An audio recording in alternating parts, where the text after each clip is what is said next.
Good morning, everyone. My name is Joaquin Escobar. I'm chair of the State Water Resources Control Board.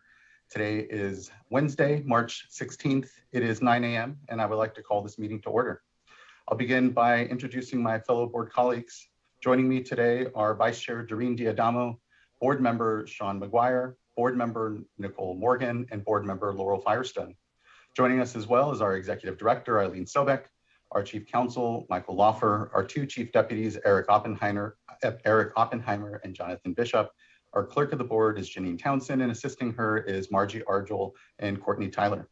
As you can see, this meeting is being webcast and recorded. You're either viewing us on our customary web stream on YouTube Live or the Cali PA website, or you're here on the Zoom platform if you intend on commenting on today's workshop. If you're not here on the Zoom platform and you are intending to comment on the workshop, there are instructions at the top of the agenda for the board here to fill out a speaker card and be able to get a link to the platform. If you're for some reason unable to, please do just email our clerk of the board at commentletters@waterboards.ca.gov, and she can help you get here on the platform. Once you're here, your camera will be off, you're on mute until it is your turn to speak here during one of the panels in the workshop. With that, I want to note that obviously today is we have a single item. It's our workshop on the Sacramento River temperature management discussion. The workshop is being held in accordance with the public notice dated February 18th, 2022, and is being recorded and will be made available online here. As a workshop, the board will not take any formal action, and there will be no sworn testimony or cross-examination of participants. However, the board members are planning to ask questions of panel members and may engage in dialogue there. After this workshop, the board may provide direction to staff regarding the future tasks or actions. And again, the purpose of today's workshop is to discuss the current status of the Sacramento River salmon species and Sacramento River temperature management considerations, the balancing the board is certainly called to do here, that can inform planning for the 2022 Sacramento River temperature management season and future years. As will be discussed, and as we certainly heard yesterday, we're in some very challenging conditions. We're way outside what any of our historic norms are, and it's really challenging project managers, communities, and watersheds up and down the state. And here, again, focusing our discussion particularly on the Sacramento River and challenges there around temperature management. It'll be a very challenging year for supplies, and it's important that we have this public discussion of these issues and hear the various perspectives of these topics to inform our planning decisions this year. And we appreciate everyone's participation in today's workshop for that purpose. So a quick explanation of the proceeding and how we'll be going about this. The workshop will begin with a staff introduction, followed by a presentation from staff from the California Department of Water Resources and the U.S. Bureau of Reclamation on hydrologic conditions and operations. We will then move to the panel portion of our workshop with panels on one, hydrologic conditions, including operations, forecasting, and accounting. We'll move on to a panel on the status of Sacramento River Chinook salmon, including factors affecting mortality and the significance of the population. We'll then have an assessment of temperature and temperature-dependent modeling and results, and talk about some of the new tools that are being used and the work that all this decision-making is resting on. And then we'll have a policy considerations panel, including California Native American and tribal issues, environmental justice perspectives, and related issues between communities and trade-offs and other considerations. Following each panel, board members will have the opportunity to ask questions. Following the last panel, we will hear any additional public comments and close out with closing comments from board members. We will also take about a 30-minute lunch sometime probably around noon, and we'll just try to find a good stop there. Also try to take 2 breaks here through the course of the day, which we do anticipate this to be a full day discussion. We have a lot of speakers and appreciate everyone's patience and time here. I'm asking that speakers also be as succinct as possible to help us with timing. The panel and opening remarks and other comments should really be restricted to about 5 minutes, unless you've previously arranged with state board staff to have additional time. We want to be able to provide the space for everyone to be able to contribute to the discussion today.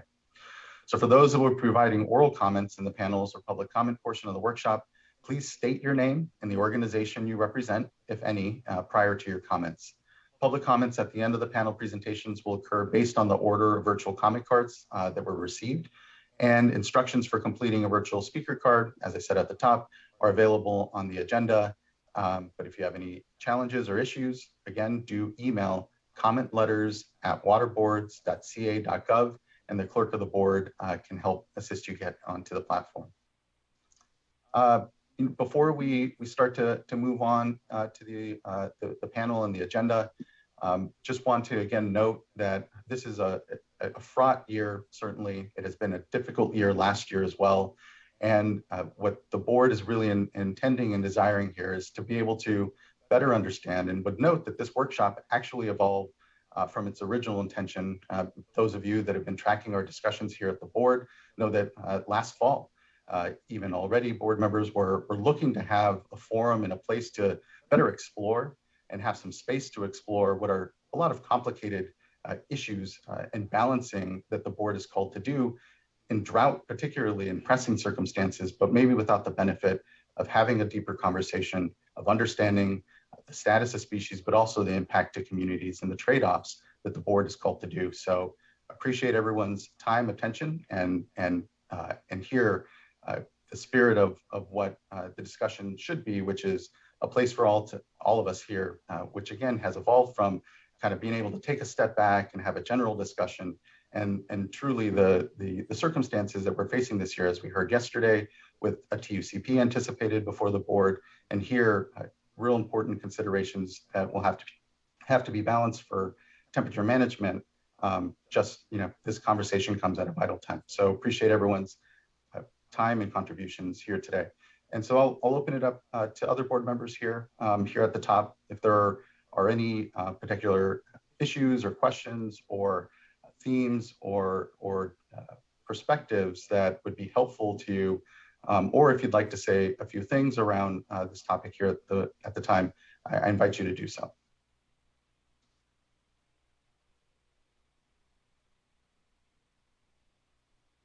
Okay, hearing none, that's more than fine. And I will here start at the top before we have our staff presentation. Ms. Townsend, do we have any elected officials and including very much so tribal elected officials that are here? I would like to make sure I provide a space for any of elected officials to be able to also provide comment at the top. I don't believe anyone has come onto the platform yet, but okay. I am checking just one more time real quick here. And do know that if we do get anyone that joins, just flag for me and we can work them into the discussion. Or they can also raise their hand if they want to. They can. Perfect. Thank you, Ms. Townsend. Appreciate that. And with that, we can get on to the workshop and staff presentation. And so I invite up Ms. Diane Riddle here. Good to see you. Thank you. Thank you. Good morning, Chair Esquivel and board members. Again, my name is Diane Riddle. I'm one of the Assistant Deputy Directors in the Division of Water Rights with the State Water Board, and I will go ahead and introduce the staff presentation, then turn it over to Jeff Laird, Scott Laguerre, and Michael Macon with the Division of Water Rights to provide the remainder of the staff presentation. We also have other staff available to answer questions as needed. Next slide, please. As identified in the notice for today's workshop, the purpose of the workshop is to discuss the status of Sacramento River salmon species, including endangered winter run Chinook salmon and commercially, recreationally, and culturally important fall run Chinook salmon. We also want to acknowledge that we know there are other species affected by Sacramento River and Shasta operations. However, those are not the focus of today's workshop, but we are very much considering those in our consideration of these matters. In addition to discussing the status of Sacramento River salmon, we plan to discuss Sacramento River temperature management considerations and other considerations that will inform planning for 2022, for the 2022 Sacramento River temperature management season and beyond. Next slide, please. This is the agenda for today. I won't go into a lot of detail because Chair Esquivel already went over this to some degree. Again, we'll have today's, the staff presentation. We'll have some presentations from the Department of Water Resources and the Bureau of Reclamation. Then we'll move into the panel discussions as shown on the slide. And then we'll close it out with public comments and board member closing remarks.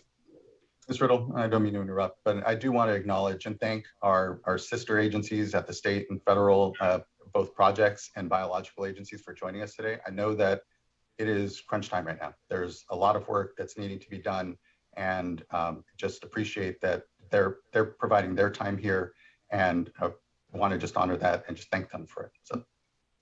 Yeah, absolutely. I also have that appreciation for the agencies as well as all of the other panelists. They've all been very, very good to work with and helpful in discussing the format for the workshop and other issues. So really appreciate everybody's effort to bring the workshop together today. Next slide, please. So to frame today's discussion, I'll go over the applicable State Water Board requirements related to Sacramento River temperature management, including State Water Board Order 90-5 and recent requirements included in State Water Board Order 2022-0095, which is the order addressing petitions for reconsideration of last year's temperature management plan and the last year's temporary urgency change petition. So Order 90-5 partially implements water quality objectives on the upper Sacramento River. The order required the installation of the temperature control device on Shasta Dam and requires reclamation to take actions within its reasonable control to meet temperatures on the Sacramento River for the protection of fish. It also includes monitoring and reporting provisions. Order 90-5 also includes minimum bypass flows of 3,250 CFS from September through February, except in critical years, and ramping rates out of Keswick Dam. Lastly, the order also includes measures to avoid impacts to Trinity River salmon from Sacramento River temperature management operations. Next slide, please. With respect to specific temperature management requirements, Order 90-5 requires reclamation to maintain a temperature of 56 degrees Fahrenheit at Red Bluff Diversion Dam, which is approximately 60 miles downstream of Keswick Dam, when needed to protect the fishery. If there are actions outside of reclamation's reasonable control to meet this temperature requirement, reclamation may propose a new compliance point through submission of a temperature management plan, also referred to as ATMP. The board then has 10 days to identify any concerns with the proposed temperature management plan. Next slide, please. Again, in addition to the Order 90-5 requirements, there are some additional requirements included in the order addressing the petitions for reconsideration of last year's temperature management plan. Among other requirements, the order requires reclamation to develop a draft temperature management plan by April 1st and a final temperature management plan by May 1st. There's also the possibility that that May 1st timeline can be extended for good cause. The temperature management plan is required to include maximum temperature levels and end of September carryover storage goals. The temperature management plan is also required to be consistent with the final interim operations plan recently approved by the court in the litigation on the 2019 biological opinions to the extent possible. The order also includes additional requirements for sharing information with the public as soon as practicable. Next slide, please. So I'll just briefly go over some of the considerations that play into the Sacramento temperature management planning process.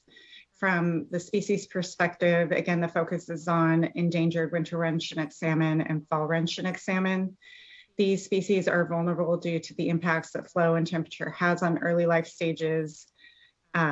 Specific issues of concern that will be discussed further in the workshop today include various sources of mortality, life history, diversity, and spatial diversity. Temperature impacts can occur during the spawning, egg incubation, and rearing life stages. Sacramento River management operations can also have impacts on dewatering of salmon nests, referred to as reds, and stranding from flow fluctuations. And in addition to those operational related aspects of temperature management and associated river conditions, another source of mortality for the past 3 years that has had a significant effect on the population is thiamine deficiency. And we'll talk more about that later in today's workshop.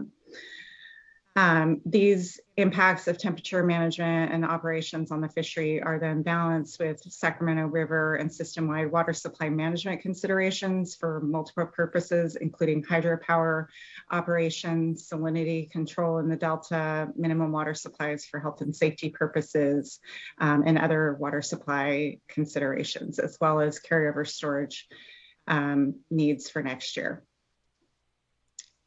Next slide, please. So now I'll talk a little bit about the temperature management planning process that has occurred to date. In order to meet the requirements for a draft temperature management plan by April 1st, a coordination process was started in early March between the U.S. Bureau of Reclamation, the Department of Water Resources, the National Marine Fisheries Service, the U.S. Fish and Wildlife Service, the California Department of Fish and Wildlife, State Water Board staff, and the Sacramento River settlement contractors who divert water on the upper Sacramento River. Since early March, this group has been working together to evaluate a range of possible operating scenarios this year in consideration of the extreme dry conditions and very low reservoir storage conditions. These scenarios include significant reductions in releases from Shasta Reservoir and associated water supply reductions to conserve storage and meter out the limited cold water pool resources while providing some minimal level of carryover storage going into next year. Even with the significant reductions and releases, however, there will still likely be significant limitations on temperature management capabilities this year due to the limited cold water pool resources, and as well as the significant uncertainty associated with operations at the range of flows that are under consideration, given that those are outside of the range of historical conditions. Currently, staff from the various agencies and organizations are evaluating the various considerations involved in arriving at a draft temperature management plan, including expected temperature performance, temperature dependent mortality that we'll talk more about later today, water supply effects, system management considerations, including hydropower operations, salinity control, carryover storage, not only at Shasta, but the other project facilities in the system that control salinity in the Delta. Some of this work,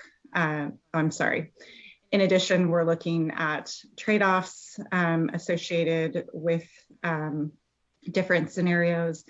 In addition, this issue of uncertainty when we are looking at very low releases, given the need to maintain a minimum amount of flow in the river for both fishery purposes and system maintenance.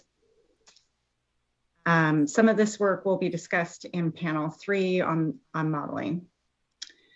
A draft temperature management plan and the associated evaluations that I'm talking about is expected by April 1st.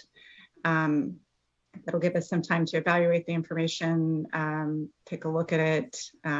That once we receive the draft temperature management plan, it will be posted on our website and available to the public. And then we're expecting to receive a final temperature management plan by May 1st for consideration by the board. With that, I will go ahead and turn it over to Jeff Laird, who will talk more about hydrologic conditions.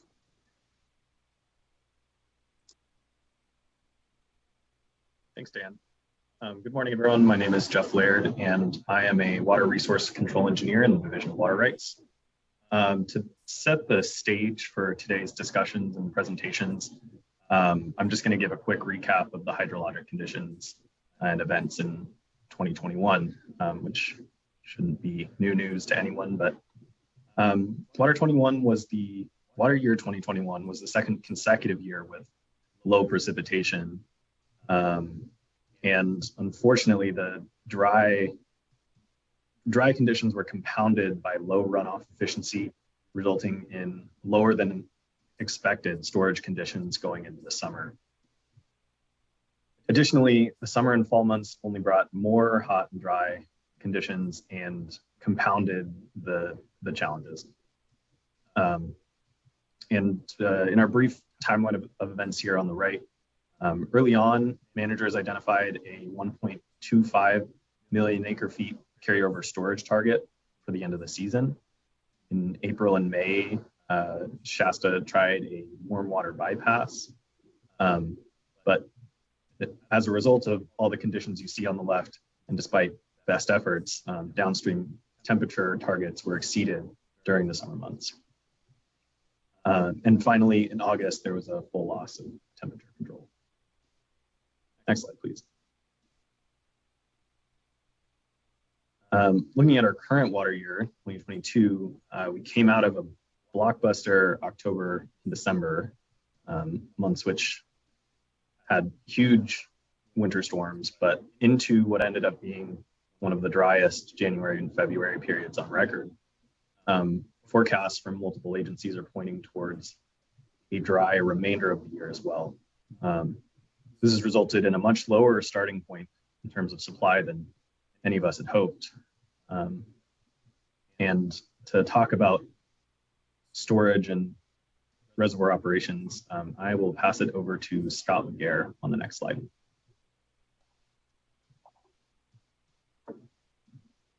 Good morning. My name is Scott Laguerre, and I'm a senior water resources control engineer in the Division of Water Rights. In the next several slides, I'll go over how recent intense drought conditions associated with climate change and releases for various purposes have been affecting cold water management.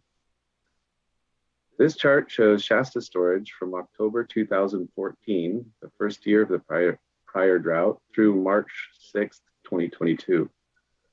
Over this time period, Shasta is typically drawn down about 1.5 to 2 million acre feet a year to meet water supply deliveries, environmental needs, repel salinity in the delta, and to make up for other losses along the Sacramento River. In many years, such as 2016 through 2019, inflow is enough to be able to bring the storage back to 1.5 to 2 million acre feet. The reservoir usually reaches the maximum storage of the year in May and lowest in November. However, last year, storage peaked in early April, and this year the peak may be even earlier. In 2022, storage peaked at the end of April with 3.7 million acre feet. And at the end of the season, storage was about 2 million acre feet. Less than 500,000 acre feet was added in the winter of 2021, which was much less than expected and resulted in minimum releases for water supply, delta salinity, environmental needs, and ultimately resulted in the carryover storage of less than 1 million acre feet. With very dry conditions continuing this winter, the reservoir is very low going into the drawdown season. The next few slides show how the cold water pool in Shasta is affected by low storage conditions. Next slide, please. This plot shows the volume of water at different temperatures throughout the water year.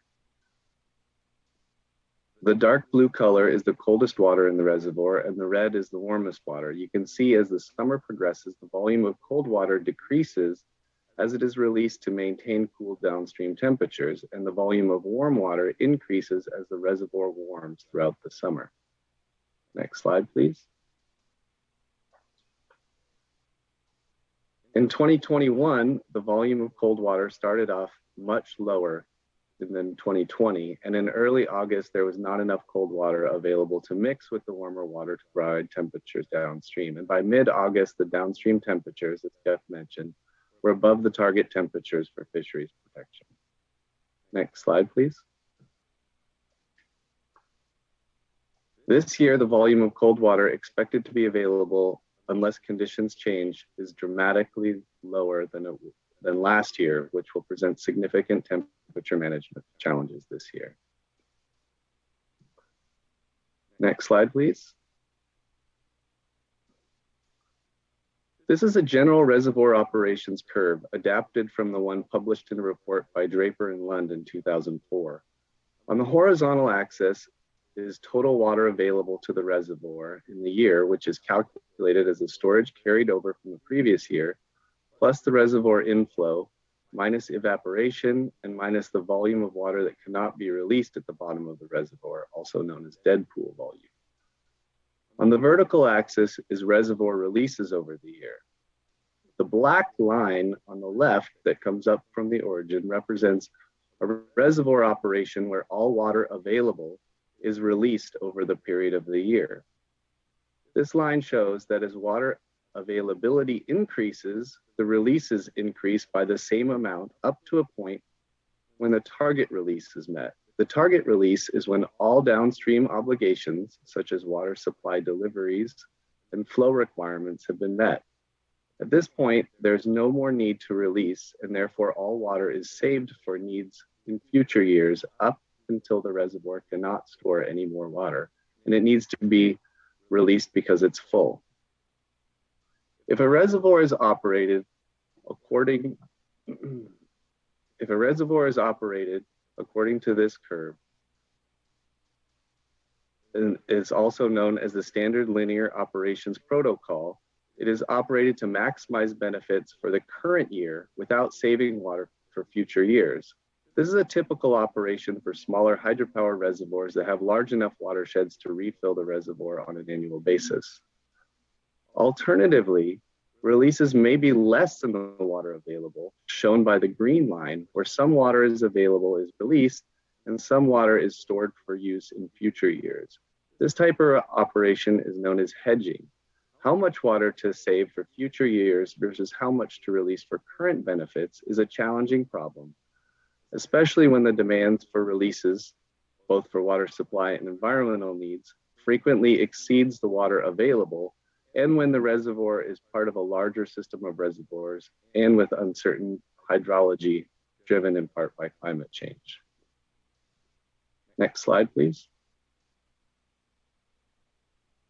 Now this figure shows the annual operations for Shasta Reservoir from water year 2015 through projections for this year. Like the previous slide, on the horizontal axis is the total water available to store or release from Shasta per year, and on the vertical axis is the total water released per year. Releases from Shasta support CVP water supply deliveries to refuges, agricultural and urban uses, fish and wildlife needs along the Sacramento River and in the Delta, as well as the Delta outflow for salinity control. Again, the red line shows the standard linear operating policy where all water available is released, leaving no storage for use in future years. One thing you may notice is that many recent years land very close to the red line, meaning that in these recent years, demands for water from Shasta have allowed for very little water for future dry years. The uncertainty of inflows into Shasta from year to year is challenging to plan for, but additional uncertainty in inflows within a year are also a challenge.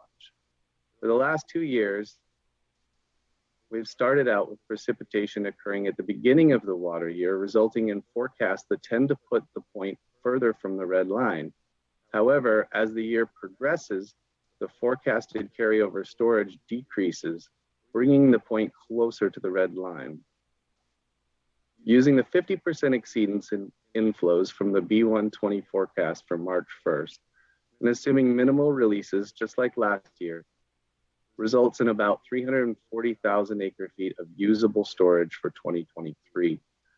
If the inflows turn out to be closer to the 90% exceedance forecast, releases will have to be lower than last year to avoid drawing storage down to dead pool, shown by the point left of the red line.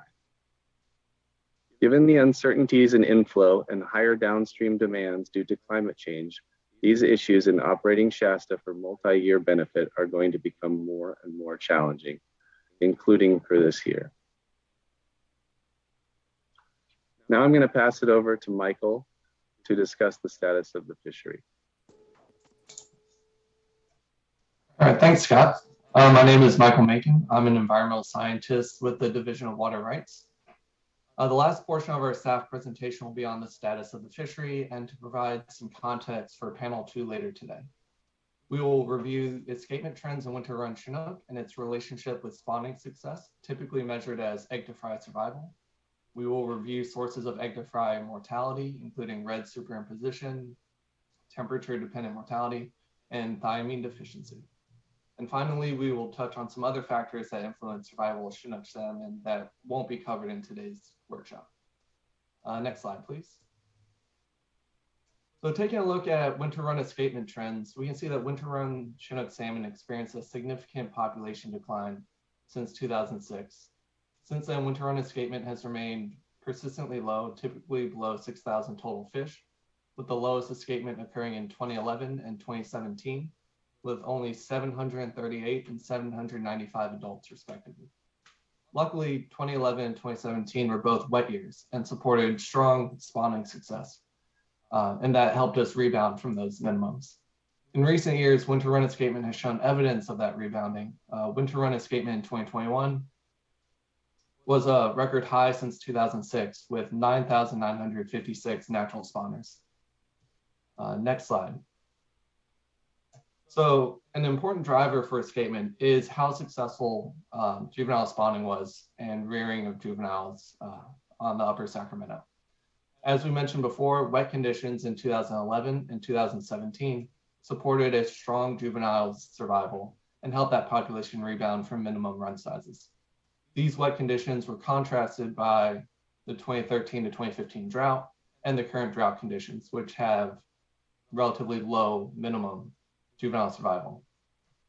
In 2021, egg to fry survival was at a historic low with an estimate of only 2.56% of juveniles surviving to reach the fry stage. As mentioned in the hydrology introduction, we'll be seeing similar or worse conditions in 2022 on the upper Sacramento River. Poor relative survival from 2020 through 2022 will likely result in low escapement in future years. Next slide, please. So if we shift that egg to fry survival line 3 years to correspond with the escapement that occurs 3 years later, and to reflect a 3-year life cycle of Chinook salmon, we start to see a relationship that exists between egg to fry survival and the corresponding escapement 3 years later. High egg to fry survival typically results in greater adult escapement 3 years later. Poor egg to fry survival, lower escapement.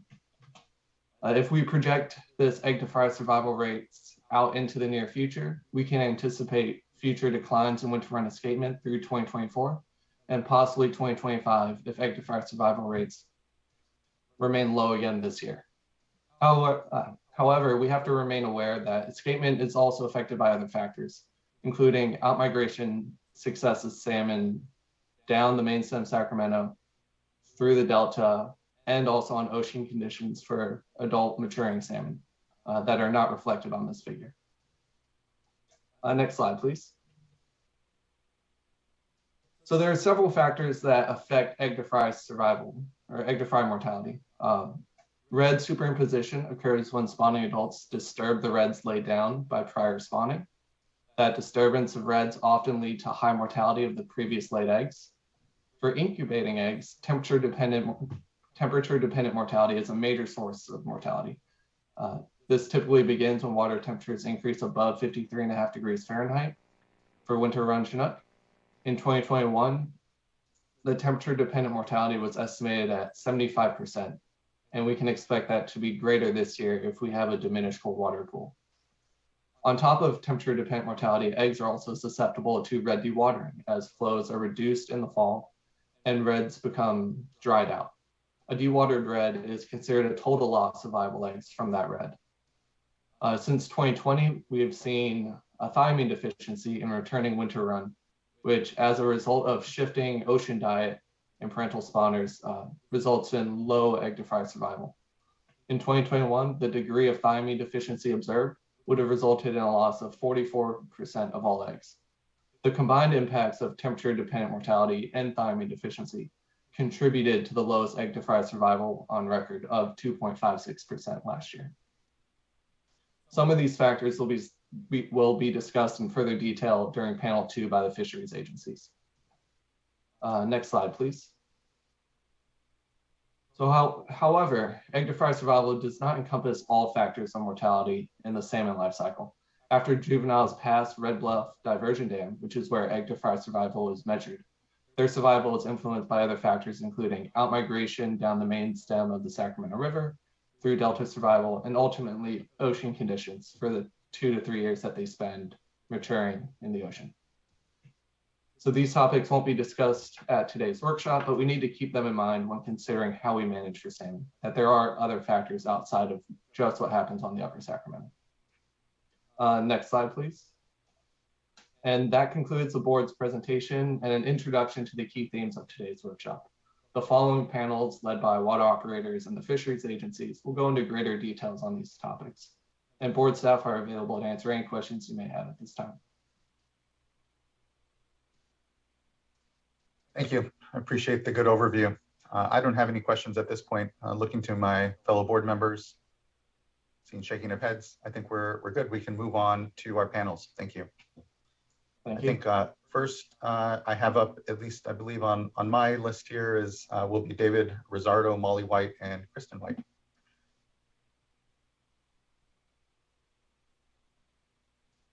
Good morning. Good morning. Good morning, Chair Esquivel and members of the board. Thank you for having me. Here we go. So I'm Dave Rizzardo. I'm a supervising engineer with the Department of Water Resources. So I'm going to give a little oversight on, it says drought conditions update. So there'll be some slides here that talk about what we've seen in 2021 and what we're already seeing in 2022. Kind of continuing the theme that we've already heard this morning, a little bit deeper dive into some of the climate and hydro that we've seen. And then I'll give a glimpse of some of the tools that we're using for our runoff forecasting as we've tried to evolve that and adapt a little bit to these extreme conditions. Next slide, please. So again, the agenda, like I said, we'll go over kind of water year 2021, a little deeper dive into some of the statistics and what we've experienced with the extreme dryness already this year.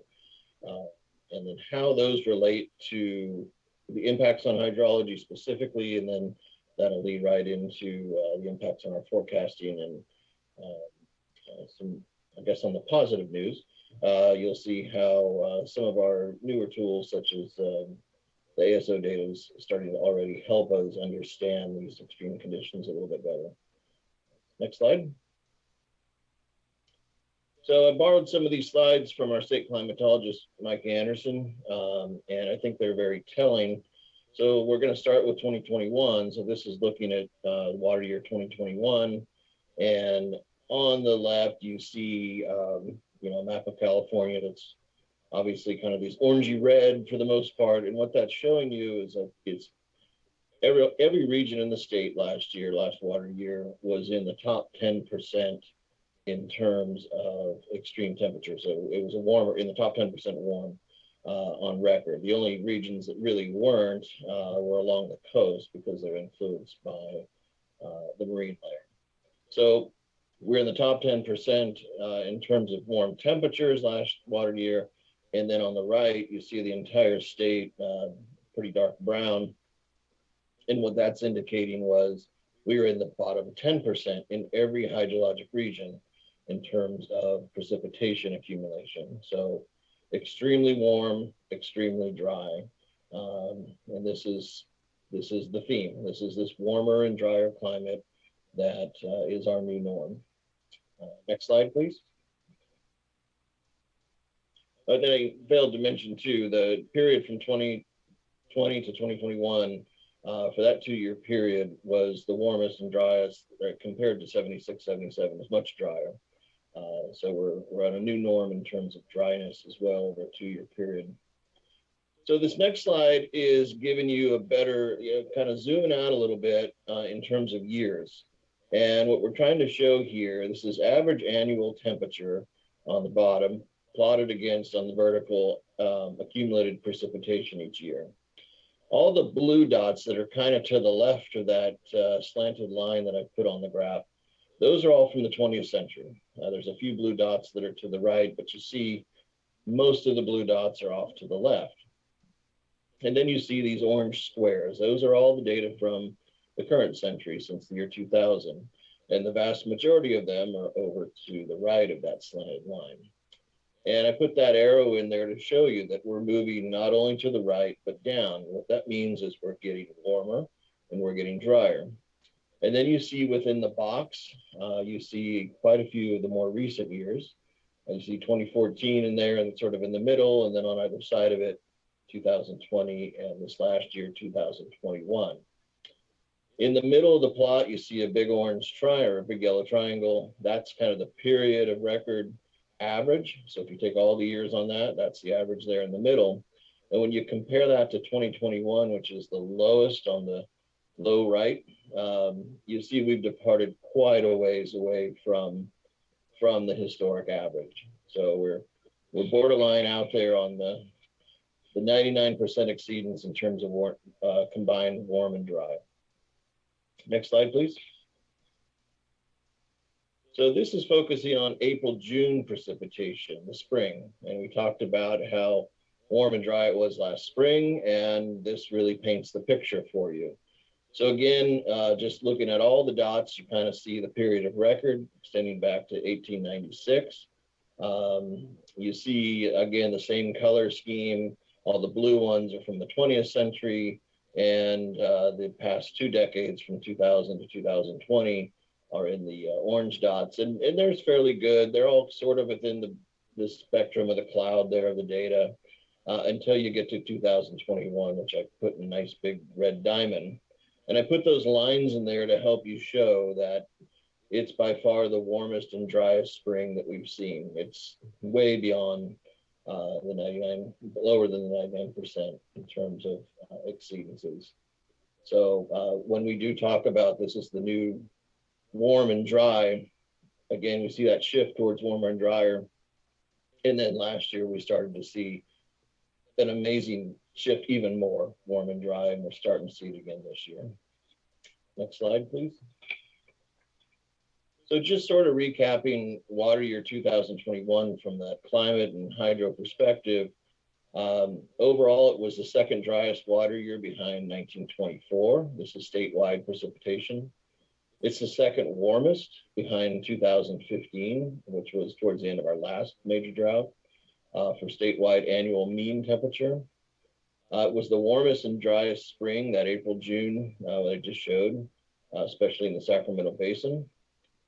And that's where our headwaters are, of course, for both Shasta and Oroville. And as I said earlier, water year 2020 and 21 is the driest 2-year period in the observed record going back to 1896. Moving on, next slide, please. So let's get a little bit into what we're all seeing here in 2022. I am no different than all of you. Really great storm in October, really wonderful snowstorms in December. We were hoping that that trend would continue, of course, knowing that a lot of the guidance was out there that it would dry out. This is setting a new level of dryness and warm that, this year that's just really uncomfortable. So statewide precipitation temperature for January and February this year. Again, using the same color schemes, all the blue dots and the orange squares are those data from the 20th and 21st century. And we plotted 2013 because there's a lot of comparisons this year to 2013, which also started out very wet and then became the driest calendar year on record. And so 2022 has sort of looked at 2013 and said, well, I can one up you. I can be even warmer and drier. So it's not performing the way we'd like it to. And again, that's raising concern. It's no secret, everybody's aware. It made the news yesterday. Sacramento finally got rainfall for the first time in 60 some odd days. This coming during January, February, and March. But for January and February, by far, the driest and warmest that we've seen for that period. Next slide, please. So here's some images taken from our California Water Watch website. This is, you can see the URL down there on the bottom right.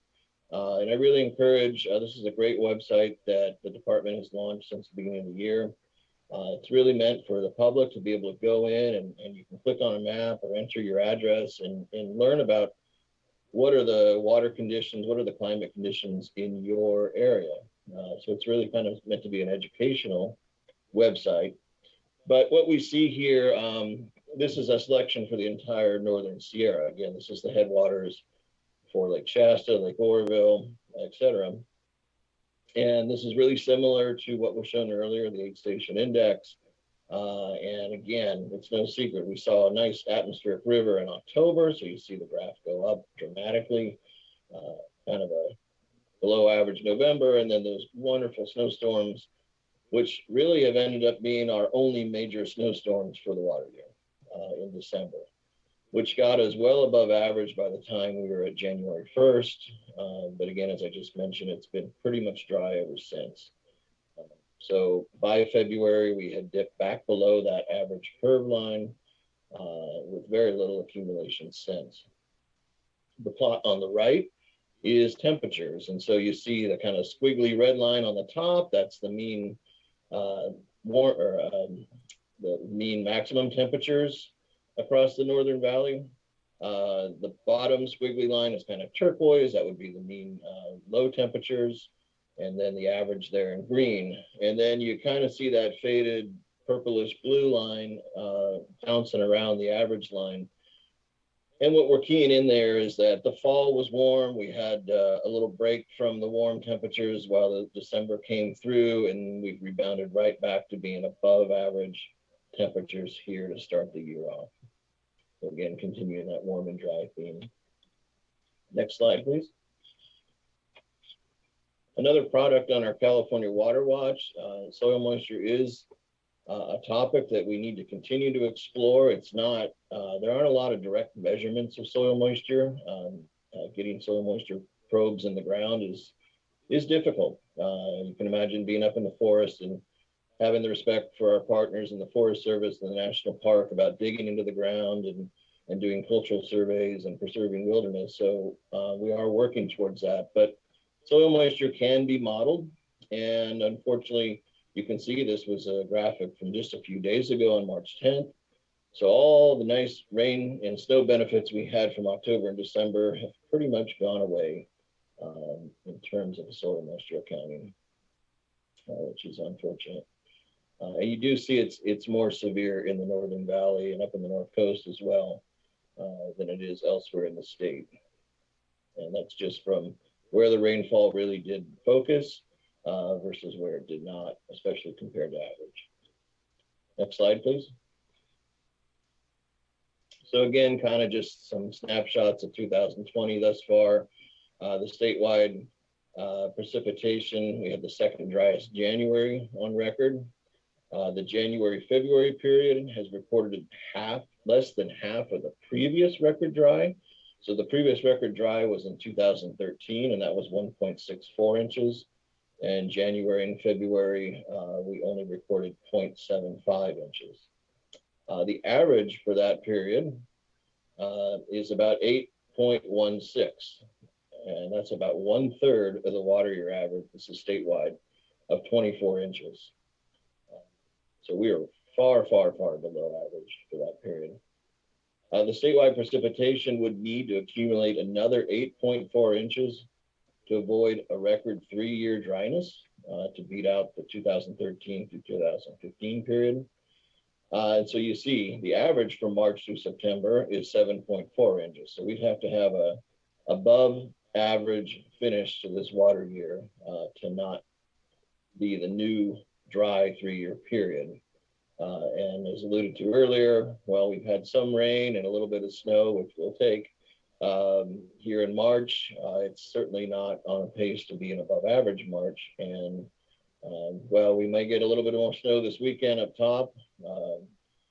It's looking to dry out again next week and be quite warm. And 2013 through 2022, this last decade, if you will, this last 10-year period, is on pace to be the second driest compared to the early 20s through early 30s, 1923 to 1932. Next slide. So I want to shift here now, warmer and drier. And what does that impact on hydrology and what does that impact on runoff forecasts? And what I've tried to do here is provide you that historically in our forecasting methods, we focused on three main variables: rainfall, snowpack, and runoff. And I just talked a lot about things being warmer and drier. And so when we have extreme events like we've had, and now we're moving into this new norm of a climate, what we're seeing in rainfall, which is crucial to soil moisture, that fall atmospheric river was so important to this year. Even if it ends up being an extremely dry year, fall rainfall in the Sierra Nevada is very, very important for runoff later on in the water year. So when we don't get that, or we get it only in one storm, it really does make an impact on runoff. So what we're seeing with rainfall, increased seasonable and sub-seasonal variability, we're living that right now, just completely dry. And that's just not the norm. We go from, end of December with some reservoirs encroaching their flood space to completely dried out here the last couple of months. And now we're really banking on those fewer atmospheric river storms to get our rainfall totals for the entire year. It has an impact on snowpack, obviously. Snowpack's 1/3 of our freshwater supply in the state. We're seeing an overall decrease in snowpack. When you only get 1 or 2 storms in the year, you're really changing how the snow is distributed in the watershed. So if you think about it, if you only get 1 storm or 2 storms and it dumps the snow in a certain way, that's all you get, versus 4, 5, 6, 7 storms that may come in at different directions and angles, and it gives a different distribution every time you get a good storm. And when I say storm, I mean a real good snowstorm. We're getting 1 foot or 2, 3 feet of snow in the mountains, not an inch or 2. With that, we're losing the correlation between what we see in the snow pillows and in the snow courses and what's actually happening at higher elevations where we don't have measurements. So this is really hitting us on our modeling as well. And then runoff, the changes to the runoff regimes, the old patterns are just not holding true. And so again, the equations are struggling with that. So the warm fall months, like I said, it does have a decrease on spring runoff. What effect does a absolute dry January and February have on spring runoff? Well, we've never really seen it before. So it's a new phenomena for us to try to understand and model. And of course, lower baseline flow with the drier climate. Next slide, please. So again, focusing on that, this warmer, drier climate has really hit us in the types of variables we use. And so again, forecast methods, they rely on these limited historical data sets and the current hydrological conditions, and they use statistical methods to estimate runoff volumes. And everybody knows what's happened in the past isn't necessarily what's happening in the future. And so there are limitations to that, of course. So we're trying to make improvements. We know we need to respond to these types of conditions, and not just droughts. We're going to have extreme floods someday too, to improve the data collection and the modeling. If we only focus on the modeling, they need a lot of data. So we really need to focus on the data collection as well. So we've made significant investments into our on-ground in situ measurements, our snow pillows and sensors, our precipitation, and we'll continue to do that over the next several years, broadening the types of data collected. Major investments in remote sensing, like the Airborne Snow Observatory, and I'll show a few slides on that. Really proud of our staff. They've, since last summer especially, they've really taken on quite a bit, looking at all kinds of tools, machine learning to kind of bridge the gap between statistical methods and more physically based models. And we're kind of getting our first taste of some physically based models now. They're in a pilot program. And so those take a couple years, not just to develop the models, but the expertise behind them. But I think we've got a great start. And I've mentioned this in prior workshops where, one of the things we did is we just updated the averages for the more recent 30-year period. And that may not seem like a lot, but at the same time, hundreds and hundreds of stations and everything all done. And on top of that, if you don't update these averages in your data, you have to do that to make these other more sophisticated improvements. Next slide, please. So our aerial remote sensing of snow program, sorry, I'm blocking the screen, is what we use to manage the ASO data. Just some quick information. We were first brought ASO into the state in the Tuolumne River watershed in 2012. It was a partnership between ourselves and the Department of Water Resources and NASA JPL. And that program has been launched out of JPL and we now work with a private vendor on that. It was a proof of concept that was quite successful. And so what does ASO provide us? It's really a full watershed scale of the snowpack, of what's really there. I talked earlier about distribution patterns of snow are way different. And we don't know where the snow is where we don't have on the ground measurement. But with ASO, we can fly over it, and we know exactly where that snow is. It's a direct measurement of depth and albedo and other physical parameters, and from that we can figure out the water content.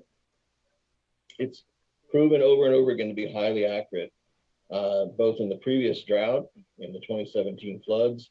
So it's a great tool for all these extremes. And we're starting to work with our vendor on building the hydrologic models as well. And so you see the extent of the program there on the map on the left.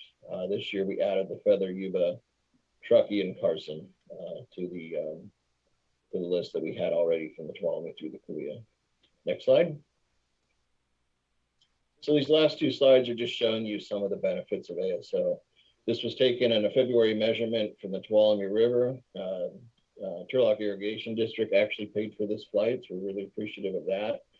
And when I say a basin-wide measurement, you see the map there. That is all the snow back on February 4th in the Tuolumne River watershed above New Don Pedro Reservoir, without a shadow of a doubt. That's how the snow was distributed at that time. The top chart there on the left, I talked about reducing uncertainty. So you see that they estimated around 588,000 acre feet, but their uncertainty range was within a couple percent. That's how accurate they believe their measurements were. And they get that because they can take all the snow sensors in the watershed, they can compare it to the exact points that they have from their LIDAR and spectrometer data, and you see the differences are fractions of a meter. So quite accurate. The next slide will give you an idea of what I talked about with snow distribution. So it's shocker, bad news here, unfortunately, but this was from our March survey in the Feather River. And what you see on the far left is a map of how we thought the snow was distributed in the watershed based on climate models. So you see a pretty good distribution there on the left. The darker the blue means that the more deep the snow is, but it's pretty fairly distributed throughout the watershed as we'd expect historically. And then the map in the middle of the Feather River is actually what was captured by ASO. And it's a net effect. One, it was about half the water we thought that was there. Two, the distribution pattern is much more consolidated in much more bare ground areas than the snow courses and snow pillows were indicating.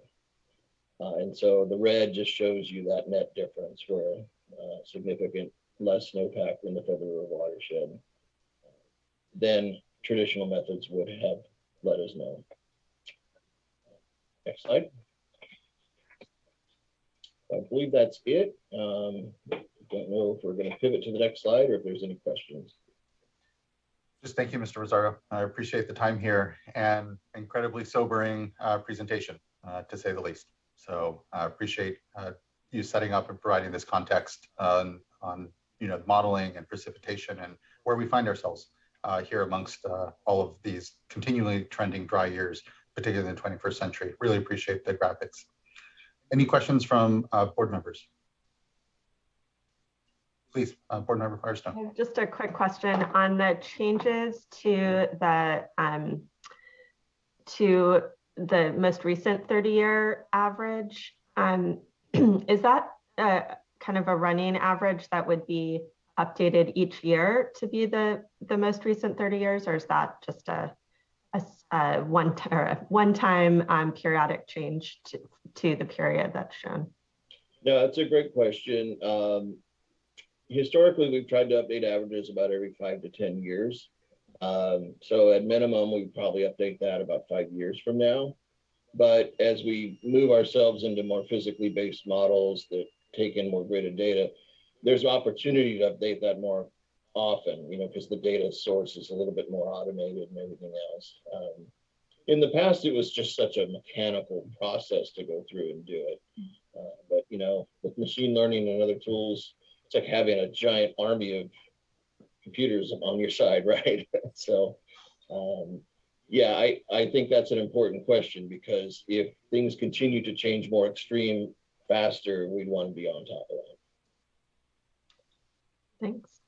Yeah, thank you, Board Member. Yeah, it calls to mind the shift that we're really seeing toward real-time management and real-time data. And to your point, Mr. Rizzardo, better depending on these physical models as well. So it is an exciting time. There's a lot, and we'll hear a little about it as well on the biological side later on some of our panels. So do appreciate the good contribution here. Thank you. And I just want to add one last thing I forgot to mention earlier too. We've been working with board staff too more closely, and I think that's been a great positive thing, because it's so easy to be in our world and understand the forecasting, but working with Diane and her staff, it just allows us to say, look, this is where the uncertainty in the forecast really lies, versus this is what we think we really know based on the data. And I know that helps them out, and we've appreciated that collaboration as well. I really appreciate that acknowledgement. I found that as well. This last year was incredibly intense, and we're, as we see, finding ourselves in even more intense circumstances. So that ability to really help inform each other's work. I think of the forecast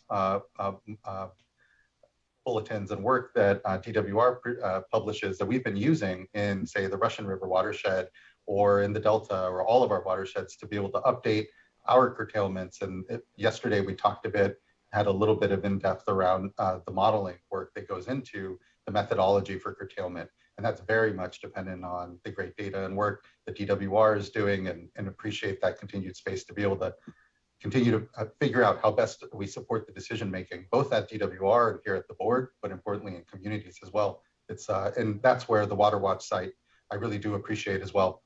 It continues to provide a basis for all of us to be better decision makers in our watersheds. So thank you. Any other questions from board colleagues here? Okay, thank you, Mr. Rizzardo. Again, really appreciate the time. I know there's a lot going on. Next, I'd like to call up Molly White. Good morning. Good to see you again. Nice to see you all. Appreciate you participating. Thank you. Oh, thank you for having us. Molly White, Water Operations Manager for the State Water Project, and I'm here with Kristen White from the Bureau of Reclamation. Kristen. Good to see you this morning. Hi, good morning, board members. Kristen White, Operations Manager for the Central Valley Operations Office with Reclamation. Happy to be here. Here at the top, I do want to just acknowledge, not unlike we just did with Dave here, that last year was incredibly intense, and this year will continue to be here, unfortunately, as well. And just thank you all for your time in leadership here. I know it's not easy, the spaces we're all called to be in here right now, but the relationship, as Dave mentioned, the growing relationship between all of our agencies and here reflective in our discussion is really just appreciated. So I want to make sure to acknowledge that at the top. Certainly, and thank you for that call out and appreciation. Last year was a very challenging year, and as Dave pointed out, significant challenges lie ahead just with the warming and dry conditions. So with that, we'll move on. Can we advance to the next slide? Thank you. So many of this is repetitive. I won't go into the records as far as for Northern Sierra Precip. They really covered that well as far as the conditions for last year. But in water year 2021, we did have a lot of historic and operational conditions that we did face across both projects. With Lake Oroville in early August, just because of the low lake elevations, we were capacity constrained. So we had to shift off of having a much larger capacity to get water out of the lake. And we weren't able to use Hyatt Power Plant, and we had to transfer to sole reliance on our low-level outlet to manage our releases. And then secondly, at the end of the water year, we did see a historical low elevation at Oroville, a new data point, if you would. As far as Lake Shasta, historical low inflows, and the Bureau really operated fulsome to protect public health and safety. And while there were many watershed-specific drought actions, there were several pointed actions as far as the summer temporary urgency change petition, the installation of the West Falls River barrier, our low project water supply allocations as well. So that's a little snapshot of last year. And then let's move to the next slide, please. Thank you. So this slide was presented. I am going to go over a few hydrology slides just to again paint the picture of where we're at. I think this is water year. This water year for the Northern 8 Station. And what this was presented yesterday. But what it surely represents is just the extreme hydrologic variability that we have seen this year, from the second wettest October on record, a very warm and dry November, and the kickoff to the wet months of the year, the December, January, February, and then into March. And we started off quite well with well above average precipitation in December, but as shown on here, those averages have there's a much departure from average as we've gone into this calendar year. Next slide, please. So this is the typical familiar graphic of the 8th Station Northern Sierra precip. Focusing in on that rectangle, when Kristen and I were here back in early January, that's where we were at. We were at this crossroads, and we had provided this graphic with these similar water years as comparisons. We were tracking along with 2013 and then 2017, and looked at those as our top bounds and our lower bounds of where we would potentially end up, or maybe somewhere in between likely. So as we were there, 2017, 94, or 2017, wettest year on record, 2013, the start in January to the driest water year, 13-month stretch. And now, as definitely shown by that flat line there, we've drawn, and we are below 2013. So we didn't really expect that going into January and February and March. So that's where we're at. We're at 32.5 inches so far to date, and 81% of average. Next slide. So this further just really kicks it home and really dives into the details here. These are the rankings of about over 100 years of record for the Northern Sierra Basin with respect to cumulative rainfall. With respect to that upper graphic is January and February. And as you see, the broad distribution that we've seen in those course of years over the historic data points, 2017, over 45 inches of rain in January and February. And then down at the bottom, 2022, surpassing that driest year on record, 2013 for January and February. For the January, if you transition now to the other graphic, the January through March precipitation data, what we've done is looked at the forecast for March. As of yesterday, we were just under an inch of rain for the month of March. We gained yesterday about just over a half an inch. So we looked at the current forecasts and so forth and distributed that same period, but the January through March precipitation. And what we're seeing is just that outlier that 2022 is surely falling outside of the pack with all the other years. So again, just not setting us up. And certainly we're seeing that in the continued forecasts that we're receiving from flood management. And Kristen will go over that a little bit later in our presentation. But what does it really mean? And these historical dry periods we've experienced thus far this calendar year, they're outside of the distribution. And it does certainly present the projects with the continued declining water supply runoff. And as I mentioned, Kristen will talk about that later in this presentation. Next slide, please. Here is the snowpack measurement snow water content across the state. We're about 60% of average for statewide. Across the Sierra Spine, we're looking 52% in the Northern Basin, just dropping below where we were last year at this point. And then in the Central and Sierra, Central is about 60% of average and tracking just along where we were last year. And the Southern Sierra is slightly higher than where we were last year at about 65% of average. Next slide, please. So where we stand today, I mean, certainly our challenges lie ahead. Last year was very challenging. These conditions are sure present us with challenges as we move through operations and planning and so forth. Oroville and New Melones, we might have seen our peak storage. We'll talk a little bit about that with respect to the reservoirs. We're just not expected to see any significant increases in Shasta, Trinity, or Folsom, or Oroville, unless we do see some significant hydrology in the spring. Trinity and Shasta are near historic low storages for this time of year. When we were here back in January, Oroville and Folsom were, we were relying on them to meet Delta outflow, and that is still the case at this point. Low CVP allocation, 0% ag, public healthy, and M&I is really dependent upon the watershed.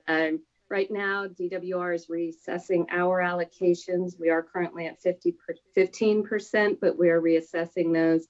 And again, we're just seeing the decline in forecasts continue, beginning, with the first one looking at the metric of that January forecast. So what we're seeing is many of the basins that the 90% exceedance, where 10% chance of getting drier is actually coming in below the previous month's 99% hydrology. So that sure is, it's not great, and it's definitely related to these dry January, March periods, or January through March periods that we've had. Next slide. So I'll talk about Lake Oroville here. We're at about 1.6 million acre feet. As shown, at the beginning of the water year in October and those December storms, certainly we did benefit greatly from those increased inflow into the lake. We've recently been able to shave off about 3,000 CFS off of our total releases. So we're at 2,500 releases to the river. Right now, we're seeing about 2,000 to 3,000 inflow coming into the lake. So we did, with those higher releases, we did start through the early March, we started to see a decline in storage. With the reduced releases right now, hopefully that'll stabilize storage, at least for the time being. We did see our peak last year, about the third week of April, about 1.5 million acre feet. So certainly anything we could do to reduce those releases, we will be doing that. And with that, I'll kick it off to Kristen. And next slide, please. Thanks, Molly. Okay, so similarly, moving on with that theme to Shasta, we are at our minimum release of 3,250 CFS. We're seeing inflows of about 3,000 to 4,000. So basically the The storage is staying pretty stable, maybe some slight increases, maybe, I think maybe 10,000 acre feet over a month-long period. So not much, but still an opportunity to have a tiny bit more storage before we peak out, especially if we can get some now April showers. It'd be great to have an amazing April. All right, next slide.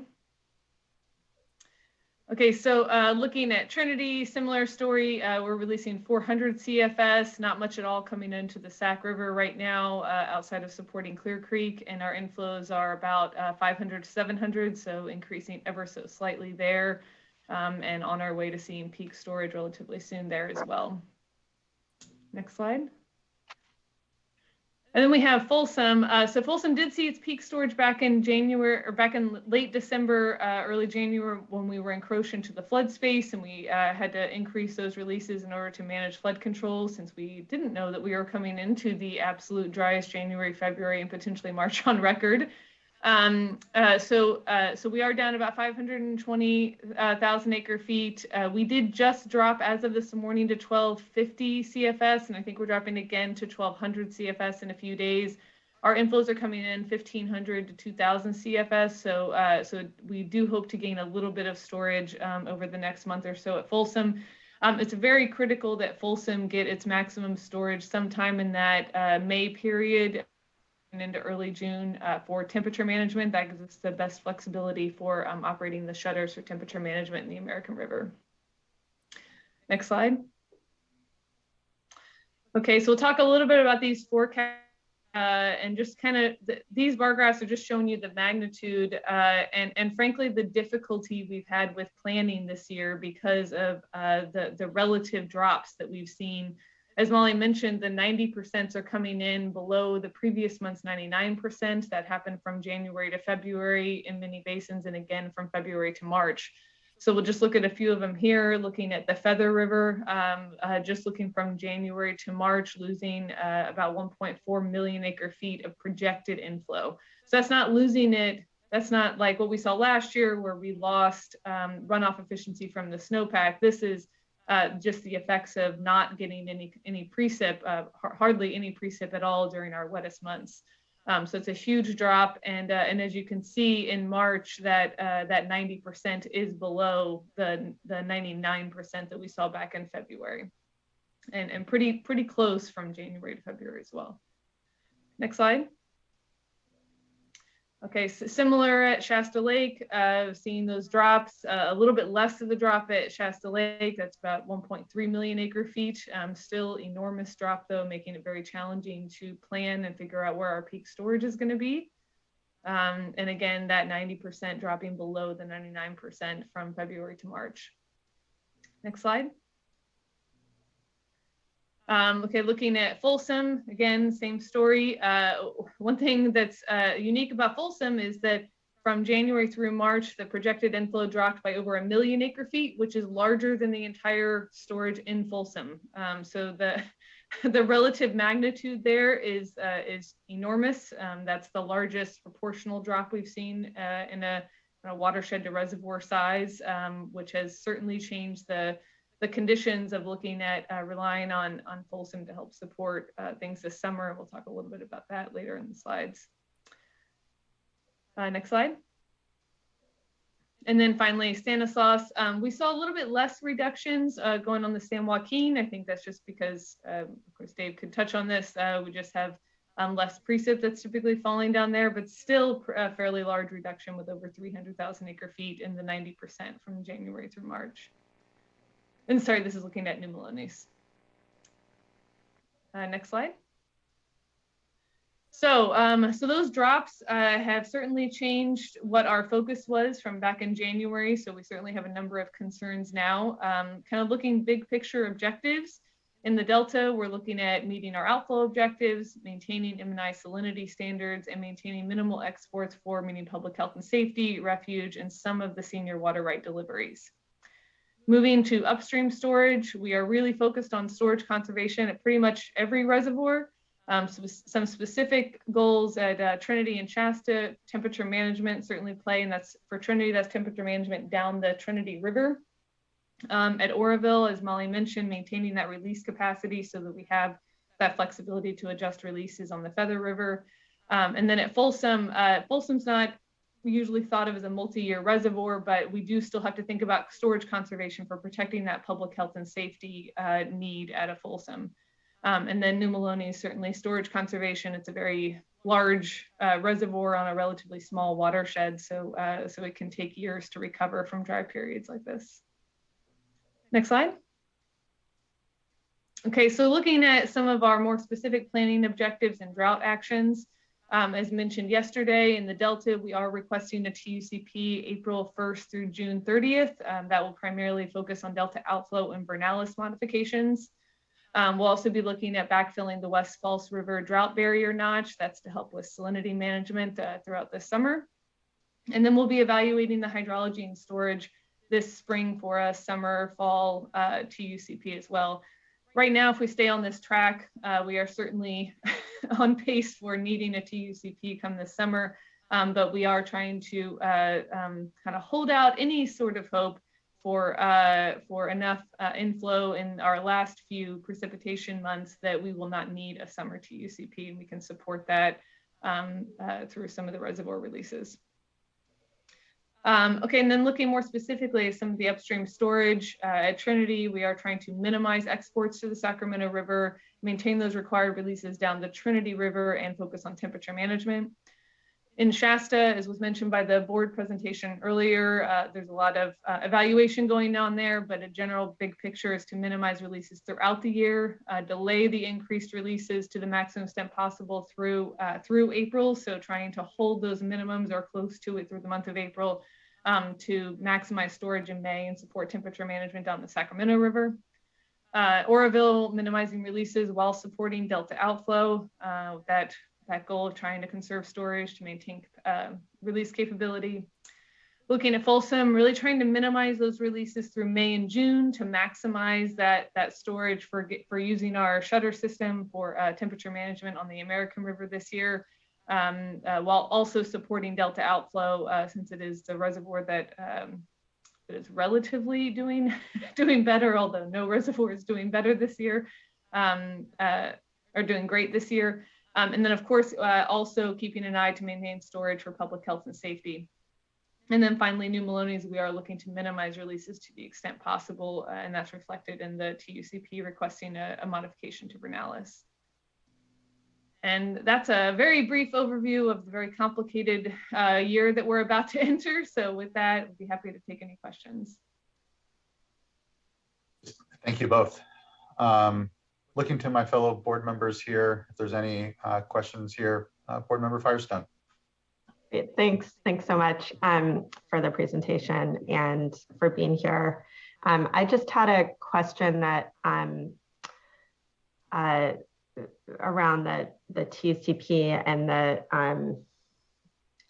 the hope that we don't have to that you all don't have to bring back a request later in the year, although unfortunately likely is so you mentioned hydrology and storage as on the slide as sort of key things to be watching.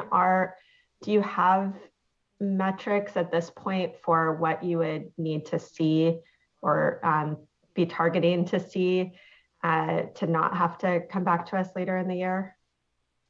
Yeah, that's a great question. I don't have a specific metric, but maybe some information to provide some context. I think last year we saved in the July and August period, we saved on the order of 150,000 acre feet with the TUCP. We are, once we get kind of more deep into the summer, we're more salinity controlled and there's less flexibility to back off on outflow. So the benefits kind of go down as we move through the summer of a TUCP.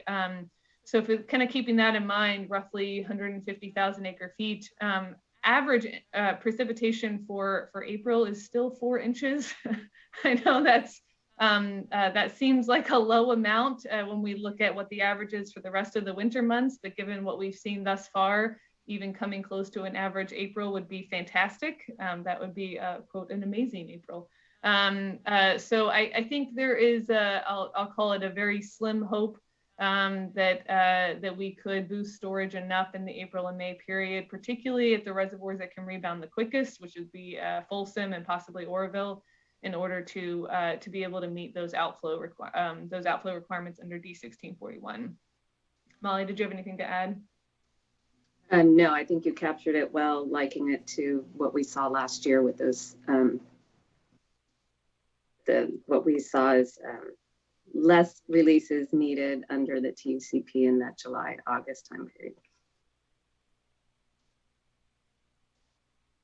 Thank you, board member. And I'm with you, Ms. White. Let's make amazing April happen. I think I do have a question. I know, one of the factors last year in trying to maintain temperature, but also maintain control of the system, and as for folks that don't necessarily realize, the projects are responsible for water quality standards down in the Delta. As you can imagine, releases from Shasta and these major reservoirs, as they make their way down there, those flows can be picked up. There's other influences. And so I guess there, just kind of with our curtailment hat on for a moment, knowing that that's one of the variables here, and the work that certainly we'll be moving into here in the year with already curtailments in place. But what are you seeing on the system now? Are you able to say that some of the challenges you're seeing are really the hydrology based ones, the warmer temperatures, or is there need for the board to focus a bit on curtailment as well? Are there folks taking from the system that necessarily shouldn't be, and challenging the projects when it comes to meeting standards in the Delta, or just these goals in the watersheds generally?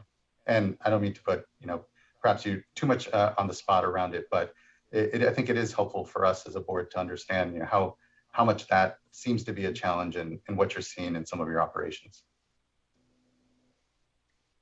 Kristen, you want me to? Yeah, sure. I'll start off there. I would say, looking at accretions, so that unstored flow in the system as we've been marching through the spring, we've certainly seen the accretions fall off just through this period of time up until now.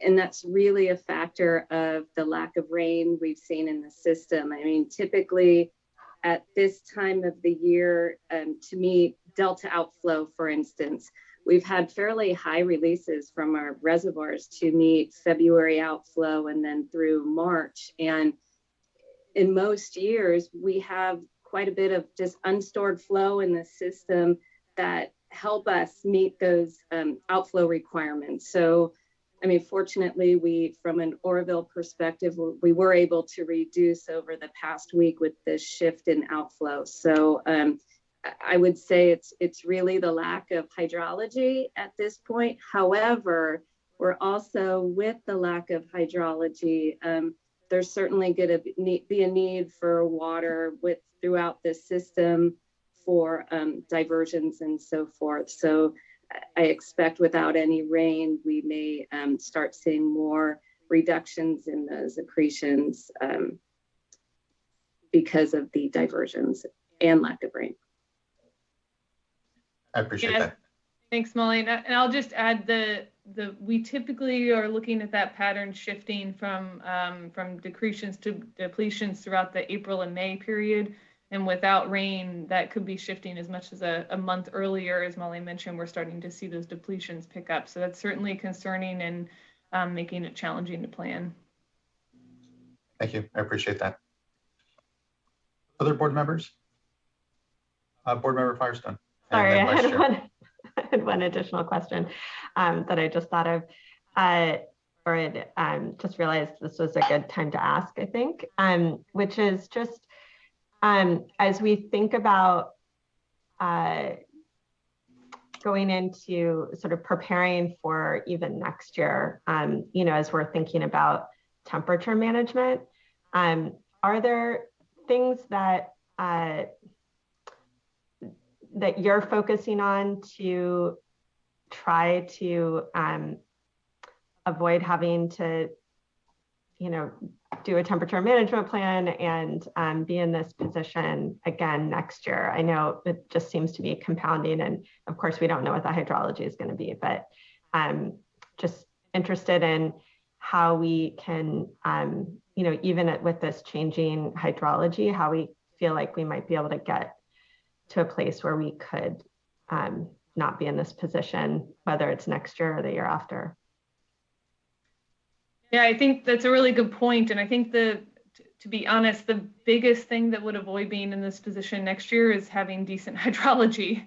That's really the biggest factor. I mean, Shasta, if we're talking about Shasta temperature management, is just, we have extremely low storages. And it really, at this point, it's, I don't want to say it doesn't matter, because it definitely matters, but I guess it's,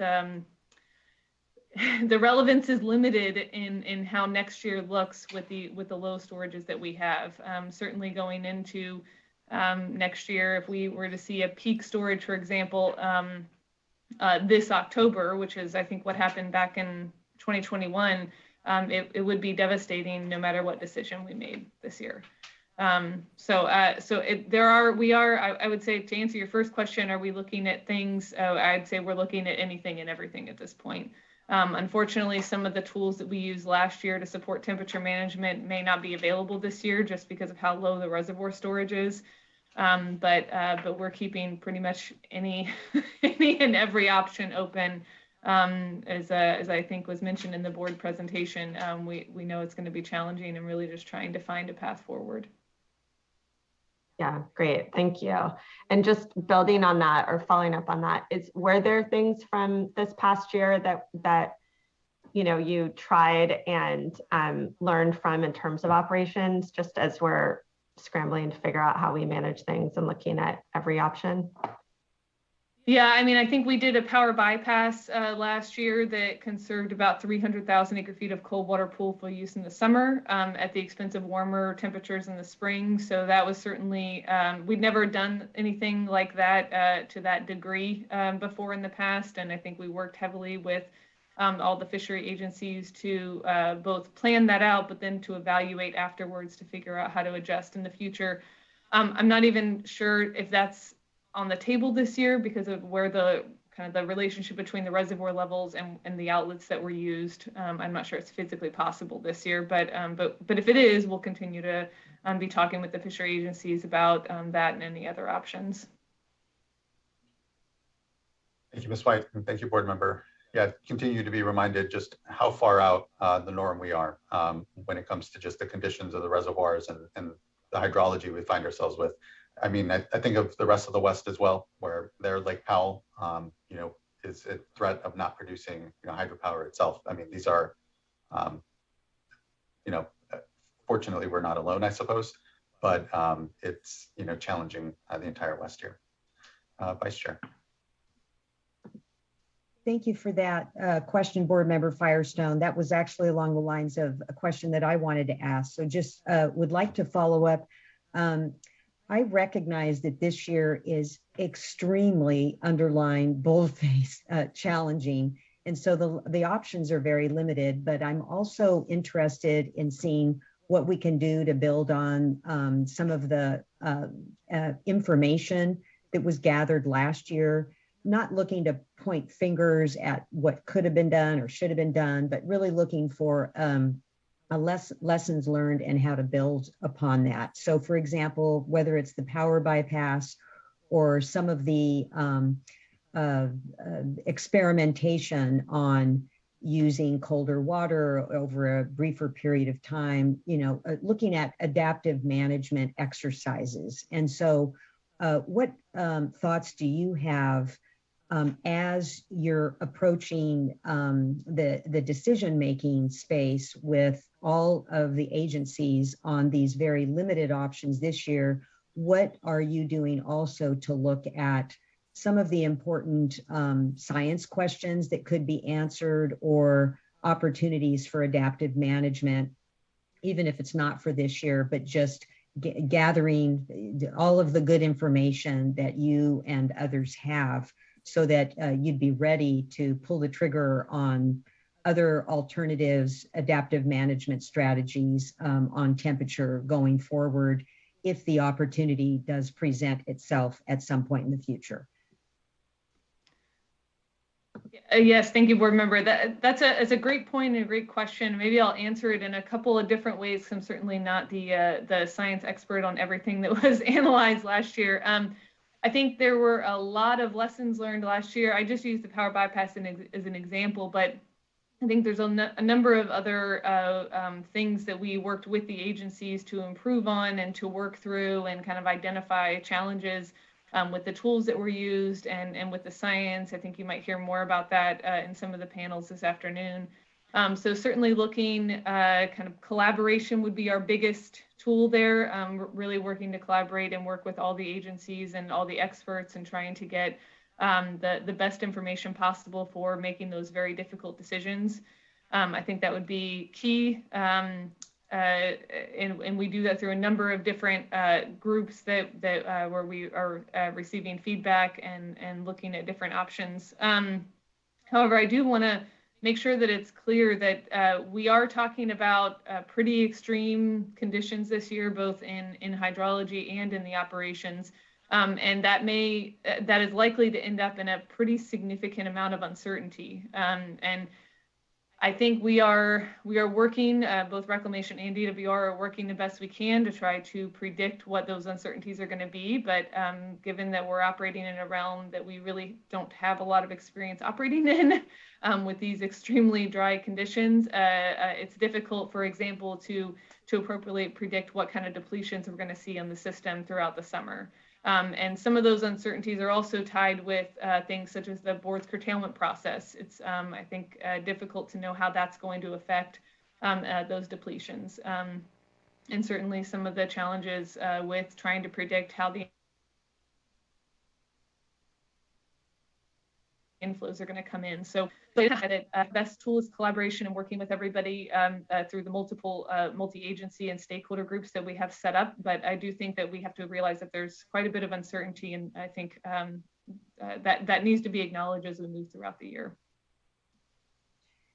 Chair, I want to be mindful of everyone's time and don't want to take up too much time with these questions. So, but what I'll do is just maybe outline 3 areas that I'm anxious to receive more information on and just kind of throw it out there so that as panelists come up, maybe included in their remarks, or I may just ask again if I think that, you know, one of the commenters has particular information, but it's on this issue of how can we best go forward with additional opportunities to learn, whether through experimentation, adaptive management, or other strategies. And then a second question that I have is on the ongoing question that we have posed in the past about models, wanting to make sure that all models are openly available, and not just the models, but also the inputs,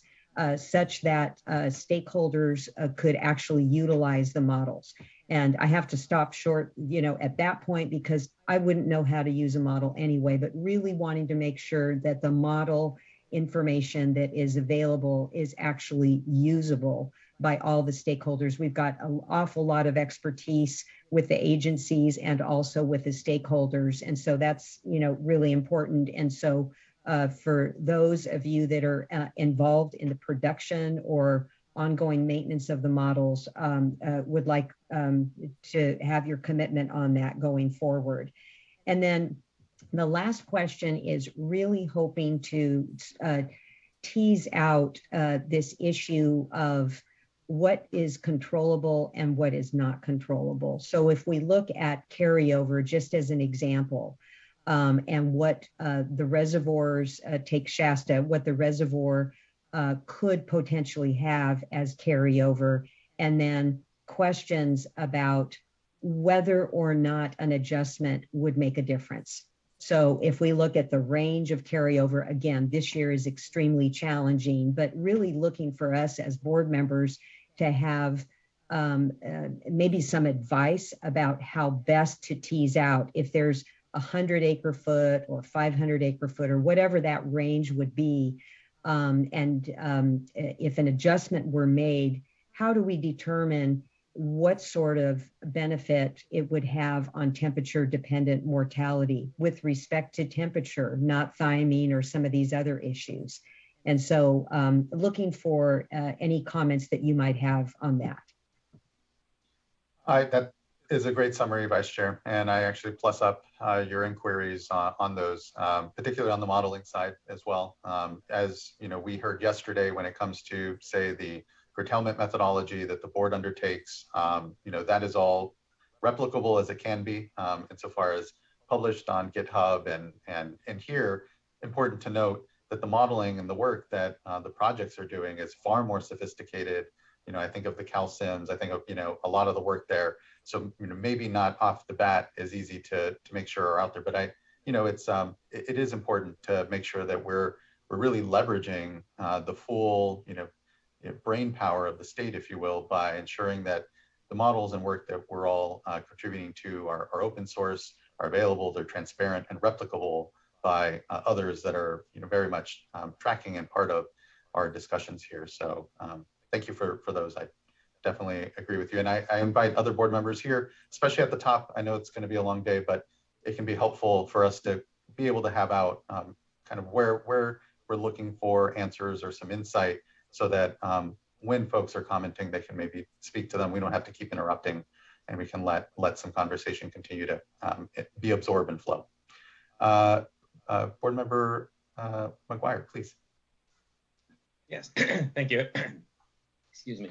Yeah, I appreciate those questions that have already been teed up by Vice Chair Diadamo. I agree with those completely as well.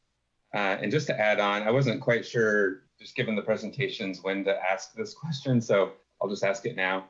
And that is just the question around climate change generally. So, you know, we're talking about factors that are controllable versus ones that are not. And Mr. Rizzardo, I really appreciated your presentation, just kind of showing that shift in the years. You know, if you look at the last 20 years, not only has the hydrology been quite a bit lower than historical, but temperatures have increased as well. So, you know, this is about a temperature management plan. And, you know, ultimately it's the hydrology, which we're, you know, well aware here acutely of the challenges that we're faced with this year and how dire it is. But then there's also the factors of just ambient air temperature, having on cold water pool, having on operations throughout the summer.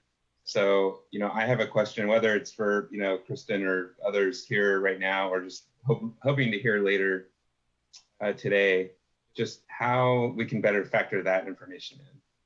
Knowing that, you know, climate change is here, we're going to continue to see warmer, you know, hotter temperatures, and that's going to continue to have stresses on the ability to manage cold water pool, to manage operations throughout the season in Shasta. And I don't have a good sense right now as to how significant that impact has been in the past several years and what we're anticipating going forward. But it's something I think I'd really like to understand better. I can speak on that real quickly. I think just from, you know, the upper watersheds, the point of view, you're absolutely right. The ambient air temperature is really what's driving the severity of the drought. Lack of rain doesn't help at all, but we've had years where we've had lack of rain and not seen these dramatic impacts as much in the past. So it's really, when you look at the average temperatures exceeding, you know, getting warmer and warmer and warmer, and what's that doing to the watershed? And there's no better evidence in that than the extent of the wildfires we've seen over the last couple of years. I mean, you know, millions of acres are burning every year. The old definition of a mega fire was 100,000 acres. I'm pretty sure the Feather River would have taken that last year if you would have offered that to them in exchange for 800,000 acres. So it's just, you know, extreme temperatures is driving the severities of these droughts, and it's just taxing the watersheds. And you know, kind of to your point, we're still adapting and learning, and there's no surrogate for data and understanding, unfortunately. So we're trying to understand that better. Temperature specifically is one of those variables that we just started to try to plug into the machine learning and see if it correlates to runoff. I mean, there's obviously got to be some correlation, but trying to figure out and get behind it. We're in really preliminary stages of working with some universities on understanding after a mega fire, what impacts does that have on snowpack and for how long? I think everybody would say, well, you've changed the soils and so you've changed the runoff. Yes, that's a very basic understanding, but the creek fire in the San Joaquin the summer before, we're still seeing impacts this year on snow retention from the soot that falls off the trees and everything else. And we may continue to see that for a couple more years. So we're really in the early stages of trying to understand, and temperature is the driver of all of these. And I think we understand our role is to then provide the operators as best a guidance as we can. So yeah, I think it's a great question. It's unfortunately, we're still trying to grasp all of it. Yeah, and maybe I'll add on to that when we think specifically that question with respect to Sacramento River temperatures. I think we've got a few particularly large challenges this year that we may not have experienced in past years. One of them is the very low storage that we have at Trinity, which results in extremely low imports from Trinity. That often helps temperature management at Shasta two different ways. One, it can bring over colder water than what we're releasing out of Shasta. And so it kind of preserves some of that Shasta cold water pool. And then volume, it just can preserve volume in Shasta. But we don't have sufficient storage in Trinity to have an operation like what we saw in past dry years. So we'll have very limited water coming over. So that's going to be a little bit newer this year. And part of what that means is that the residence time that's in Keswick Reservoir is going to be extended. So it'll the water that goes into Keswick will have a little bit longer to warm up to those ambient air temperatures before it's released. Especially if we're looking at lower than normal releases out of Keswick from Shasta. So kind of like less water going into Keswick from both sources, Shasta and Trinity, and certainly higher temperatures. We look at 2015 as a metric, but as we've seen with hydrology this year, we're already breaking precipitation records for dryness, and there's certainly the possibility of breaking temperature records as well. So trying to understand how that might play out this year, I think is going to be a huge challenge that we're really relying on some of our models to give us a hint at. And then there's the storage in Shasta itself, I think we are likely heading into April with the lowest April storage since the temperature control device has been in place. So that's also going to be difficult to know how the warming and the ambient air temperatures are going to affect the different layers within Shasta. And then finally, we have, of course, lower releases down the Sacramento River and what that means with ambient air temperatures and potentially going into a very warm or warmer period than we've seen historically. So quite a bit of uncertainty that we're using models to best predict that we can, but I think we'll learn a lot this year. Thank you, Board Member. And thank you, Ms. White. Anything further, Board Member McGuire? No, that's helpful. Those are the types of factors that are on front of mind for me, and I've been thinking about in prior years. So I'll be interested to hear also from the other panelists today if they have thoughts on how we take those issues into consideration, whether it's through improved modeling tools or other operational thoughts. But there are limitations in what we know and what we can do. So yeah, I appreciate the explanations. And Mr. Rosardo on the hydrology impacts as well. I mean, certainly those are front of mind too. So thanks. Yeah, not an uncomplicated system, but what I continue to be just really impressed by is the work that's being done and the sophistication of the tools that increasingly we're needing to depend upon. So yeah, thank you, Board Member. Others, any further comment here for Ms. White and Mr. Rosardo? Okay, thank you again. I know you're very busy currently, and this discussion engagement was really helpful though, so thank you. I know we can now move on to our first panel. Let's go ahead and take a 10-minute break, afford ourselves that here. So we'll come back here at 11 o'clock and we'll dive into then our first panel and then start taking through. We'll probably at least, my plan is to get through at least 2 of them before we break for lunch, and then have the final 2 then after, likely. But if depending on how quickly the panels go, maybe we get in 3. So either way, let's take our 10-minute break, and I'll see you here at 11 a.m. Thank you, everyone, for a productive discussion this morning so far. Thank you.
All right, everyone, it's 11 a.m. Can begin to gather back. I hope everyone had a good break. Now we will start in on our series of panels here. And so I don't know if everyone wants to appear here at first or just come in the order or appear in the order that I have here. So let's, I believe, start off with Lee Bergfeld. Will be followed by Doug Obiji, will be followed by Chris Schutz, and rounding out the panel will be Tom Stokely. Good morning. All right. Morning, Chair Esquivel, board members. I think I've got a couple of slides that. Yes, Ms. Townsend should be pulling that up here momentarily. All right, thank you.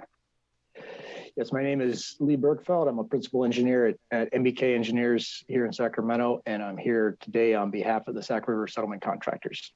So I'd like to describe and discuss two of the scenarios that were analyzed by the settlement contractors as part of the coordination process described by Ms. Riddle, and then offer a few thoughts for the board's consideration regarding uncertainty in models.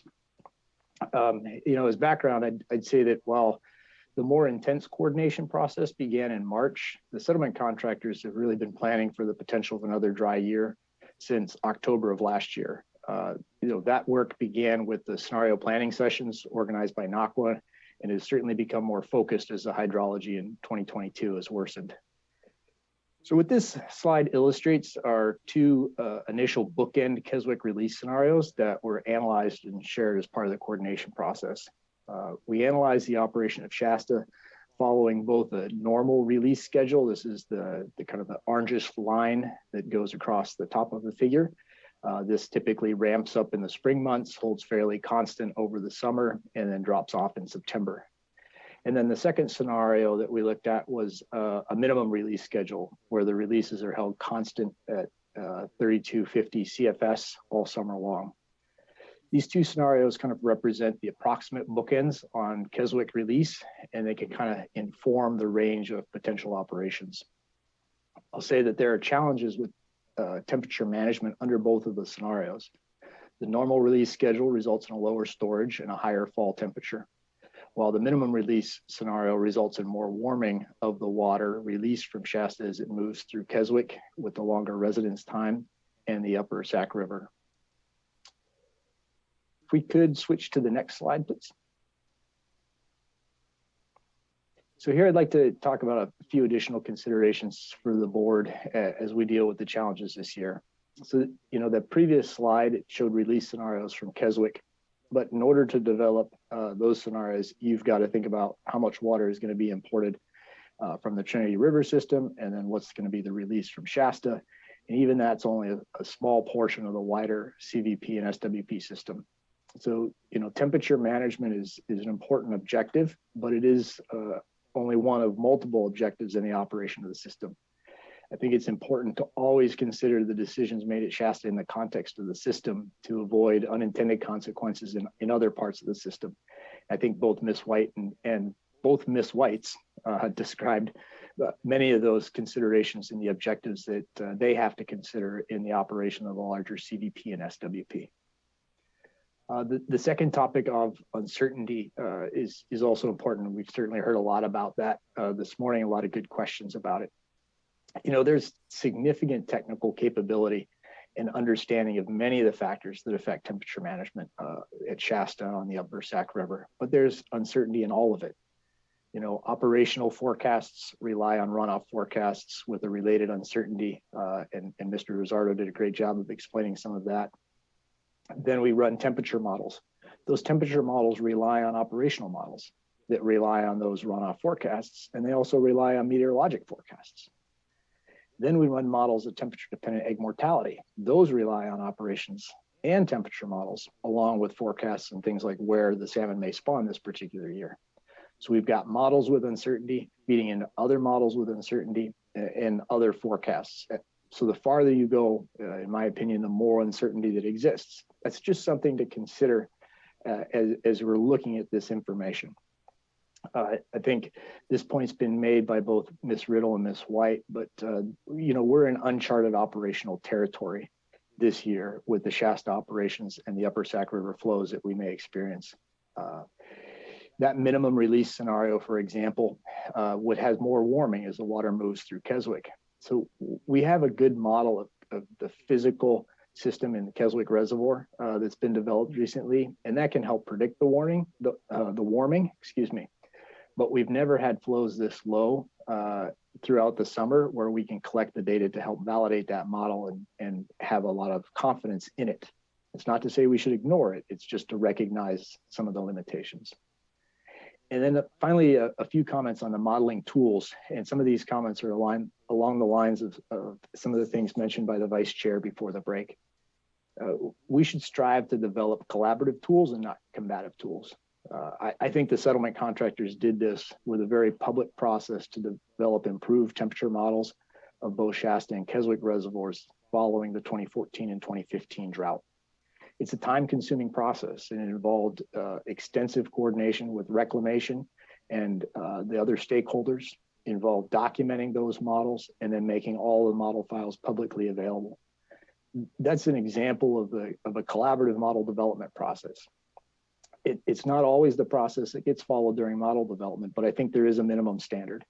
And that's that all the models that get relied on in decision-making must be publicly available.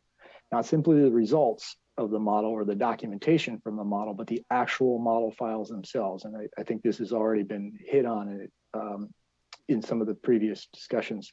So I just encourage the board to make sure that that's the case when you're evaluating technical information that's intended to inform your decisions. That's all I have. So I'd be happy to take any questions. Thank you.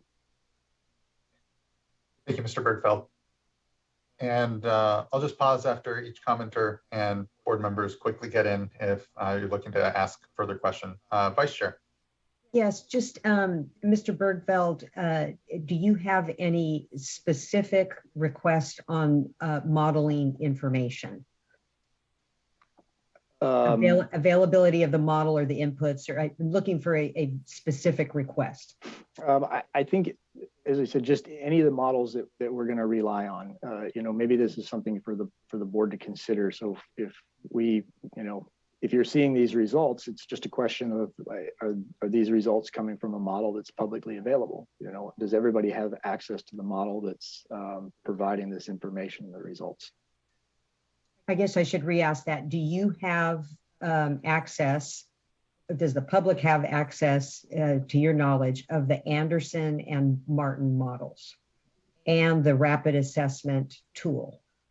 Not to my knowledge, Vice Chair, no. On any of them?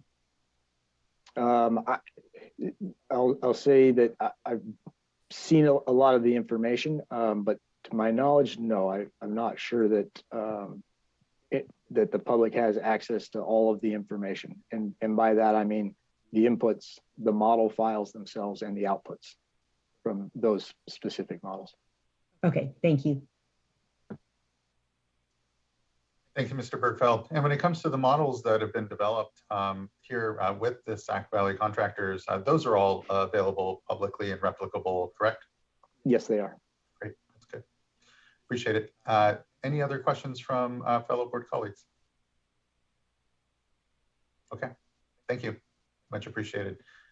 Next, we'll move on to Doug Obigi, who will be followed by Chris Schutz. And again, lastly, Tom Stokely. Mr. Obigi, good morning. Thank you. Good morning, Mr. Board Chair, members of the board. I am Doug Obigi with NRDC. The drought disaster that we're facing this year fundamentally is not a hydrologic problem. It is the result of the state's failure to plan for droughts, particularly the failure to maintain adequate carryover storage the last year. It's true that conditions have been very dry the past 2 months in particular, but droughts are a fact of life, and to the Vice Chair's point, we can't control hydrology. Instead, what we do control is what happens to water in the Bay Delta watershed. Next slide, please. This slide shows Reclamation's modeling of the operations of the state and federal projects this year based on the February 1st 99% exceedance hydrology. And I've circled in red the end of September Shasta carryover storage of 642,000 acre feet, which would be the lowest level that I am aware of since 1977. I'm not really sure why DWR and Reclamation aren't publicly sharing or presenting the operational modeling that they've done, but I'm happy to share it. Under these modeled operations, unfortunately, it's not just fish and wildlife and the fishing jobs and communities that depend on them, and water quality in the Delta and the communities that depend on it that are going to suffer. It's also going to be a loss of hydropower production at Oroville and significant reductions in hydropower production at Shasta. Importantly and fundamentally, if we don't improve Shasta storage at the end of this year and storage in the upstream reservoirs, or if we allow water transfers after September that deplete storage in these reservoirs, we have learned nothing. And we'll simply repeat this disaster until there's a really wet year. But praying for rain is not a strategy. Next slide, please. I'm relying on the 99% forecasts in this presentation because, frankly, DWR's 90% forecasts simply are not conservative enough in light of climate change. This slide compares the runoff forecasts generated by DWR with those from NOAA's California Nevada River Forecast Center. And it shows that DWR's forecasts have been consistently predicting more runoff than the CNRFC's forecasts.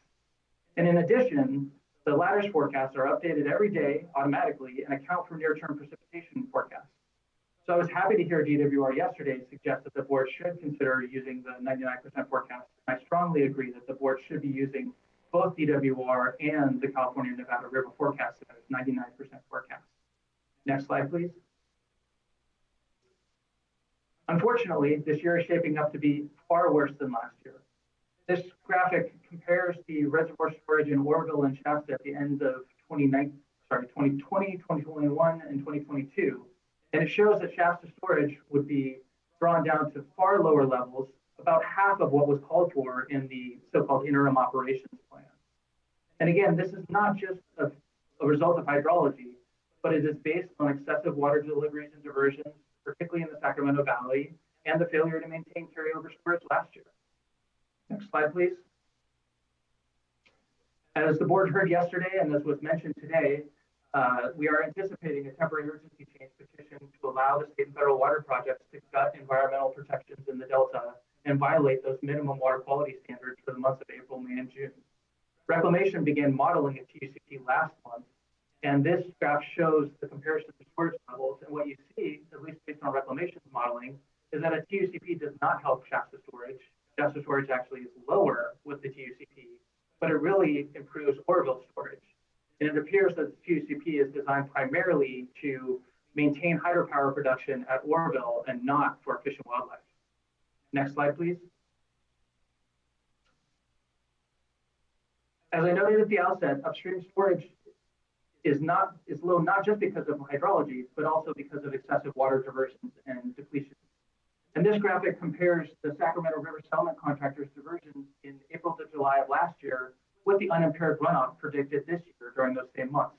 And what we see is that the amount of water diversions that occurred last year would equate to more than 100% of all the inflow into Shasta in those months, meaning that it's far more than the water supply that they would be entitled to under the claimed water rights. Next slide, please. And the same is true with respect to Oroville and DWR's Feather River Settlement Contractors. They would be diverting 90% of the water that comes into Oroville during the summer months based on the data if they diverted the same amount of water that they diverted last year. And last year they got a 50% allocation. My understanding is that this year, based on Oroville runoff, they're likely to get 100% allocation under their contract, meaning they would get far more water than is actually available. Next slide, please. This is just a graphic showing the same thing. So you can see that the unimpaired runoff in blue, how it compares to the level of water diversions that occurred last year. And what you can see is, again, just these two set of contractors would be diverting as much or more than the unimpaired runoff in the summer months. Next slide. Now, one of the things that we noticed in Reclamation's modeling is that the proposed reservoir releases on the Sacramento River are greater than what's necessary for temperature control. On the left is the forecast of reservoir releases in the Sacramento River under the 99% forecast without a TUCP, compared with the maximum releases in NIMS's 2017 Shasta RPA, or what was proposed last year by NIMS in April 27, 2021. And what it shows is that the releases exceed what's necessary for temperature control, particularly in June, July, and August. And in fact, what we've heard is that, and you heard just now, there is modeling being done by NIMS and others looking at reducing reservoir releases even further. Next slide, please.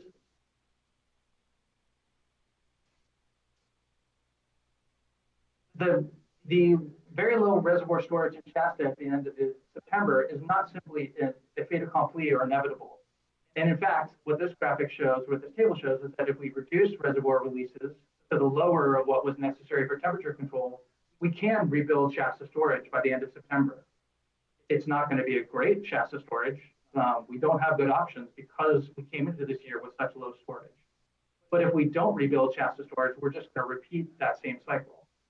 And my understanding is that NIPS is looking at modeling that would limit releases to 4,000 or 5,000 CFS in the summer, which would result in an even greater increase in end of September Shasta storage. Next slide, please. And it's not just those contractors, of course. We also, as we heard yesterday at the board, DWR is likely going to have to reduce their allocation for their state water project contractors. A 75% allocation for the San Joaquin River Exchange contractors is going to have significant impacts. It's not clear what reclamation will be doing with respect to its CBP contractors on the Stanislaus River. Ultimately, our water supply contracts promise more water than can sustainably be delivered. And we have effectively a bankrupt system. The only way to break this cycle is to reduce allocations and curtail diversions in order to rebuild carryover storage at the end of this year. The failure to build storage at the end of this year, or a decision to build storage through September and then allow water transfers after September that depletes Shasta storage, would be unconscionable, leading to a repeat of this disaster again next year, a failure to learn anything from the last year and the prior drought, and would just simply be throwing up our hands and saying, we're just going to pray for rain. And that is not a strategy. Thank you. Thank you, Mr. Obigi. Appreciate it. Colleagues? Okay, thank you. Next, I'd like to call up Chris Schutz. Good morning, everyone. Good morning, Chair Esquivel and members of the board. Chris Schutz for the California Sport Fishing Protection Alliance. If you could pull up the PowerPoint, please. Thank you.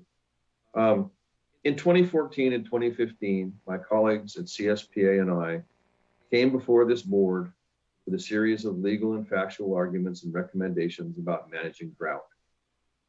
We were ignored. We sued. Eventually, we settled with the board, hoping that the board in the next critically dry year would at least provide minimal public trust analyses and seriously consider using its public trust and reasonable use authorities to limit deliveries to CVP and SWP settlement contractors. We focused on settlement contractors for the simple reason that they were the entities getting most all the available CVP and SWP water. In 2021, CSPA and allied groups felt like Sherman had set the Wayback Machine for 2015. CSPA began its advocacy in 2021. But as in 2015, this board last year delayed a decision till June and then sacrificed fish and public trust resources in the Sacramento River and the Delta to settlement contractor delivery. In May 2021, CSPA produced an alternative Sacramento River temperature management plan on how to save the fish in 2021 and how to save water in 2022. The board did neither. Once again, CSPA and allies sued, and that case will now play out in court. Next slide, please.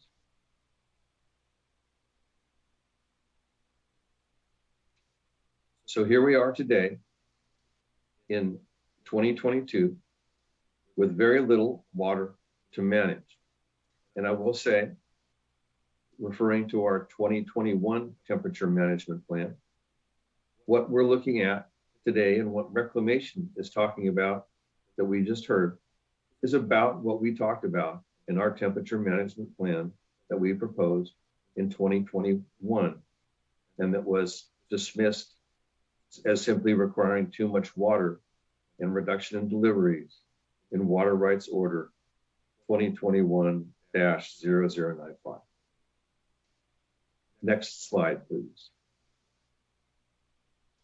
As we've heard in a much more technical way this morning from Mr. Rizzardo at DWR, runoff is crashed statewide. And that appears to be the direction that we're headed, and the assumption that the projects are making for reservoir inflow going forward. Next slide, please.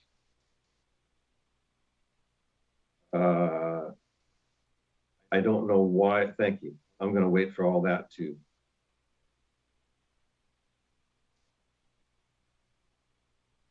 There is time to act, but the board must act decisively now. It has one chance. The outcome will not be perfect. The board cannot get it right if it delays or if it hedges so it can deliver as much water as possible.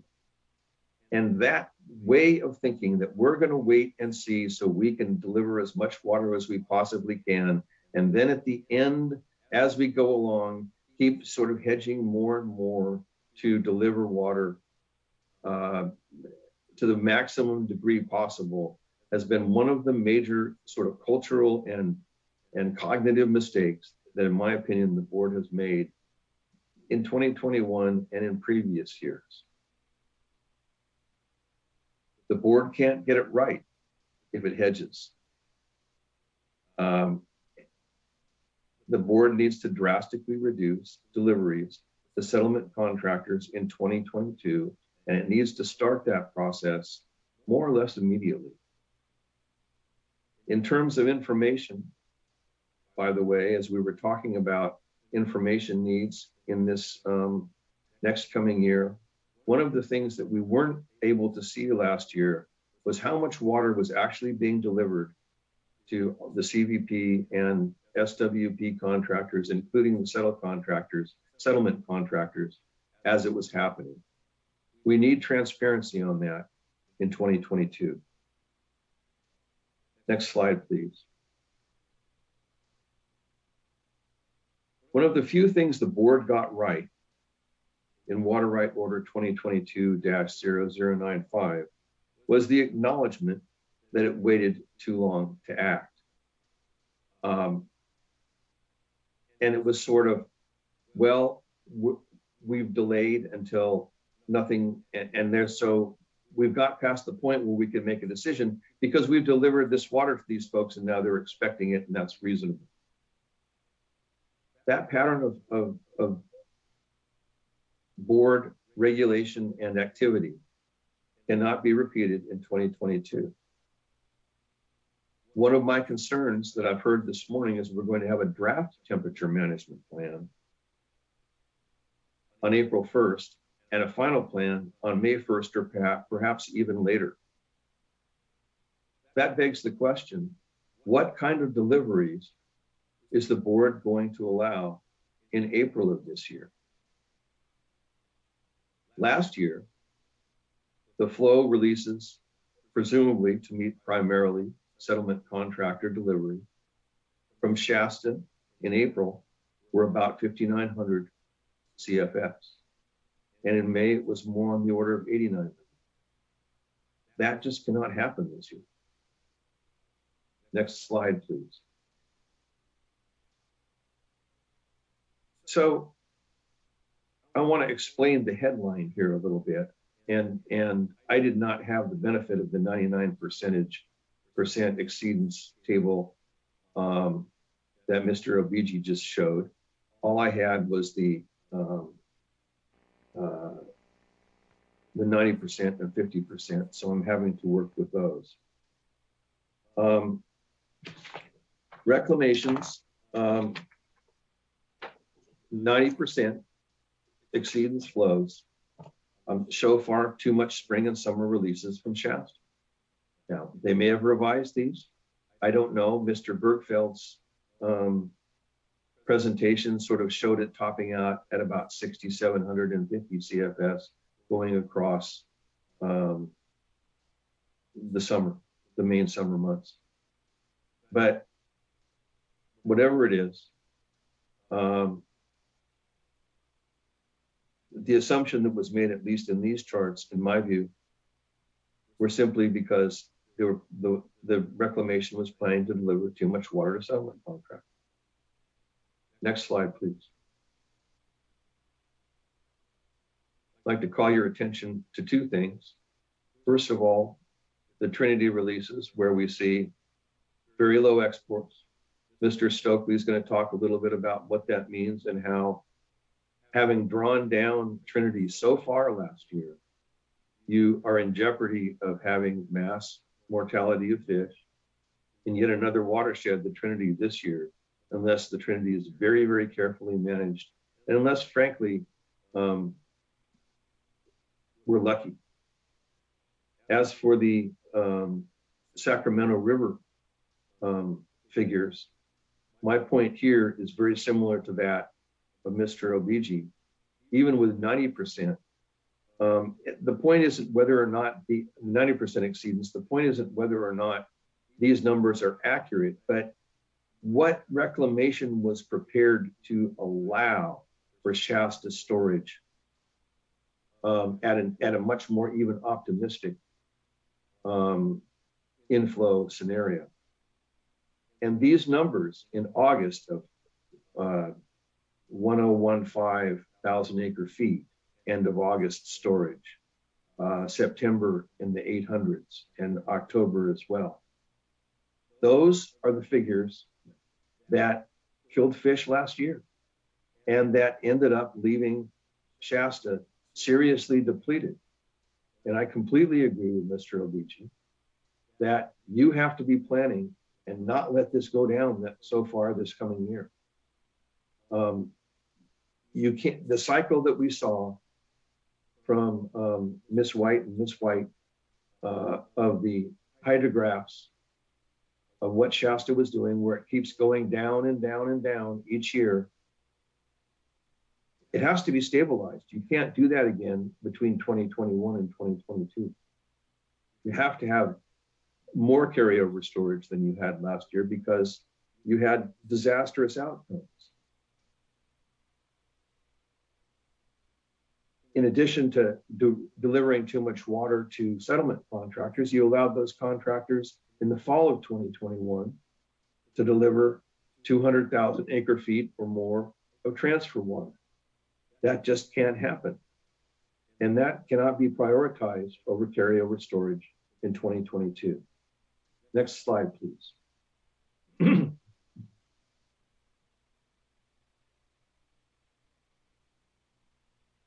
So, without having had the benefit of the technical expertise, which I recognize is substantial, of DWR and Bureau of Reclamation's experts, this is what I saw going into this from the limited data and understanding that I was able to put together. The board has to assume that it's not going to rain again substantially in 2022. And that runoff is going to fall off as it did in 2021. 99% exceedance or more for 2022 inflow and runoff is something that the board must assume.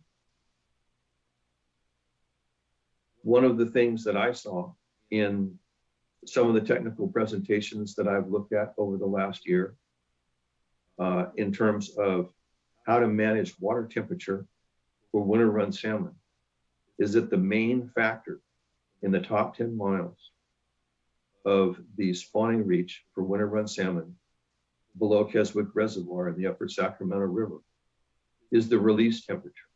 It's not the ambient temperature, it's not the flow, it's the release temperature. And the most important thing you can do is keep cold water in Shasta Reservoir as cold and as plentiful as possible over the summer. In general, because you made risky choices, as did Reclamation and DWR in 2021, you're going to be stuck making harsh choices in 2022. And you need to manage for a dry 2023. There's the Coordinated Operations Agreement. I have no idea how that's going to work out, but it's something that the board should be watching carefully, as well as feather diversions. Next slide, please.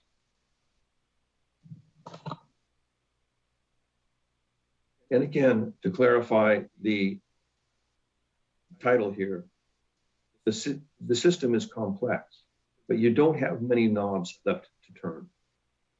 The one you really have left to turn is deliveries and releases from Shasta. You don't know what storage is going to be accurately at this point in time. And we saw last year that what was hoped for was optimistic. But you can, and reclamation can control releases from Shasta over the April through November period. Mr. Bergfeld presented the sort of bookends, and the bookends that seem to make the most sense from the analysis that we've done is to have very low releases in April. You may need to have some kind of pulse flows to move salmon downstream, but not to deliver them to settlement contractors. Diverting the water at Hamilton City or at Red Bluff is not going to help salmon move downstream.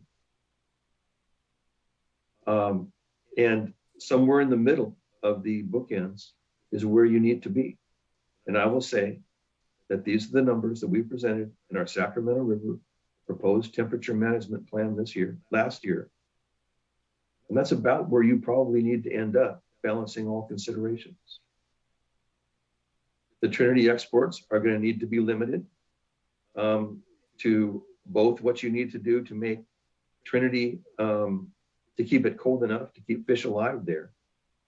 But as you go over the summer, the water from Trinity generally becomes warmer than water from Shasta, and releasing that water into Keswick becomes a problem. And you need to limit deliveries to these senior contractors to what's left. You can't give them a bunch of water and then say, well, this is kind of a fixed number. That's the problem that all the modelers have been working with. All the operators have been working with.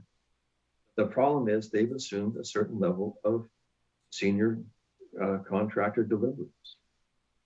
And that just can't happen. And the board needs to step in and manage that and directly oversee it.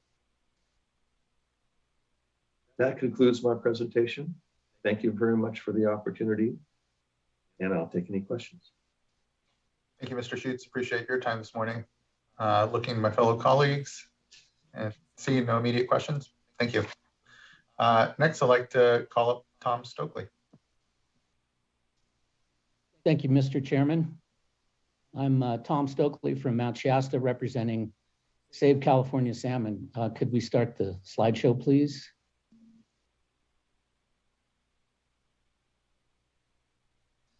As you can guess, my presentation is, don't forget the Trinity River. It is part of Water Right Order 90-5.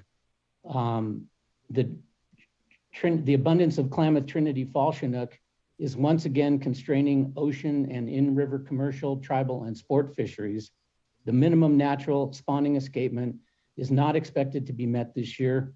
This will be the 7th out of the last 8 years that the minimum natural escapement has not been met.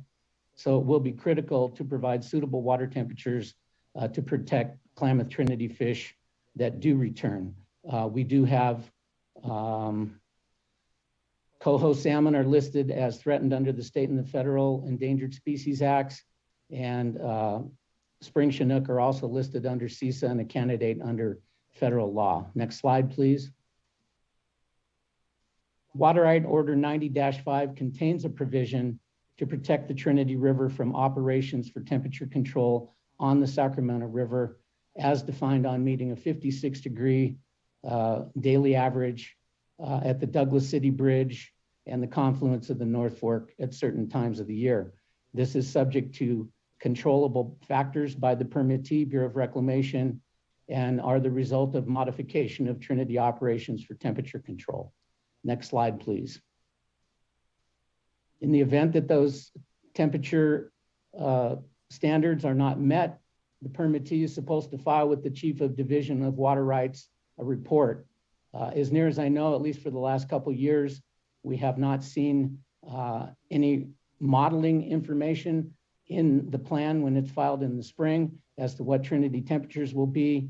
And at least to the best of my knowledge, we haven't seen a report about exceeding those temperature objectives, which it did do last year. So both the Bureau and the State Board are doing a very poor job protecting the Trinity River. Next page, please. These are the basin plan objectives from the Water Quality Control Plan for the North Coast region. You can see the 256-degree ones with the 2 asterisks are in Water Right Order 90-5. We also have a 60-degree objective to protect Holding Spring Chinook. That is not part of Water Right Order 90-5.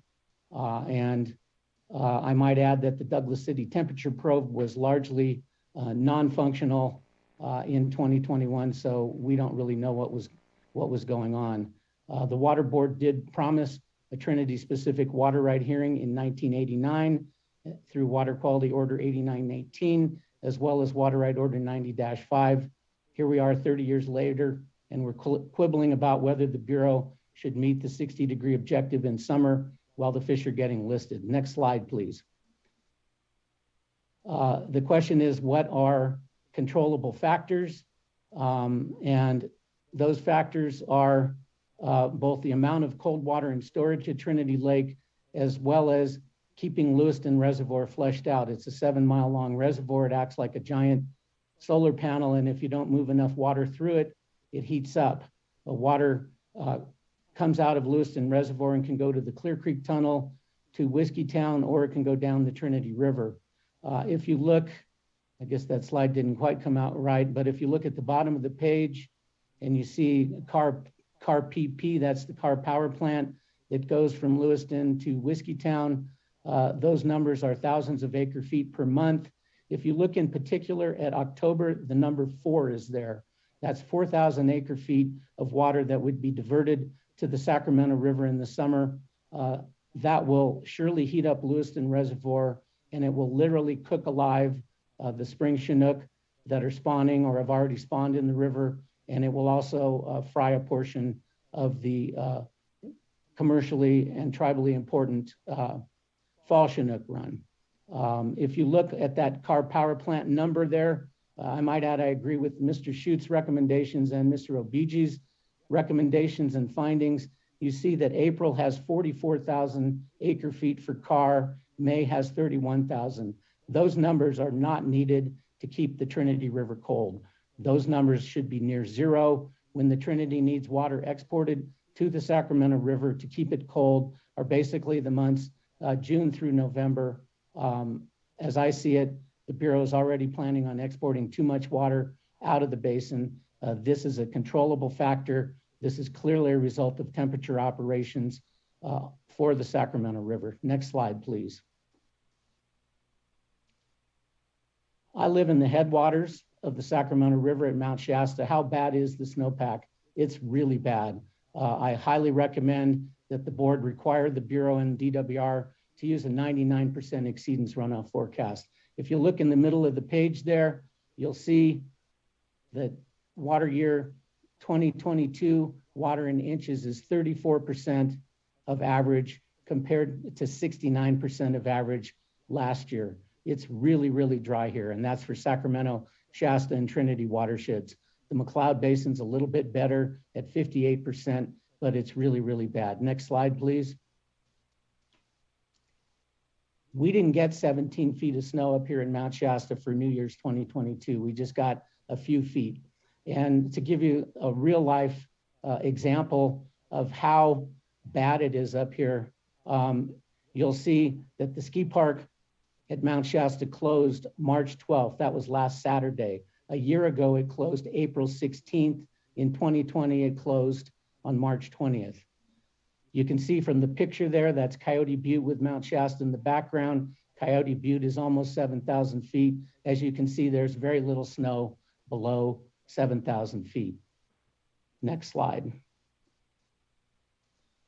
So my recommendations are that the state board require reclamation to include model Trinity River temperatures in the temperature management plan, that they limit Shasta releases from 3,250 in April to 5,000 in May through November, that the Trinity exports to the Sacramento River during April to November be very limited, again, to just the amount necessary to keep the Trinity River cold. There may be a need to increase Trinity releases to keep it cold enough.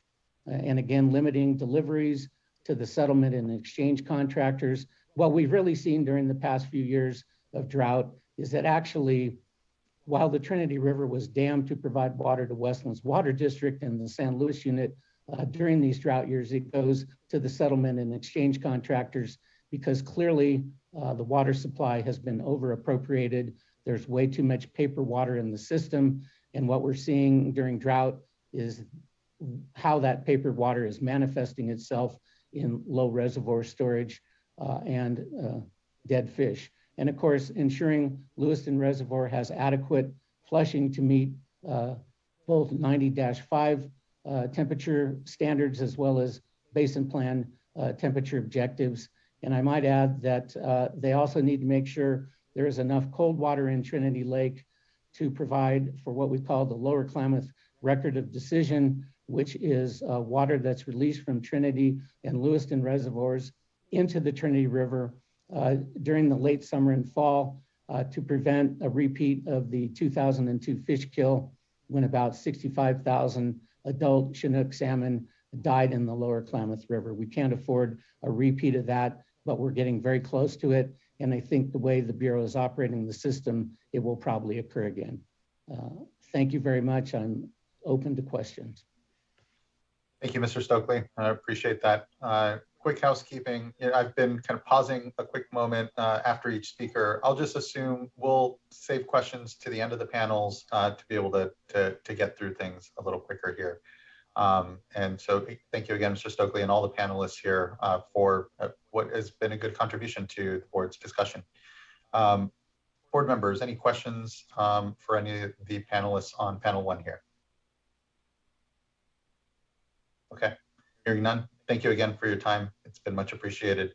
And we can go on to panel number two. Panel number two will be on the status of Sacramento River Chinook salmon, including factors affecting mortality and significance to the population. We will start with introductory presentations from staff and the fishery agencies, then John Rosenfield with the San Francisco Baykeeper, and finally Todd Manley with the Sacramento River Settlement Contractors. And then we'll have board member questions then there at the end. I'd like to call up our first panelist on panel number two here. All right, thank you, Mr. Chair Morano. Esquivel. Good to see you. Thank you. Likewise, thank you. So I'll begin with introduction. So thank you, Chair Esquivel, and to members of the board. I'm Stephen Morano. I'm a biologist with the NIMS California Central Valley office in Sacramento. Also on this panel, we have Bill Poitras, who's a program manager at the U.S. Fish and Wildlife Service Red Bluff office. He oversees fishery monitoring at the Red Bluff Diversion Dam, as well as Doug Killam, who's a senior environmental scientist with California Department of Fish and Wildlife's Northern Region. He has extensive experience in Upper Sacramento fisheries monitoring. And I'll be presenting the slides on the status of the species.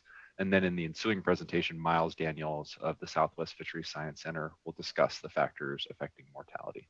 So next slide, please. So to provide a very brief introduction, California Central Valley is the southern end of Chinook distribution. It's formerly one of the richest regions in the world for Chinook salmon production. That's in large part because it has different runs of Chinook that enter the system in the spring, fall, late fall, and winter. And historically, these runs could spread across different elevations and habitat. There's been a lot of habitat loss and degradation. In particular, winter run have lost their only native cold water habitat for spawning upstream of Shasta.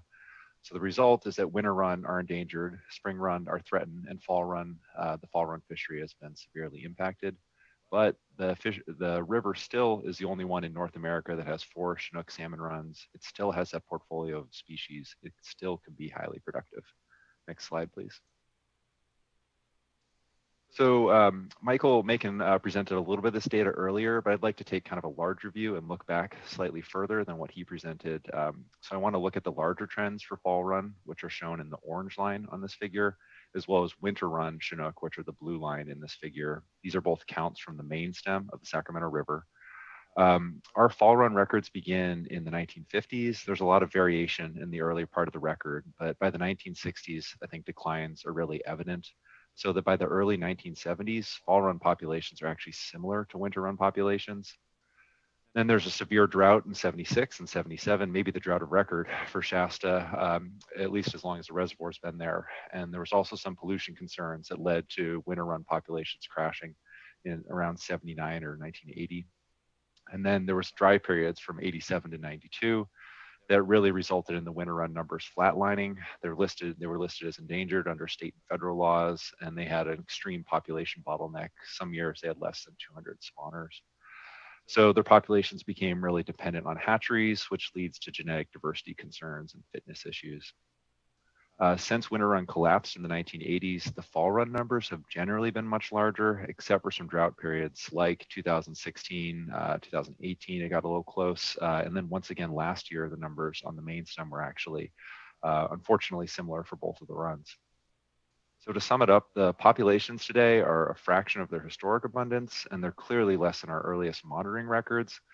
I think there's a risk of shifting baselines here. So even if we have modest improvements in recent years, I think there's a risk that those are misinterpreted and we kind of lose sight of how diminished these populations have really become. Next slide, please. So I'll try to drill into the fall run information first here. So this chart shows the status of fall run Chinook populations above Red Bluff in the Sacramento River over the past 15 years, zooming in a little bit on what we were looking at earlier.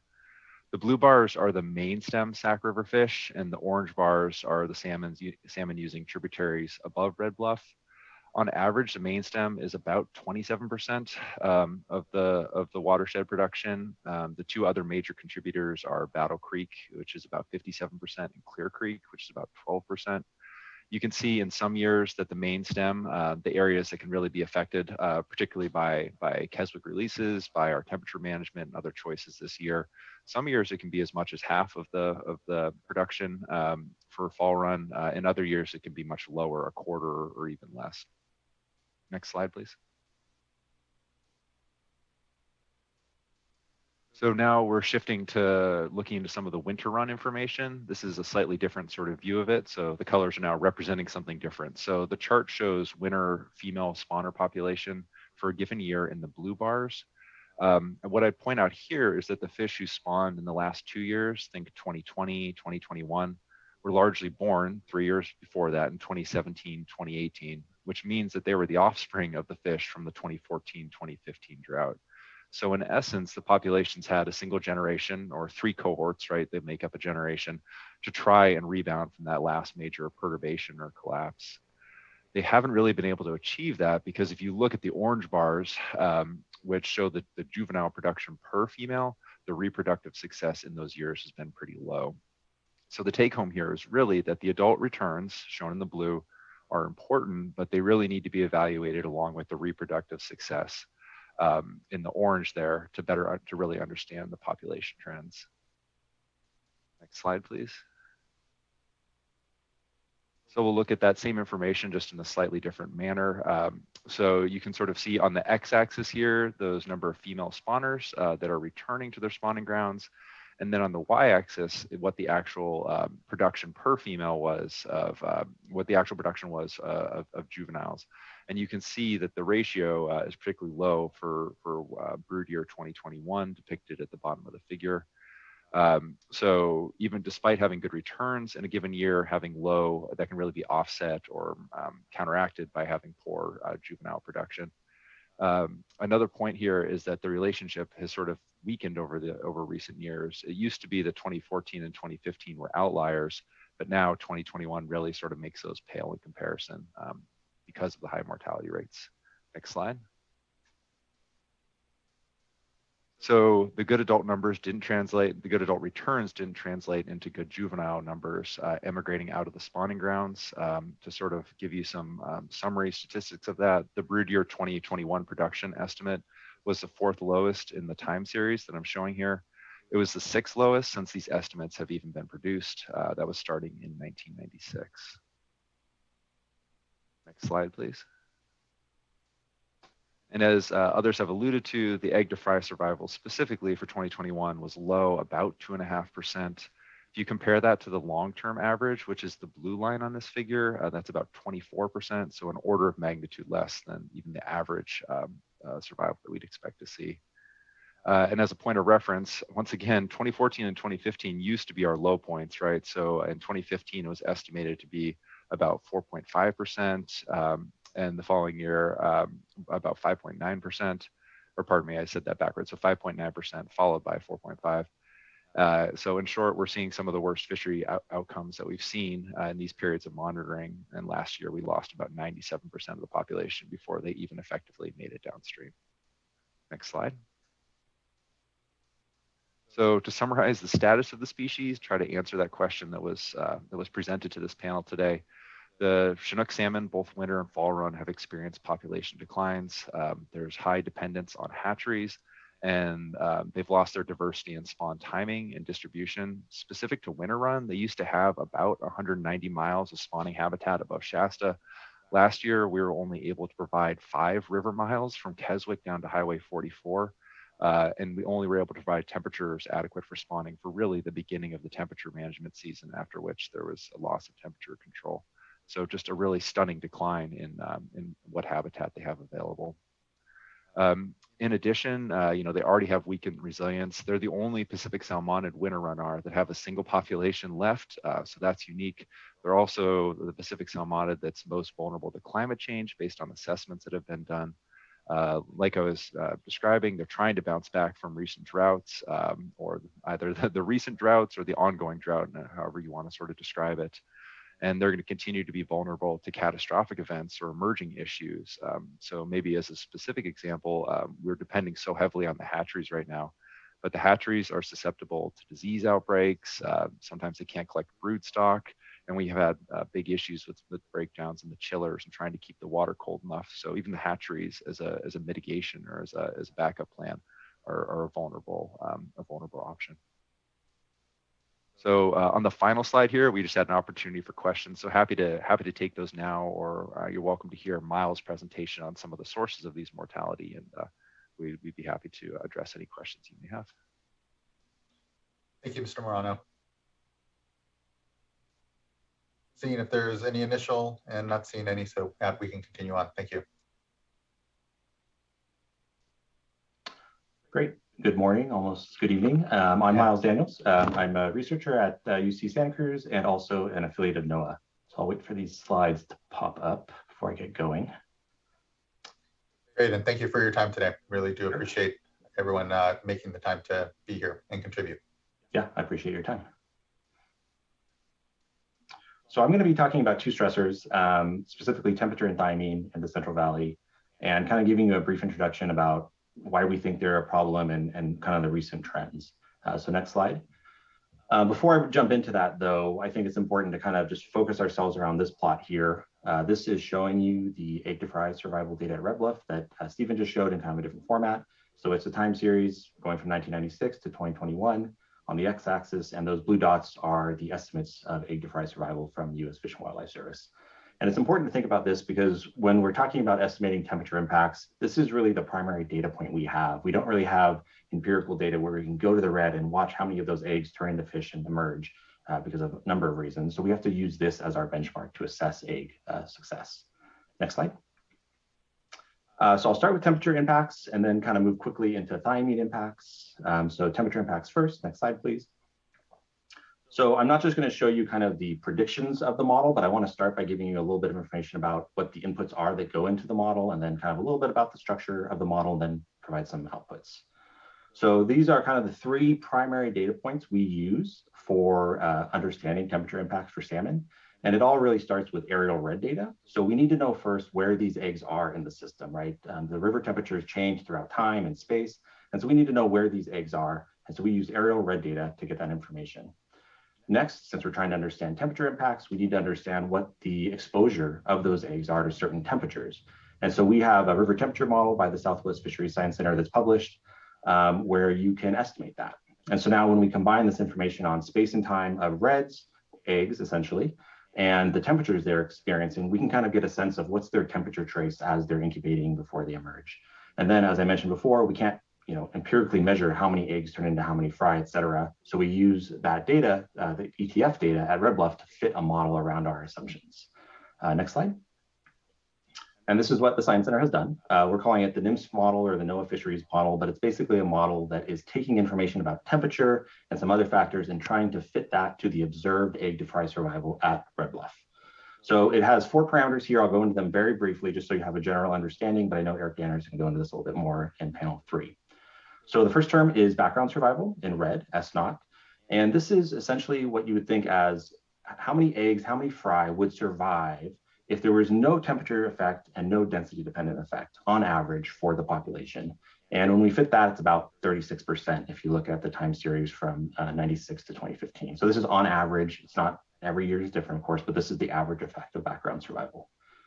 Next, we add in the green term, which is background survival with density dependence. So we assume that as there's more female spawners coming into the system, there might be some kind of competition effect. And so that density dependent essentially weakens the background survival. And we fit that by this term called carried capacity K. So we take the number of females observed to come into the system, and as N approaches K, as the capacity is met, it kind of weakens the background survival. So it's going to reduce background survival as more females come into the system. The next 2 parameters, T-crit and BT, are really the heart of the TDM model. And I'll go to the next slide to kind of go into those a little bit more. Okay, so this is a conceptual model figure taken from the Martin et al. Publication, which was published in 2017 and describes the TDM model in Ecology Letters. And I'll walk you through this a little bit just to get a sense of what T-crit and BT are doing. So if you look at that figure, you see some dots, some squares. Just imagine those as eggs in a river somewhere, and they're incubating at certain temperatures, whether it's cold on the left or warm on the right. And we're following these eggs through time and see how many of them survive. And this is the ideal condition, right?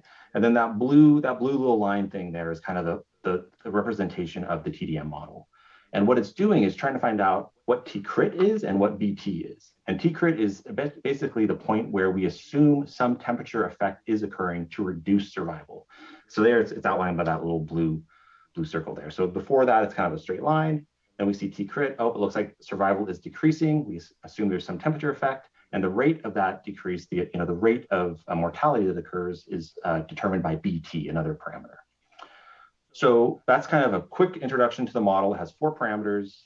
When you fit it with 2016 to 2015 data, background survival is 36%. That carrying capacity term is about 9,000. BT is 0.02 degrees C per day.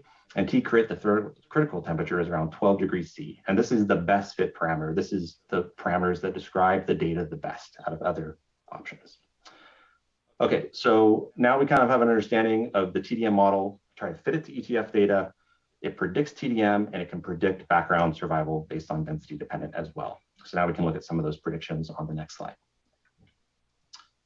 So I'll start with temperature dependent egg mortality.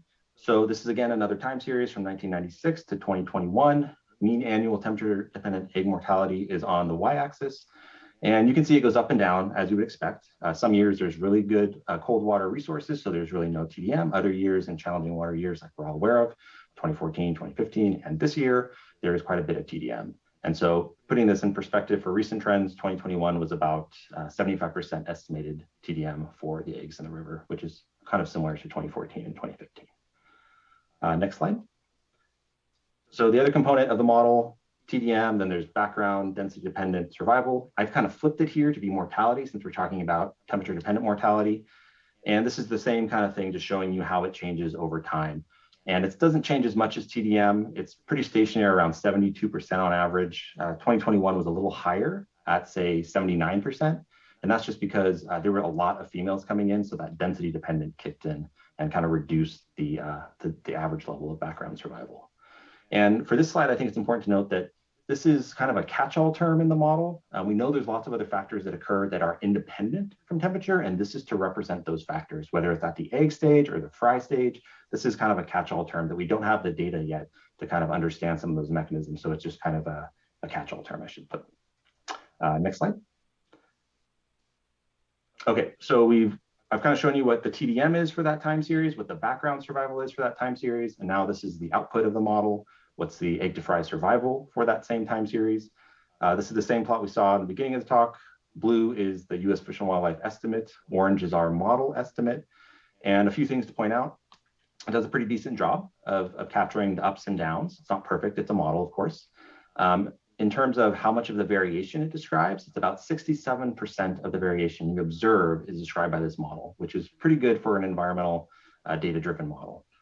Also, just pointing out recent trends, 2021, as Stephen mentioned, is unfortunately pretty much the lowest egg to fry survival we see on the figure at about 2.5%. There's little asterisks there that you might see.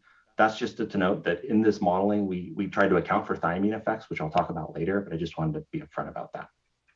And lastly, the thing to point out is, as I mentioned, it's a model, it's not perfect, but this model does do exceedingly well at predicting egg to fry survival when there are years of assumed high TDM. So like 2008, 14, 15, 21, the predictions are pretty much right on top of the estimates. So it's doing a good job in those cases. Okay, so that's the kind of the temperature component of the talk. Now I'm going to switch gears to the thiamine component. Next slide. Thank you. And you can just go to the next slide again. Thanks. So I think we're all probably a lot more aware of temperature effects for salmonids and maybe not so much with thiamine deficiency complex as it's known. So I'll give you a quick background. This is a lot of collaborative work. I'm just the messenger here today. So if there's questions that I can't answer, I can at least put you in contact with people that can answer those questions. But a little bit of a background on thiamine. So thiamine, otherwise known as vitamin B1, is essential for pretty much all life. Whether you're a fish or a human, you need it. When you don't have it, it's not good for you. For adult salmon, when they're low in thiamine, they pretty much pass that low level of thiamine onto their eggs. And then eggs, as they hatch and become fry, then have a higher chance of mortality due to thiamine deficiency complex. So this is important to note that we don't really have any evidence that thiamine deficiency is affecting the probability of egg survival. It's more affecting later life stages, like later fry survival. So that's an important point to note. Also, even if you don't die from your low thiamine concentration, you can have morbidities associated with it. So I've listed a few here.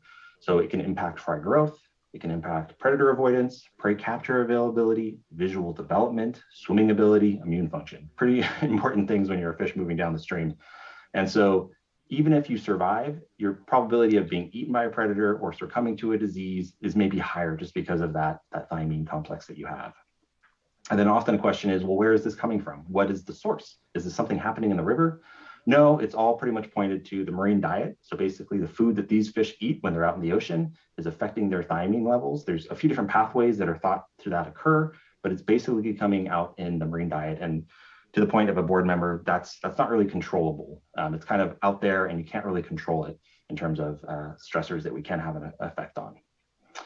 Okay, so that's a quick background. I know I'm going through this kind of fast, I apologize. Next, I want to show you some data from 2021 about observed levels of thiamine in winter run on the Sacramento River. So next slide. So to some background for this slide, essentially in 2021, managers at the Livingston Stone fish hatchery took some females, measured their thiamine concentrations. Some of those eggs from those females were given to UC Davis to rear and follow up. And so after these eggs hatched, they were followed for about 80 to 120 days post-fertilization, and mortality was observed. So when you're looking at this plot, what you should really think about is each dot is, say, 100 eggs from a given female. And we see that there's some variability on the x-axis of their thiamine concentration, which is in nanomoles per gram. And so each dot represents those eggs in those thiamine concentration, and the y-axis is showing you their proportion survival. So if you had a dot that was at 2.5 on the x-axis and it's at, say, 30 on the y-axis, that means out of those 100 eggs, 30 survived, 70 of them died. So this is pretty standard kind of dose response epidemiological data that we can look at and say there is some relationship between the concentration of thiamine and the probability of those fish surviving past fry stage. And so to better understand this, we fit a model to it. And you can go to the next slide.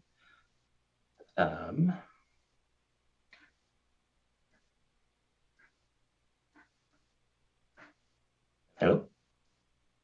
There we go, back. Sorry, making sure I didn't get off the internet there for a second.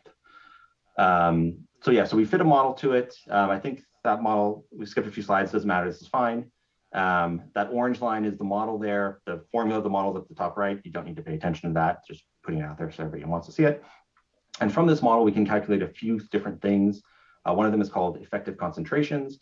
We do this at the EC50 and the EC95 level. This basically says what concentration do I need to have a probability of survival of 50%? And what concentration of thiamine do I need to have a probability of survival of 95%? And it turns out to be about 2.9 and 4.9.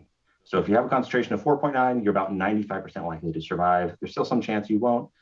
As you go down, your survival probability decreases. So this is great. This is actual data from Winter Run for 2021 from the system. But these are just eggs in a laboratory. And so we can try to expand this out to population and level effects as shown on the next slide. So there's a few steps that go into this that I won't have time to go into, but essentially what happened was in 2020 and in 2021, people started being aware that there was this thiamine issue. And so eggs at Livingston Stone, or fish females coming up at Livingston Stone, were captured. Some of their thiamine levels were measured, and we can kind of have a representative sample of what we think those population levels in those years thiamine concentrations were.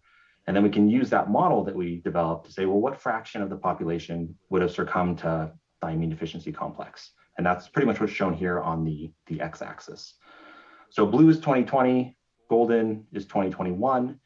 You see that in 2020, we think that about 75% roughly of the fish would have succumbed to thiamine deficiency, while in 2021, it's about 50% roughly. And that's simply to the fact that concentrations in thiamine in 2021 were lower than 2020. So just making the point that this is kind of another stressor added on. In addition to temperature, these fish also had to deal with thiamine in 2021 as well, which is pretty challenging.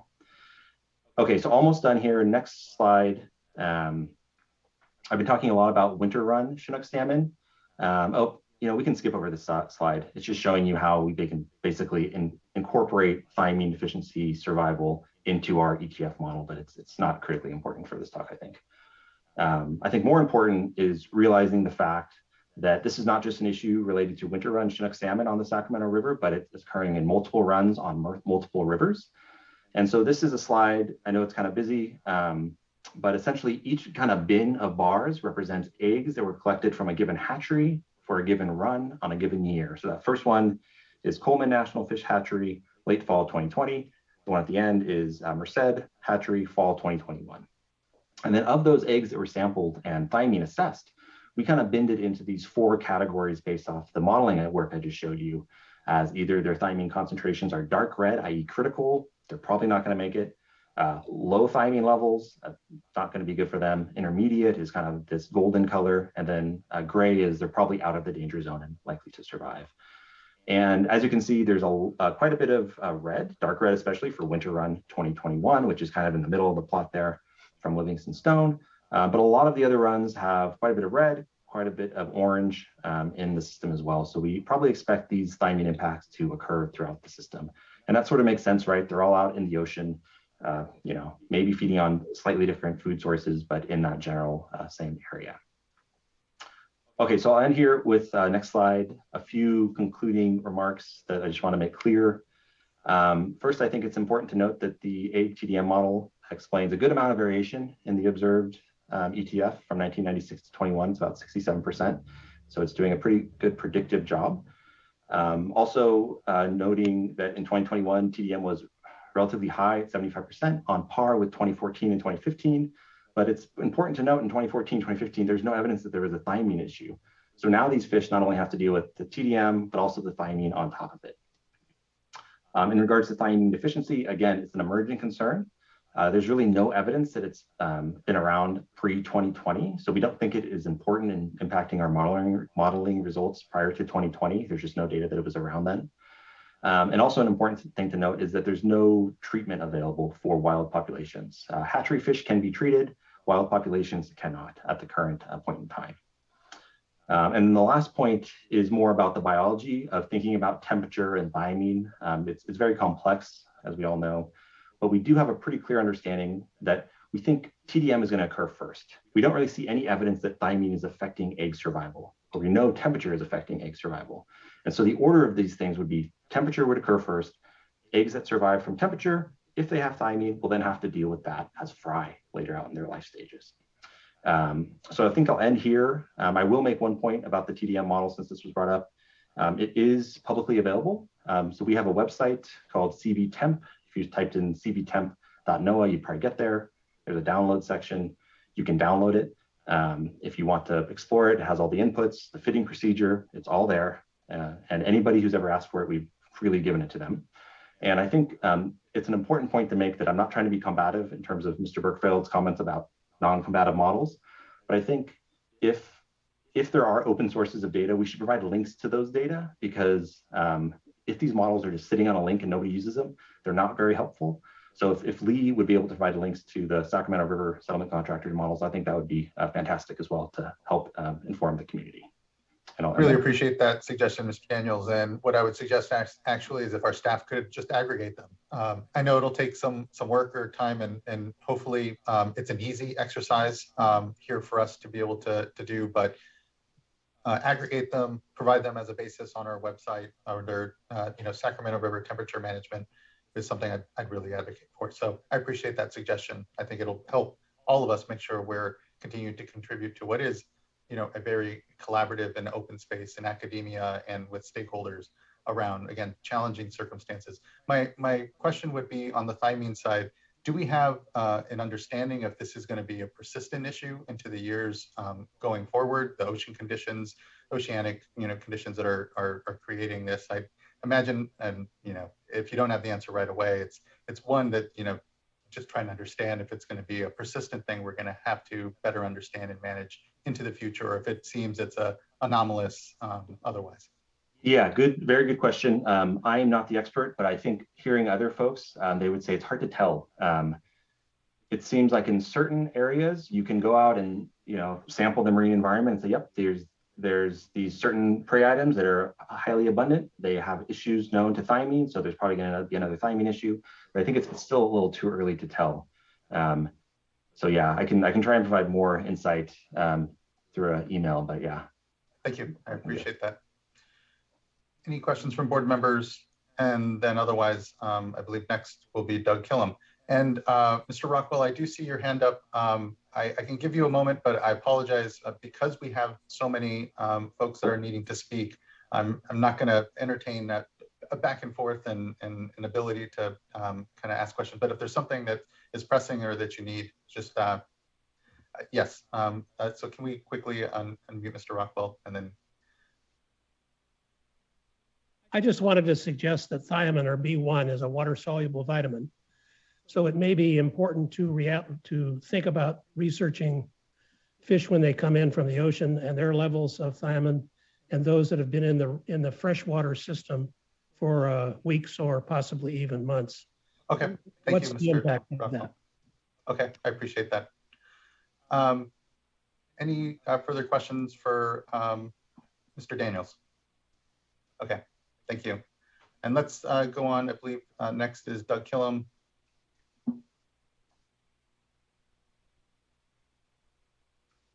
Hi, Hello. Good afternoon. I think it's Eric Danner on. Okay. Apologies then. Thank you.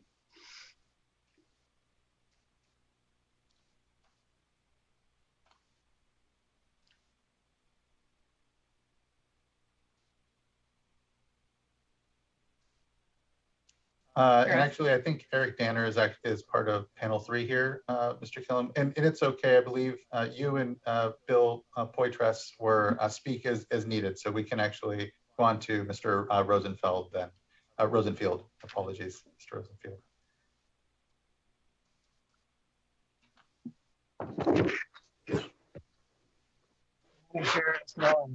Members of the board. I'm John Rosenfield, Senior Scientist for San Francisco Baykeeper. Next slide, please. The overview of what I want to talk about on this panel, trying to respond to the questions that were asked, is that winter run Chinook salmon are in grave danger of extinction. The status of spring run Chinook salmon is also perilous. The board asked about fall run Chinook salmon. We don't have results from last year, but based on the temperatures that persisted into the fall last year, I believe that there were severe temperature impacts to fall run, and of course their long-term trend is not very good either. High water temperatures led to low survival of winter run Chinook salmon in 2021. As I mentioned, fall run probably experienced similarly bad outcomes. The best available science regarding Chinook salmon egg temperature tolerances, including for winter run, is clear and consistent. With that, I'll take the next slide.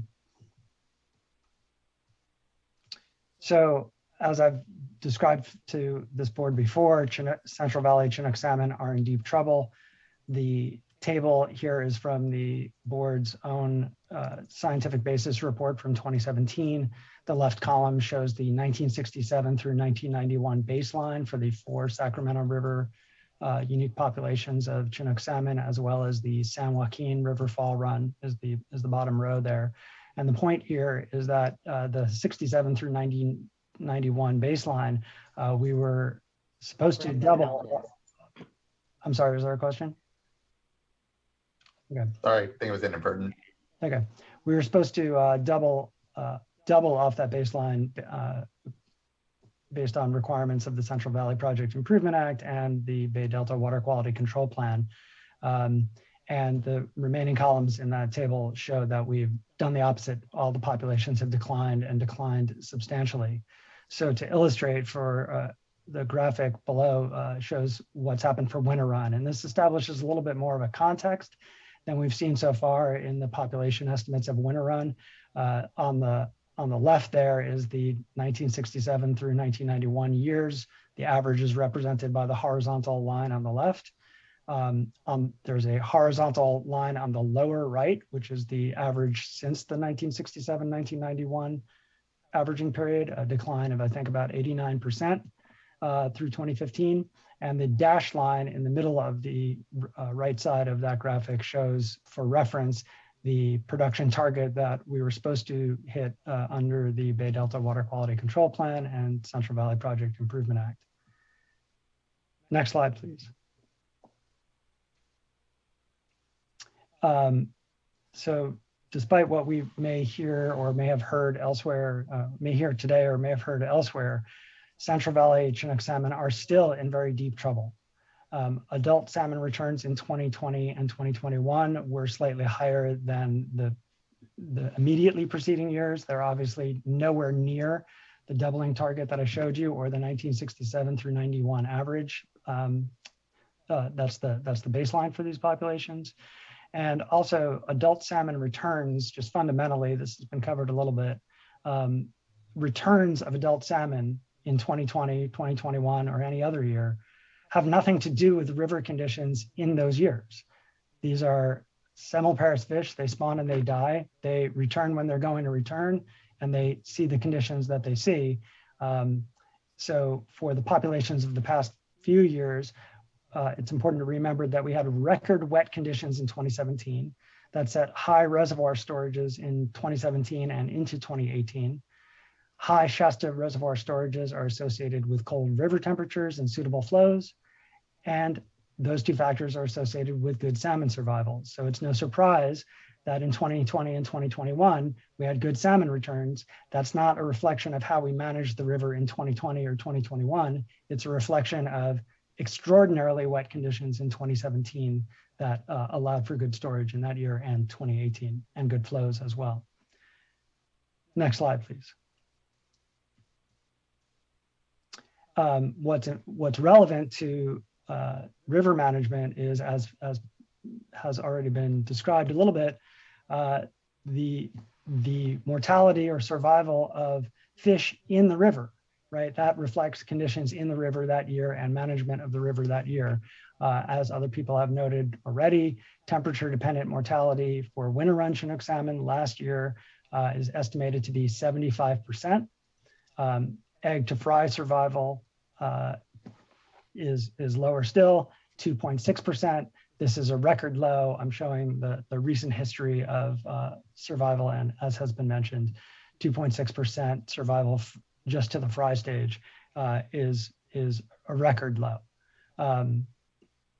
The dotted line here shows the long-term average, or at least over the past 15, 16 years of egg to fry survival, and it's about 22%. Next slide, please.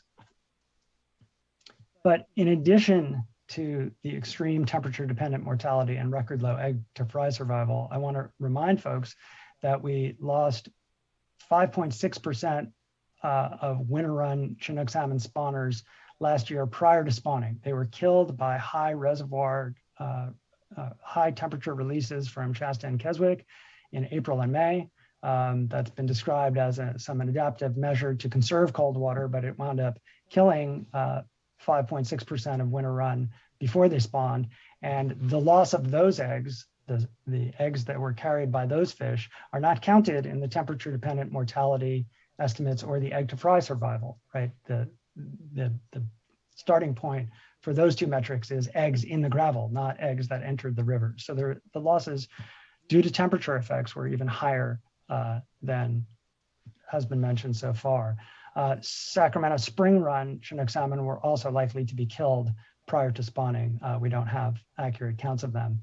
And you may remember images from last year. I'm showing a picture captured by Baykeeper's field investigator of winter run Chinook salmon struggling for oxygen, struggling with high temperatures, swimming close to the surface, very distressed behavior. The fish that I've circled has white fungal growth on its head, covering its eyes, which probably prevented that fish from spawning successfully. This was a widespread occurrence that CDFW documented last year. Next slide, please. Chinook salmon egg temperature tolerances are well-defined and increasingly well-defined.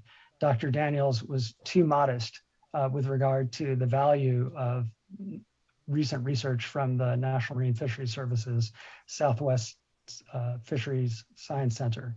That model and the research it's based on really is like a unified field theory of temperature and dissolved oxygen limits for teleost fishes, if such a thing as, exists and people care about it. It's an amazing advance. The science goes well beyond winter run Chinook salmon and predicts temperature and dissolved oxygen thresholds for dozens of fish species. It's the best available science, all right? And I mean, I can't rave about it enough. It identifies a temperature threshold of 53.6 degrees Fahrenheit, or as Dr. Daniels said, 12 degrees Celsius. Those are the same things. And so that's the best available science. Papers published in 2016 and 2020 advancing on that science. But that temperature threshold was not new in 2016.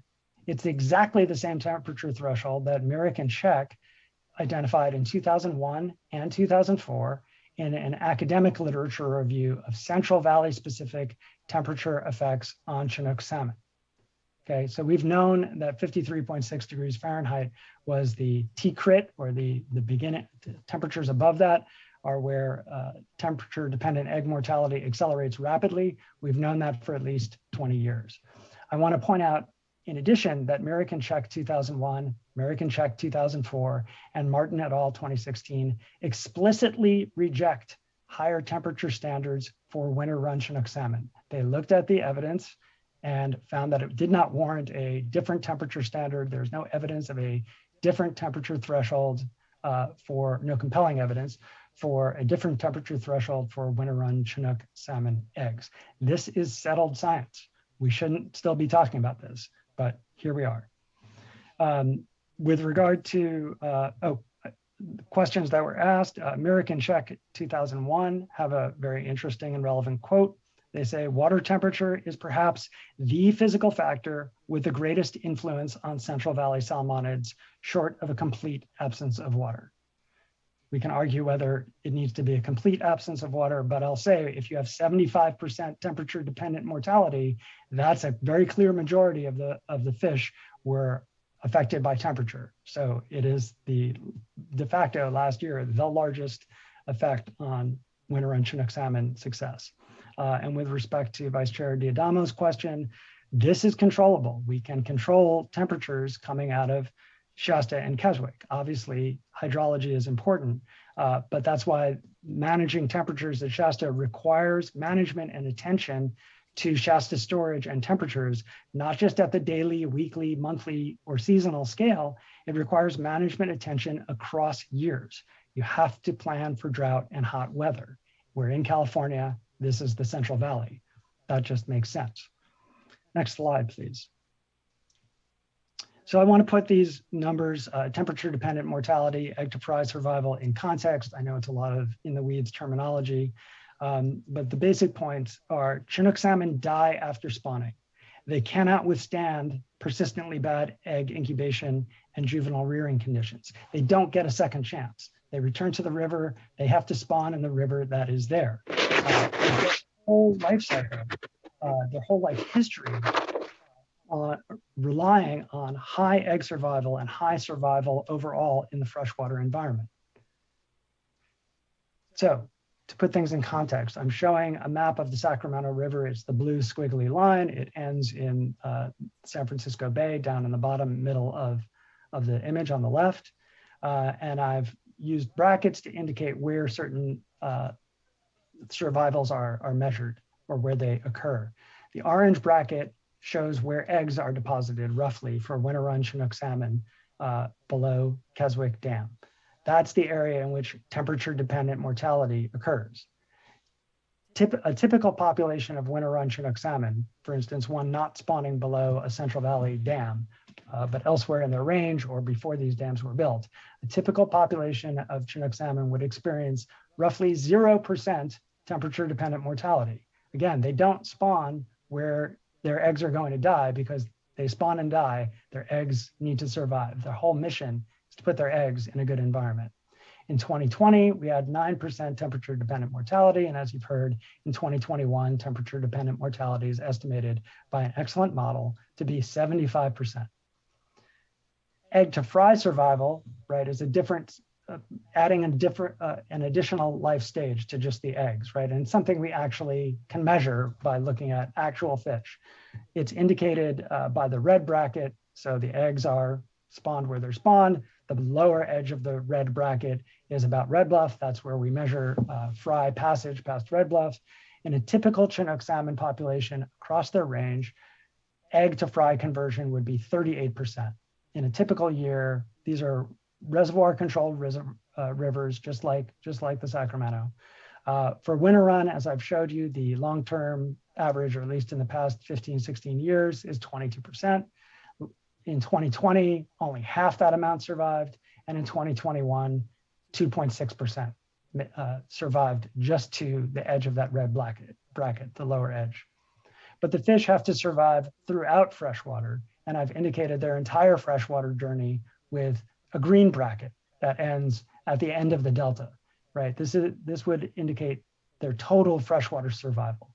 In a typical population, 10% of the eggs that are deposited in a river would result in fish migrating out into the marine environment. On average, roughly 10% survival. In 2020, the cohort estimate is much less than 1.7%. 1.7% is what reached the delta, not what got through the delta. And in 2021, again, estimates, we're not through with their journey yet, but we're estimating that, or National Marine Fisheries Service and CDFW are estimating that less than 0.5% of the fish, the eggs that were deposited in the gravel are going to make it out to the ocean. Going to make it into the delta. Less than that will make it out to the ocean. So these fish cannot persist with continued years like the last two, especially following on similar disasters during the previous drought, which was not so far in the rearview mirror. Continuing with operations like this is a recipe for extinction for winter run Chinook salmon and similar devastating effects to spring run Chinook salmon and fall run Chinook salmon. And with that, I'll end my talk and take any questions. Thank you, Mr. Rosenfield. Certainly another sombering panel, and appreciate the engagement here. Looking to my fellow board colleagues, thank you. I appreciate your time. Next, I'd like to call up Todd Manley. Great. Thank you, Chair Escobar. See, there it is. Great. Well, thank you. I really appreciate the time today and to be able to come before you and speak on this issue. For my presentation, what I'm going to be providing is an overview or a snapshot of what winter run experienced in the Sacramento River last year. Next slide, please. There we go. I think we all recognize that 2021 was one of the hottest and driest years on record. It was really difficult, and salmon and other water-dependent species all suffered. I also want to note the numbers that I'm going to be using in my presentation. I'll be citing from the CDFW and Fish and Wildlife Service reports, and I really appreciate them making those available. I know that's an incredible amount of work for them to generate that information. Next slide, please. While Chinook are a natterine species and spend most of their life out in the ocean, I will be concentrating on their freshwater life cycle stages. Next slide, please. And while the focus of this workshop is temperature, we are finding that to truly enhance species recovery, solutions need to address all freshwater life cycle stages. Next slide, please. So as has been mentioned, in 2021, we had 10,000, a little over 10,000 adult winter run Chinook that returned to spawn.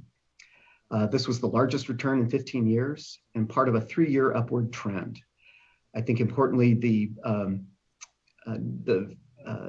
carcasses that were recovered, 75% of those were naturally spawned fish and 25% were hatchery fish. I think it's also important to note that this run was just 2 generations removed from 2015. And if you recall back then, in workshops like we're having here today, some were predicting that there'd be a total loss of winter run Chinook. And yet, 2 generations later, we do have the greatest return in 15 years.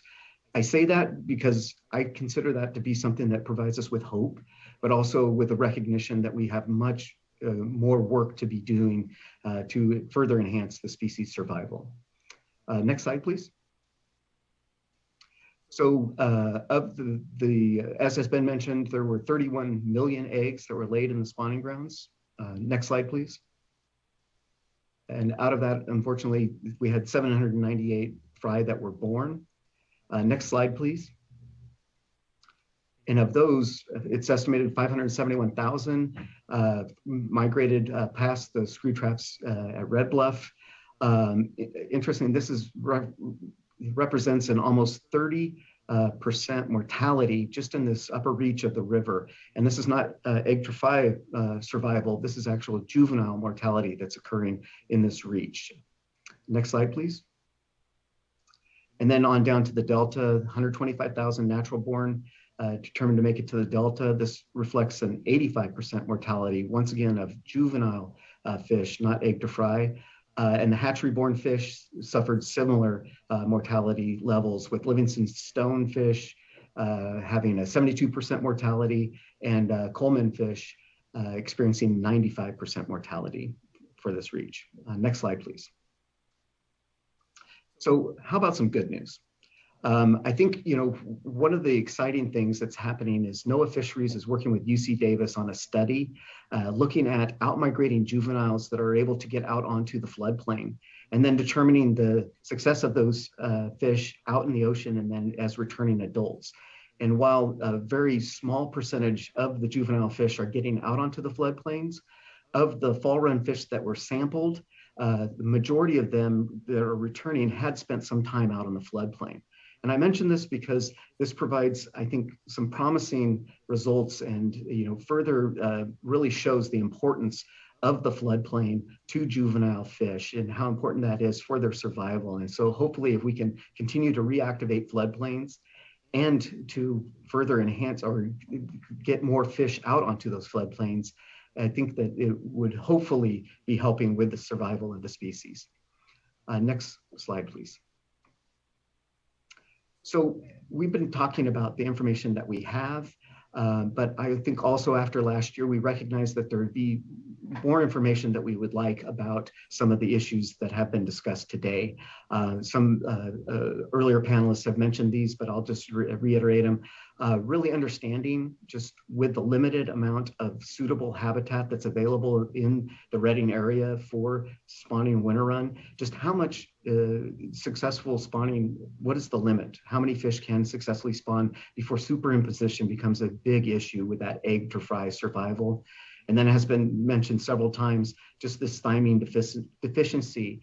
the detection in 83% of the samples, it's obviously a big issue. Just how is that impacting the survival of the species as well? And then lastly, just having a better understanding and monitoring with the actual conditions in the spawning grounds to understand how those conditions are affecting that egg to fry survival.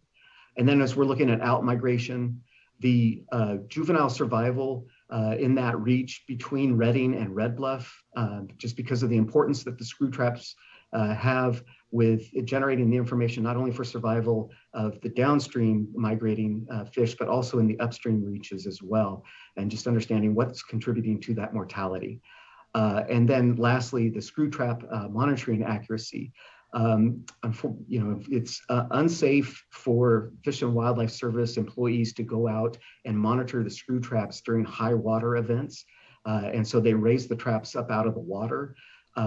These high water events are the very triggers that are sending the juvenile fish downstream and telling them that they should be migrating downstream, and we can't measure them at that point. And so figuring out a way to do so where it could be safely monitored, I think, is really key, because it's leaving a hole in the monitoring activity that's occurring. Next slide, please. And then lastly, as difficult as 2021 was, I think it also showed the importance of all the efforts that we collectively are engaged in to help Chinook salmon in the Sacramento Valley. So with the Sacramento Valley Salmon Recovery Program, where we are implementing projects every single year to provide habitat benefits for all freshwater life cycle stages of all 4 runs of Chinook salmon. The ridge-top to rivermouth water management, where we're managing the water throughout this as it moves through the system and utilizing the same quantity of water to provide for multiple beneficial uses as it moves through the region. The reactivation of floodplains, both on the wet side of the levee with the habitat that's provided by the bypasses and side channels, and then also on the dry side with the fish food program and other efforts on that, within the farm fields. And then lastly, the Sacramento River Science Program, and just the importance of having a coordinating effort to really hone in on the science that needs to be generated in order to better understand the species and how we can help with their survival. Next slide, please. And with that, I appreciate your time and welcome any questions. Thank you, Mr. Manley. Appreciate your time and contributing to today's discussion and the presentation. Thank you. Looking to my fellow board colleagues if there was any questions for Mr. Manley or anyone on the panel as well, and appreciate again the panelists and the perspectives here. Looking to fellow colleagues, and I have some questions. Okay. Thank you, yeah. Vice Chair. Okay, so getting back to my questions about modeling, and Chair, I appreciate your suggestion that staff could collect that information. I guess on modeling, and also on my other question regarding what science questions are out there, not in this year type, but going forward, really, I think we're just going to continue to have these issues. So, Mr. Manley, I appreciate your flagging where you think there might be some gaps in information. I don't think that this is the time nor place to whittle down on these questions, but what sort of commitment could you all make on this panel to gather together, whether it's through the Temperature Management Task Force or the Science Partnership, to ask a question or two that could help better inform these decisions going forward?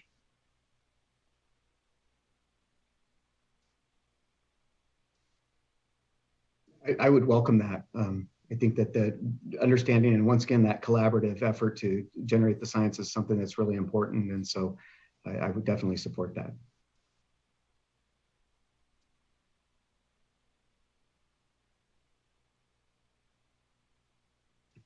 Anybody else looking in particular for the Fish Agency's comments? Diadamo, so I'll, Vice Chair Diadamo, I'll attempt to answer that. So I think we're engaged in a number of collaborative science partnerships, right, to try to better understand and prioritize those things. I might put an emphasis on the latter part of that, to really prioritizing them. There are an infinite number of scientific sort of endeavors that we could take on.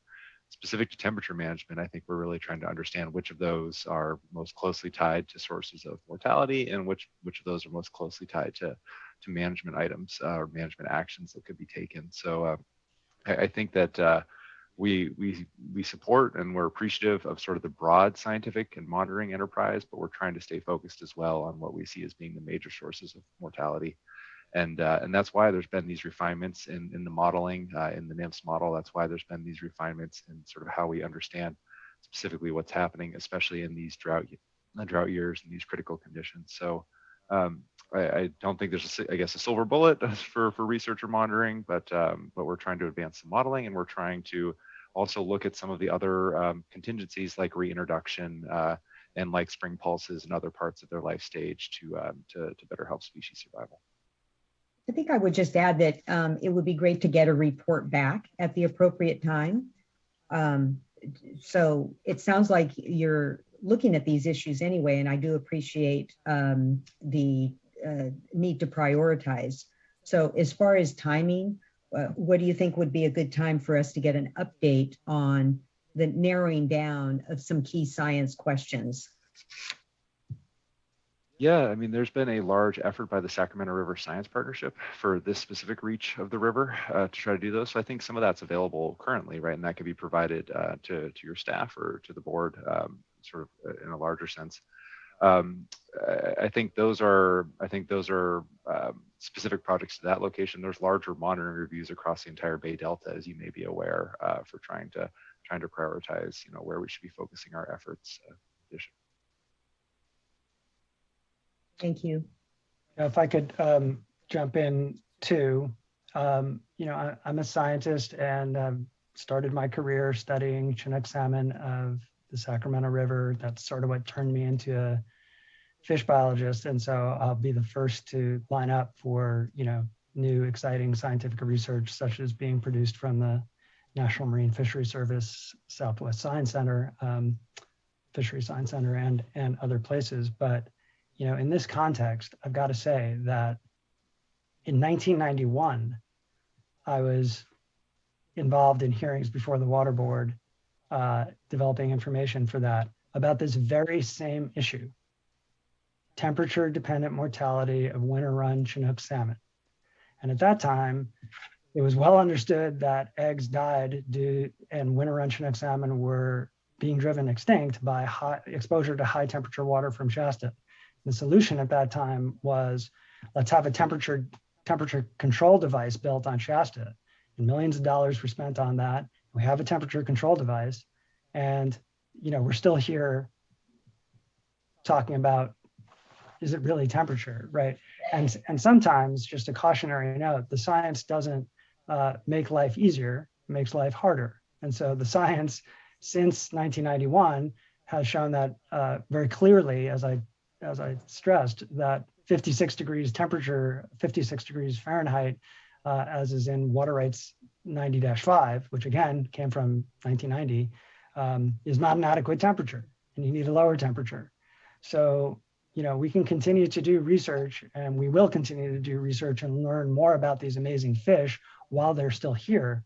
But unless we begin to use the science that we have about what these fish need, cold water, freshwater flows, that transport fish and also activate floodplains and do a variety of other things that benefit these fish. Unless we provide them with what the science is telling us we need, we're not going to have more science because we're not going to have the fish around to study any longer. Thank you. And then I did have one more question, Chair Esquivel, and that has to do with, and this is directed to Mr. Morano and Mr. Killam, or anyone else that's there representing the agencies. And that has to do with fisheries management mitigation strategies. So it sounds like it's just tough all the way around, including in the hatcheries and with some challenges with the facilities there with keeping temperatures low. But could you talk a little bit more about that and what other strategies you're looking at, specifically moving moving the eggs or the fry to other locations. I might try to defer to, I see Jason Roberts from CDF&W as well as Doug on the line. So if they're available, would you like to speak to that?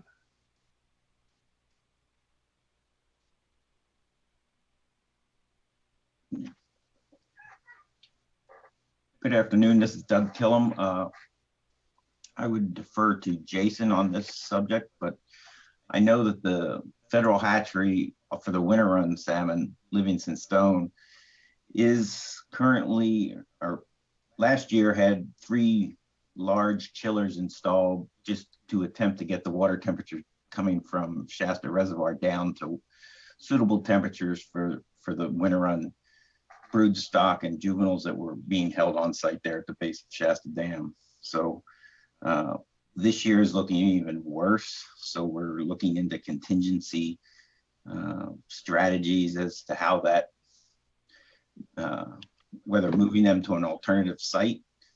And I'm not sure whether a decision has been made quite yet. Vice Chair Diadamo, great question. I could opine some. Jason Roberts, I'm an environmental program manager for the Department of Fish and Wildlife up in Redding. The fishery agencies are collectively working together on potential actions that could be taken in addition to temperature management on the river to try to maximize survival of winter run Chinook this year. I'm not sure we have any firm details to share today, but the results of those discussions are imminent, and I will share it with the board I'll share it with the board staff as soon as it's available, and they can share it with the board members if that's okay with you. Thank you. Yes. Thank you, Mr. Roberts and Killam and Vice Chair. Any other questions from fellow board members? Okay, seeing none. Thank you, everyone, on this second panel. Let's go ahead and take our lunch break. It is 12:45-ish. So let's just say we'll come back at 1:20.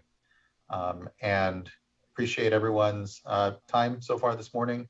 We'll come back and begin with panel number 3. And thank you very much. Have a good lunch. We'll be back, and appreciate everyone's time today and patience.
All right, everyone.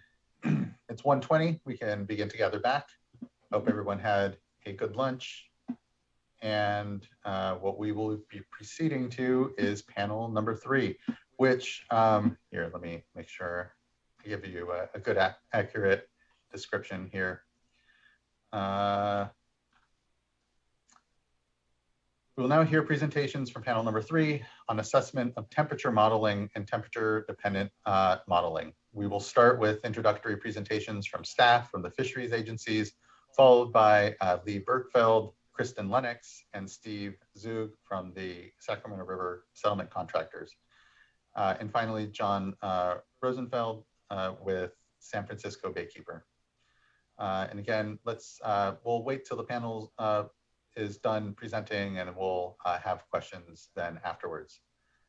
So this is now a more deeper dive then into the modeling and the tools that we've had good discussion of, and I appreciate the focus around, but here a better deeper dive, and maybe continue to make sure here, and I think you're hearing clearly from all board members, that we're desiring to make sure all this work, which as I understand it is, publicly available, open source, able to be, again, replicable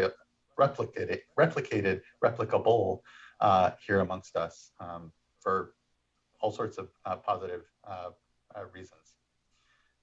So let's go ahead and call up then our first panelist on panel number 3.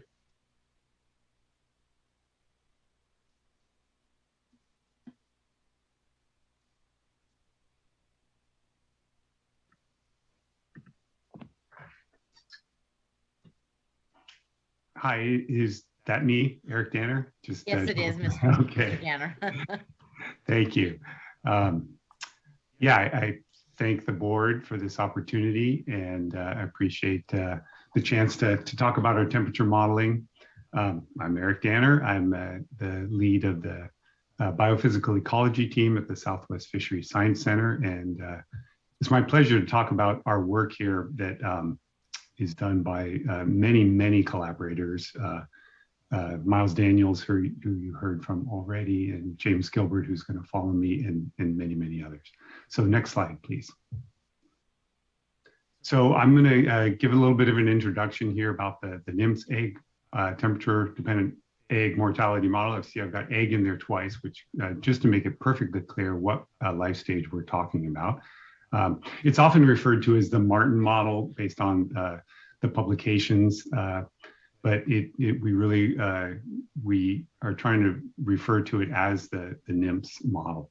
I'm going to talk about the importance of independent review of science in this talk, and try to address some misconceptions, misperceptions, et cetera, about the model, and then address the key questions from the board. Next slide, please. So as I said, it was developed by and has the full support of the National Marine Fisheries Service. And it was introduced to the stakeholder community in the spring and summer of 2016, and then published in 2017. The publication date is sometimes referred to as 2016 because that's when it came out online. And then there's this important follow-up publication that came out in 2020. And it's based on fundamental scientific principles. And this involves a mechanistic understanding of the processes that are impacting developing aquatic eggs. And this physiological understanding tells us not just what is happening, but why it's happening. And that is really important. And so then these principles were tested and confirmed using laboratory studies in the follow-up paper.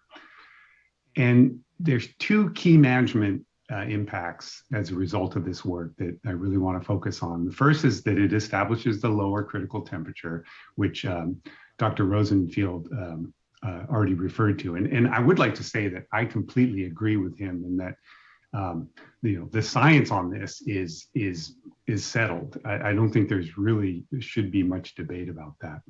And then the second part is that it quantifies the temperature-dependent egg mortality for a given scenario, historically what happened in the past, or what it can quantify and predict what will happen in the future under various operational scenarios. And this is really the key point, and because that's what we need for a modeling tool, something that'll tell us if we do this, what will happen.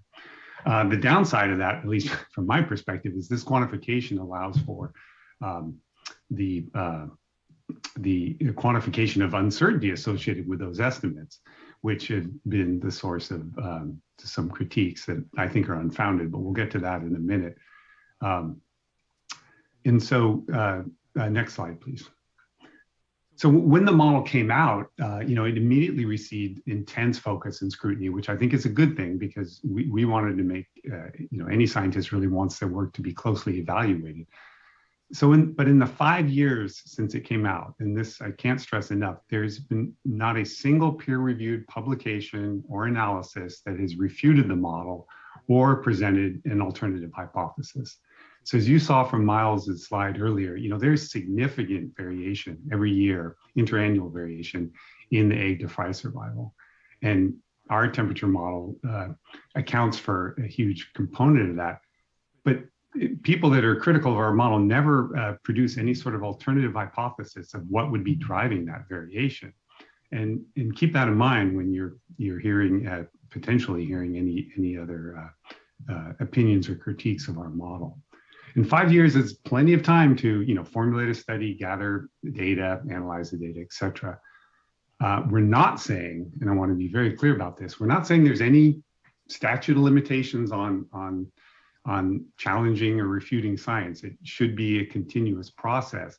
What we are saying is that analyses, reports, et cetera, that are not independently reviewed should not be counted as equivalent to peer-reviewed published science. And I can't really stress that enough.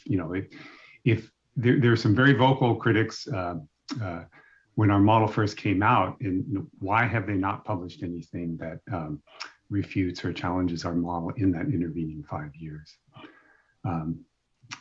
Next slide, please.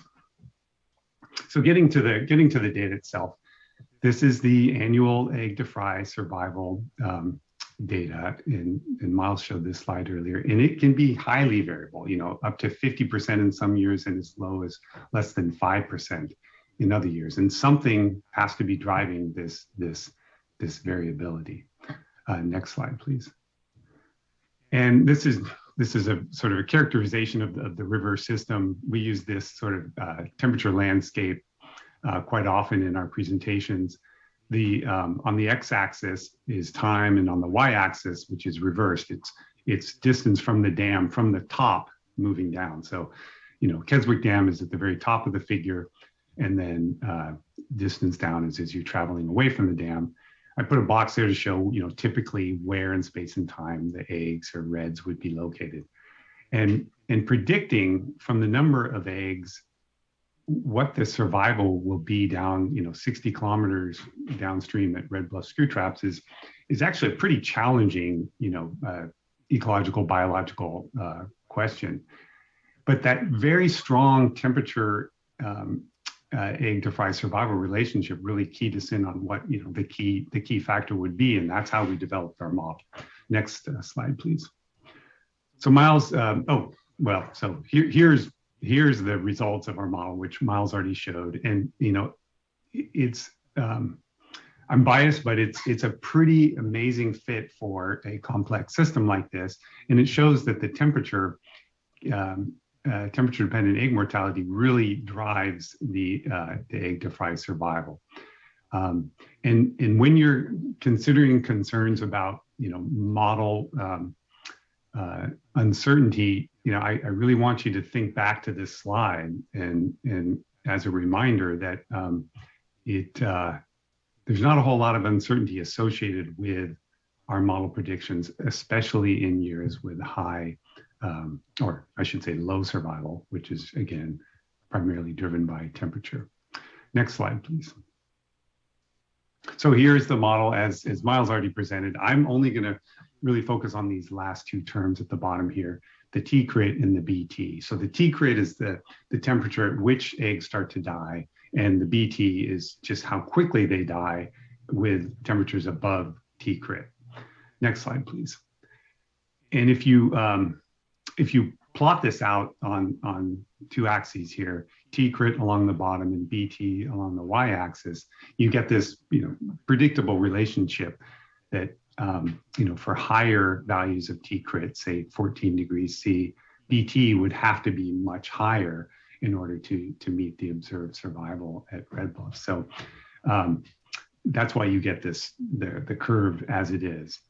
Next slide, please. But at the extreme ends of this curve, the biology is not really very plausible. So for those blue dots up at the top there, at say a critical temperature of 14 degrees, your BT would have to be so high that essentially you exceed it by a tiny fraction of a degree for a very short period of time, and all the eggs would have to die. And we don't think that's realistic. Conversely, at the other end of the scale down there around 10 degrees Celsius, that's not biologically realistic either. If the critical temperature for eggs was 10 degrees Celsius, it's unlikely they would survive on the Sacramento River in the summertime at all. So the extreme ends of the scale are not supported by the biology. This is just the mathematical fitting of the BT and the T-crit to the observed survival data. So we run 1,000 parameter combinations. Those are the 1,000 combinations of the parameters shown here, and get a distribution of temperature-dependent mortality models for a given year. And we present the median of those values as our TDM estimate. And we include a 95% confidence interval, but that confidence interval includes all the points you see here. So it really over exaggerates what is likely to be any sort of realistic confidence around the value. Next slide, please. Really, the focus should be on this point here. And if you look at the marginal distributions of the T-crit and the BT and those gray histograms on the top and on the right, that's where all the 1,000 parameter combinations, that's where the most likely value is here at 12 degrees C. And I can't remember what the exact BT value is. But that is what's supported by the most likely fit. It's the highest density of parameter combinations. It's the highest R squared. So the colors on this plot are the actual R squared values for each parameter combination. And the dark red are the best fit parameter combinations. And it's also the most biologically plausible of all the values. Next slide, please. I'm actually going to skip this part for the sake of time. Next slide. Next slide. So there's been some concern expressed by some individuals about the error in the egg to fry estimated values every year, and that could be somehow impacting our model fits. So this is just a preliminary analysis. This is not published. This is something we put together for this presentation. We took the best fit parameter from those previous slides and then used the egg to fry data, the published data from the U.S. Fish and Wildlife Service, and then perturb that within the confidence intervals for each year to say, well, what if it wasn't that exact predicted value for that year? What if it was somewhere within that range? And then ran that through our model and found that it's very robust. We get the same value, the same likely value for T-crit and BT, even with that accounting for that error in the egg to fry estimate. And next slide, please. And so we did the same thing because there's been concerns about the data for the locations of the reds that we use to fit the original model in the Martin paper. We used the aerial red survey data to get an accurate estimate of what the eggs, where the eggs were in the system, when the eggs were in the system, and then what temperatures they'd be exposed to. And rightly so, Doug Killam from U.S. Fish and Wildlife said, well, there's error in those aerial red survey data. So the carcass data would be a better source of information for that. And so we ran the model using the carcass data And we perturbed the carcass data too to see, well, what if the carcass data, there was uncertainty associated with that? What if they were off by a day or a number of days, or upstream, downstream? And we analyzed all that and found that that made essentially no difference in our critical temperature estimate. So those are two commonly cited sources of error in our model that people are concerned about, and we found that the model is very robust to both of those. Next slide, please. So why the lower critical temperature? Our model came out with 12 degrees C or 53.6 degrees F. The previous temperature target was 13.3 or 56 degrees Fahrenheit. And as I said earlier, it's important that our model not only explains why this value is, or that the value is lower, but it also explains why the value is lower. And that's based on a biophysical model of mass transfer theory. So that's how the oxygen is diffusing across the membrane of an egg. And then followed up with a mathematical model of O2 supply and demand in the Martin 2020 paper. And then, as I said earlier, confirmed with laboratory experiments. Next slide, please.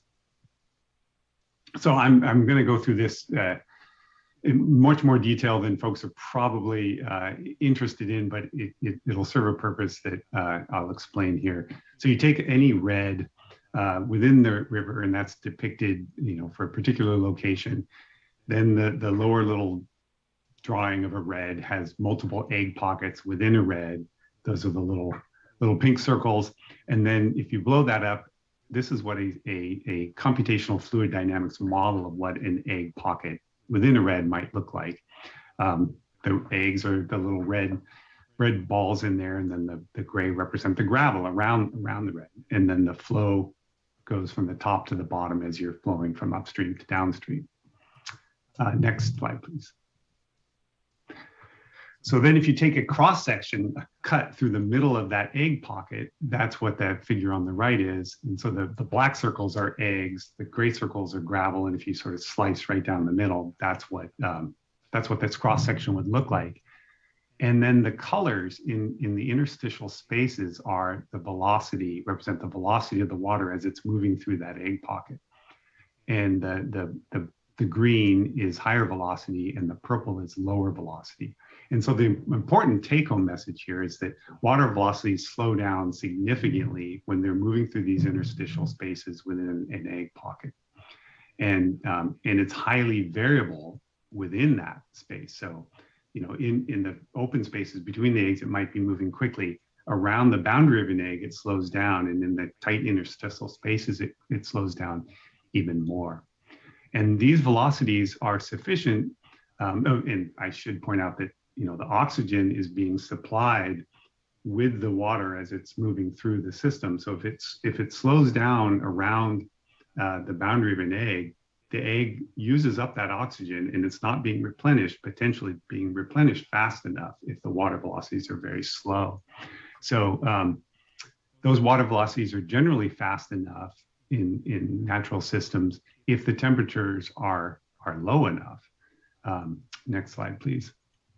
It's when temperatures start to increase that it becomes a problem. So oxygen demand within an egg increases with the egg volume, but it's got to be supplied across the surface of the egg. And salmon eggs are very large, and so their O2 supply is then precariously balanced with the demand. And then in red here is really the key point. The metabolic rate of embryos increases exponentially with water temperature. And so there's these two potential forms of oxygen depletion that occur. One is around the boundary of the egg, which you can see from that, where that arrow is pointing, and that if the demand goes up and they use up all that oxygen and it's not being supplied fast enough by water moving around the egg, they're going to start being limited. And the other is this depletion of, and that's what matters to that one egg. But the second one is depletion of the downstream oxygen that matters to other eggs. And you can see that from the sort of tail end of this computational fluid dynamics model that shows that the oxygen is depleted downstream from the egg. And next slide, please. And so this is where this becomes a factor within an egg pocket. So this is the same picture I showed earlier, but now we're looking at oxygen concentration instead of water flow. And you can see that, around the individual eggs, that depletion is occurring, but down at the bottom of the figure, it's much higher in the interstitial spaces and in general. And that's because this bulk depletion is occurring as the oxygen gets used up by the upstream eggs, and it's not less is available for the downstream eggs. And we were actually able to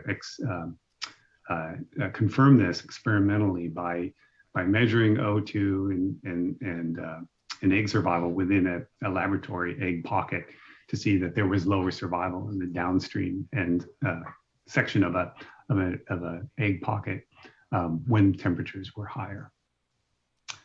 Next slide, please. So the reason I'm going into all this detail is this explains, the mechanisms, our understanding that form the foundation of the NIMS egg temperature-dependent mortality model. And it also explains why the thermal tolerance is significantly lower than what is found in typical laboratory experiments, which do not clump the eggs into this sort of natural pocket with gravel, and so you end up with either two-dimensional distribution of eggs on a tray where the water velocities are much higher, and they don't end up being oxygen limited. And it also is an attempt to clarify a common misconception about our oxygen limitation hypothesis, and that we never are stating that the dissolved oxygen in the Sacramento River is low in any way. That's not a function of the river's oxygen level. It's a function of what happens within an egg pocket.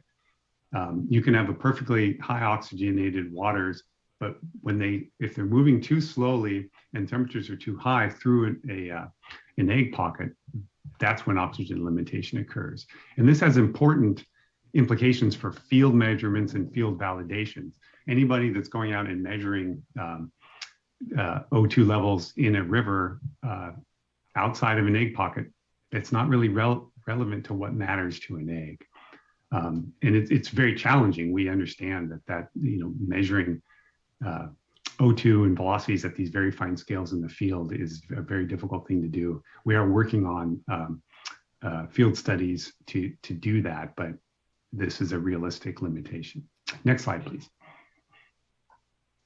All right, so getting back to the key board questions, how can temperature modeling be best informed temperature management planning, and are all the models publicly available? I'll get to the first part. Oh, and just to state that, I'm with the NIMS Southwest Fishery and Science Center. We're the science wing of NOAA, so we do science that supports management, but I stay away from policy decisions. So I'm purely presenting the science side of this, just to be clear. So all the model descriptions, model code, annual results, et cetera, input data, relevant papers are all available, as Miles mentioned, on our website, CVTemp. There's the URL. Next slide, please.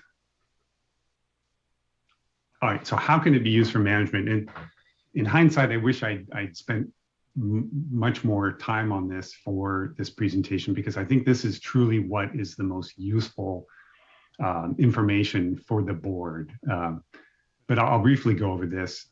This is what we call the temperature-dependent landscape, temperature-dependent mortality landscape on the left there on that figure. You may have seen these in previous presentations. This is not temperature in color here. This is the probability of temperature-dependent egg mortality. And what this is our model results applied to what was observed last year on the Sacramento River. So this is 2021. This is our estimate of the spatial and temporal distribution of the temperature-dependent mortality.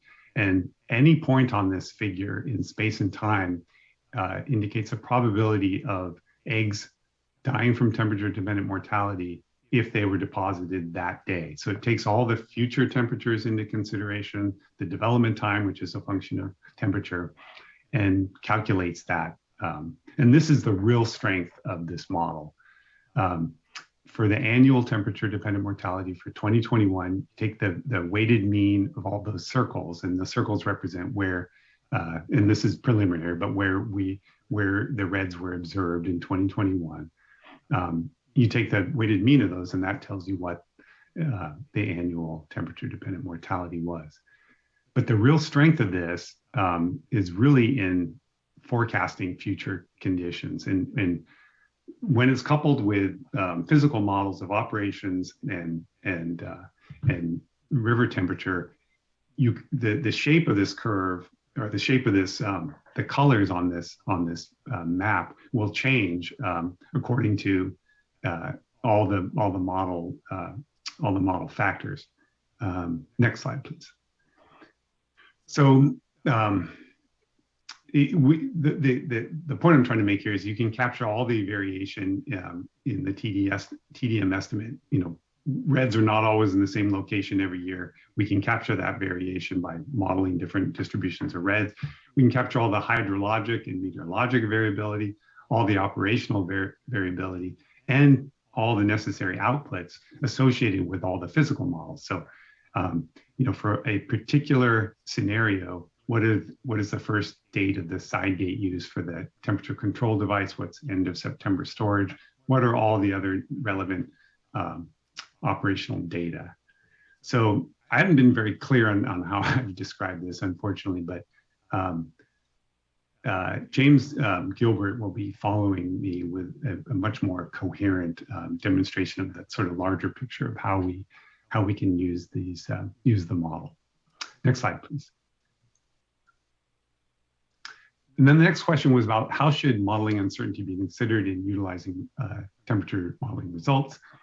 So all managers need, you know, models to support their decision-making processes. All models have associated uncertainty.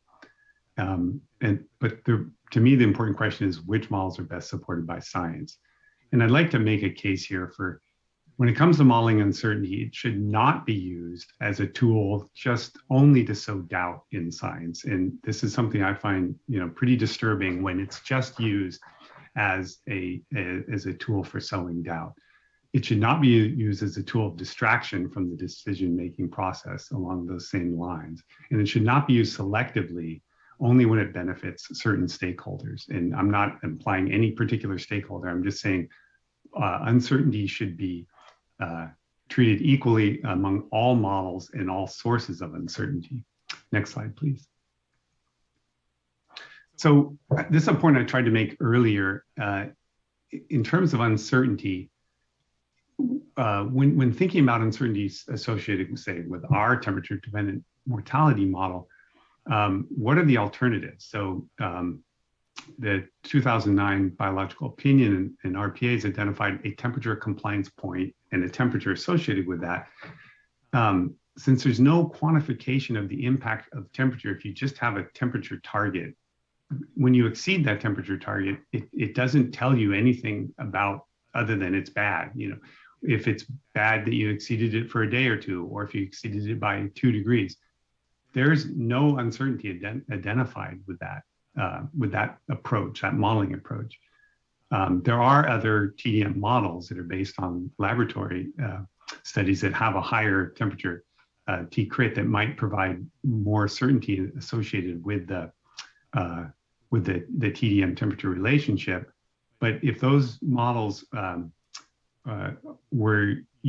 based on laboratory studies that are subject to the same concerns that we expressed in Martin 2020 and 2017, then they're likely giving you the wrong answer. Next slide, please. And this is just sort of a graphical representation of what I just said. You know, you have the peer-reviewed critical temperature 53.6 degrees on the left there, and then the former target of 56 on the right. And you know, the first box is the model fit with peer-reviewed data to the survival data, and it is with our model. It's not with any other model that I'm aware of. Do the models provide, you know, a physiological description and basis for that critical temperature? We have 2 publications that show that. Models based on laboratory studies don't have that same characteristic. Then the peer-reviewed basis for rejecting the other T-crit, that's a very clumsy way of saying we have a reason for rejecting 56 degrees based on the physiological models and explanation in these two papers. The laboratory studies have no equivalent reason for rejecting our model, our 53.6 degree T-crit.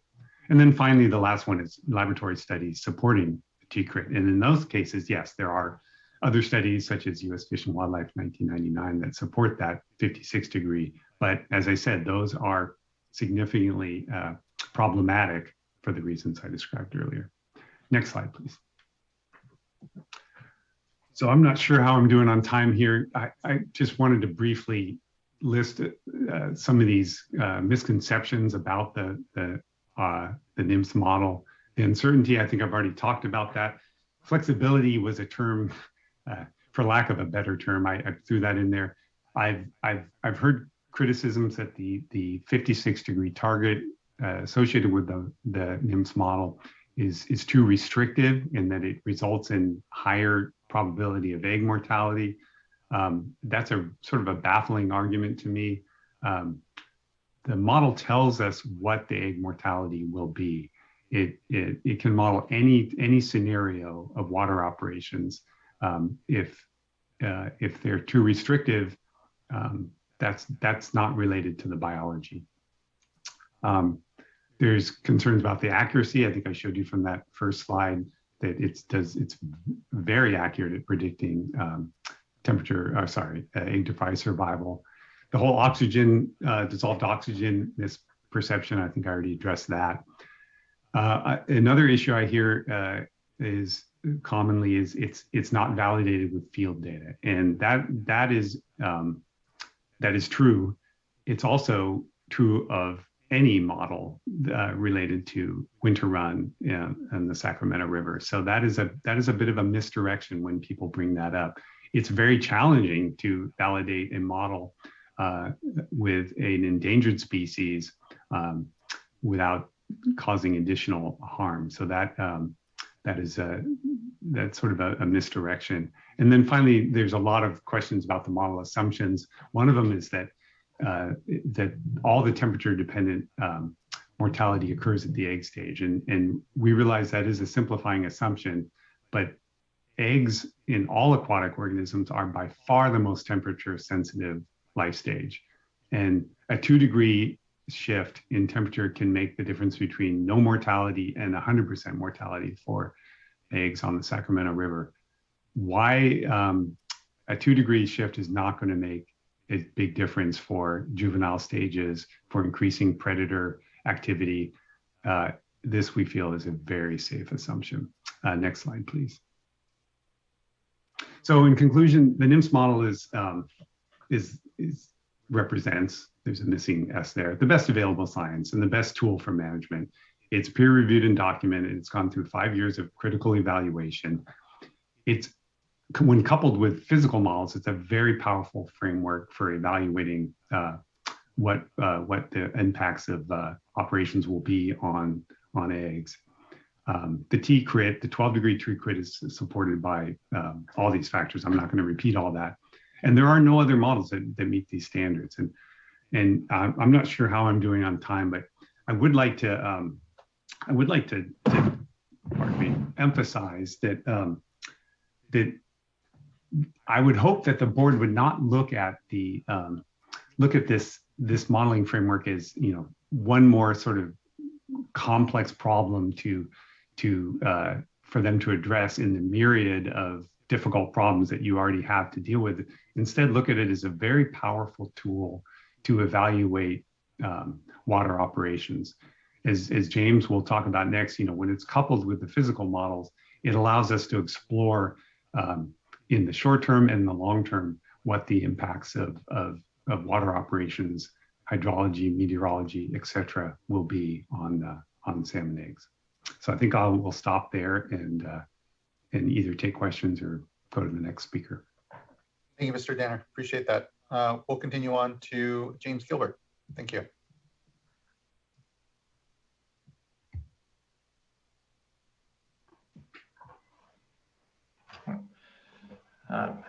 Good afternoon. Thank you, Chair Esquivel and members of the board. Thank you for the opportunity to speak here this afternoon. So I'll be talking briefly about temperature and temperature-dependent mortality prediction and uncertainty. And next slide, please. Specifically, two different topics. The first, what we can learn or infer from existing data about predicting TDM from data that doesn't require reservoir temperature models. And then the second thing, we'll look a little bit at work that is ongoing to look at uncertainty and error analysis in our temperature and TDM modeling, and using last year as an example for that. Next slide, please. So I'm a modeler, but I like to investigate independent sources of data, other information, other lines of evidence to help understand the system being modeled. And what I've shown here is on the x-axis of the plot is May 1st Shasta storage over the last 22 years. And the y-axis is the estimated TDM from the NIMS TDM model that Eric Ganner just described. And what we can see right away from this is that there does appear to be some relationship between where we're at in Shasta and what happens to winter run egg mortality through the rest of the season. In short, if you have a lot of storage in Shasta, that's a pretty good bet that you'll have low TDM. And as the storage gets lower, that TDM, the likelihood of that TDM goes up. Next slide, please. We can conceptualize this relationship as this sort of reverse S curve type shape. That's because TDM has hard limits at 0 and 1. So you wouldn't expect the line to go off into infinity. But of course, there's a lot of scatter around that. And advance the next slide. We would expect that, given that every year for temperature management is unique. There are a lot of different factors, like what the summer temperatures are, what the released amount in those factors can move that curve left and right within this conceptual framework. And sort of a guiding question brought out earlier this morning from Vice Chair D'Adamo, that where might we find a trade-off between water and TDM? And I would just like to propose that within this framework, this conceptualization, that on these curves you can see that there is a region where a change in storage can have a big impact on temperature-dependent mortality. So to the extent that May 1st Shasta storage and subsequent releases are things that can be controlled, those are potentially ways of, at least in a broad sense, affecting TDM. And if we're in that very sensitive region where the curve moves up vertically at a steep angle, that's a place where there may be a sort of big bang for your buck. Next slide, please. Now, of course, there's all kinds of uncertainties. This is a limited data set. It only goes back 22 years. But if we extrapolate within that uncertainty up to where a projected May 1st storage for Shasta is, and again, this is, there's many uncertainties in this, but if we're using this as a starting point, we would guess that TDM would be pretty high. And again, this is all contingent on the summer proceeding in a way that's happened in previous years. Next slide, please. And that gets me to the next point. We've heard numerous times already today that we are in uncharted territory, and I fully agree with that. The May 1st storage of 2 million acre feet would be the lowest in the temperature management era post TCD. And so it's difficult to say what would happen. And that's where models come in. Models are a useful way of exploring beyond these historical observational data sets. We can look at things like dry hydrology, hot summer temperatures, explore different release schedules, and what the impact of different assumptions on red distributions in the river would be. Models are simplifications of reality, so they will always introduce their own uncertainty, but I think they have the benefit of being able to provide a mechanism, a consistent mechanism for quantifying uncertainties. Next slide. So Mr. Berkfeld this morning in his presentation mentioned that there's this kind of cascade of uncertainties, and I think that's exactly correct. For a system like Shasta and the Sacramento River, there are a series of models, reservoir models, river models, and then the biological models that evaluate the consequences of water temperature. And all of those things have all these myriad different inputs that themselves have uncertainties, especially when we're in a situation projecting forward under conditions that we haven't experienced before. The input data and their forecasts can translate into our forecasts of temperature-dependent mortality. Next slide. Today, I'm just going to talk a little bit about how we might start to address these uncertainties by focusing on two key input uncertainties.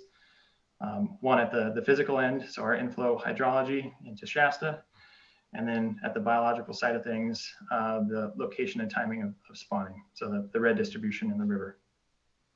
Next slide. And the concept here, which I think has a lot of promise as a way to incorporate uncertainty into temperature management. And I'll demonstrate here that the concept here is to resimulate a particular year. I'm looking at last year as an analog for dry and difficult temperature management conditions. Simulate that year, temperature through temperature-dependent mortality,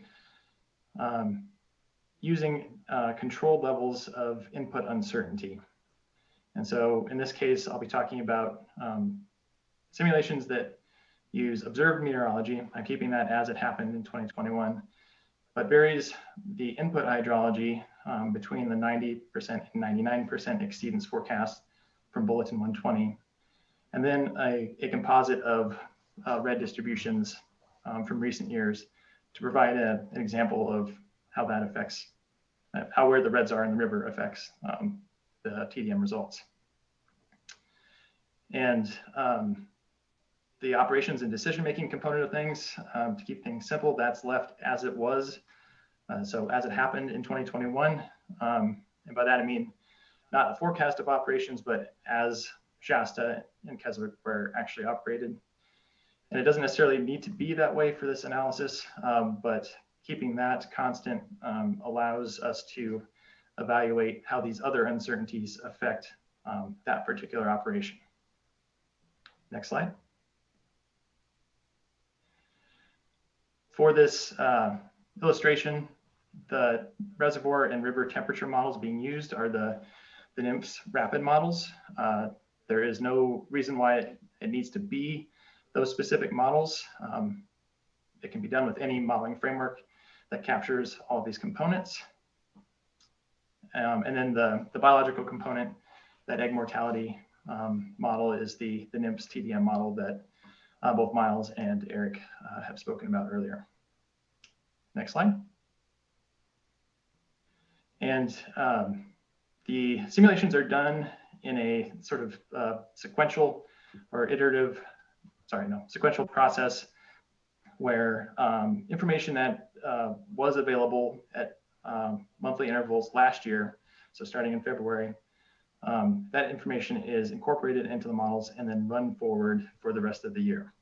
So for example, starting in February, the February Shasta profile is used to initialize the model, and then the hydrology forecasts are used to drive the models forward. Similarly, when we move forward to March, the March profile is used to initialize the model. New forecasts as they were available in March last year are used, and so on. And each of those simulations are run through the end of the year, so we have a picture of the full temperature management season. Next slide. A couple important caveats. The input data from 2021 is mostly complete, but it's not all in its entirety is available or finalized.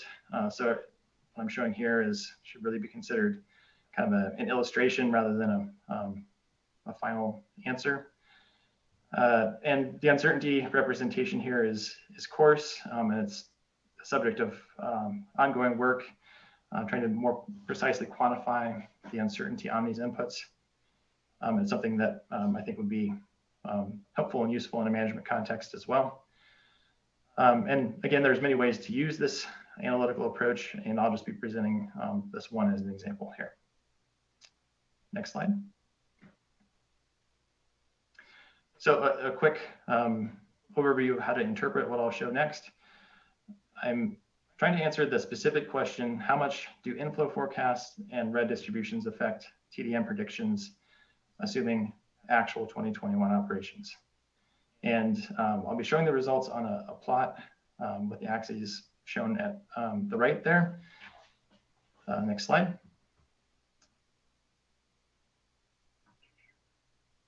So on this plot is on the x-axis is a timeline, and then the y-axis is temperature dependent mortality.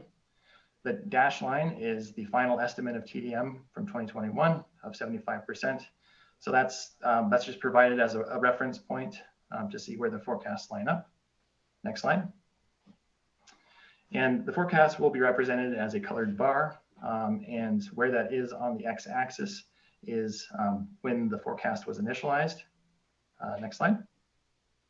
And where that bar sits vertically is a measure of accuracy.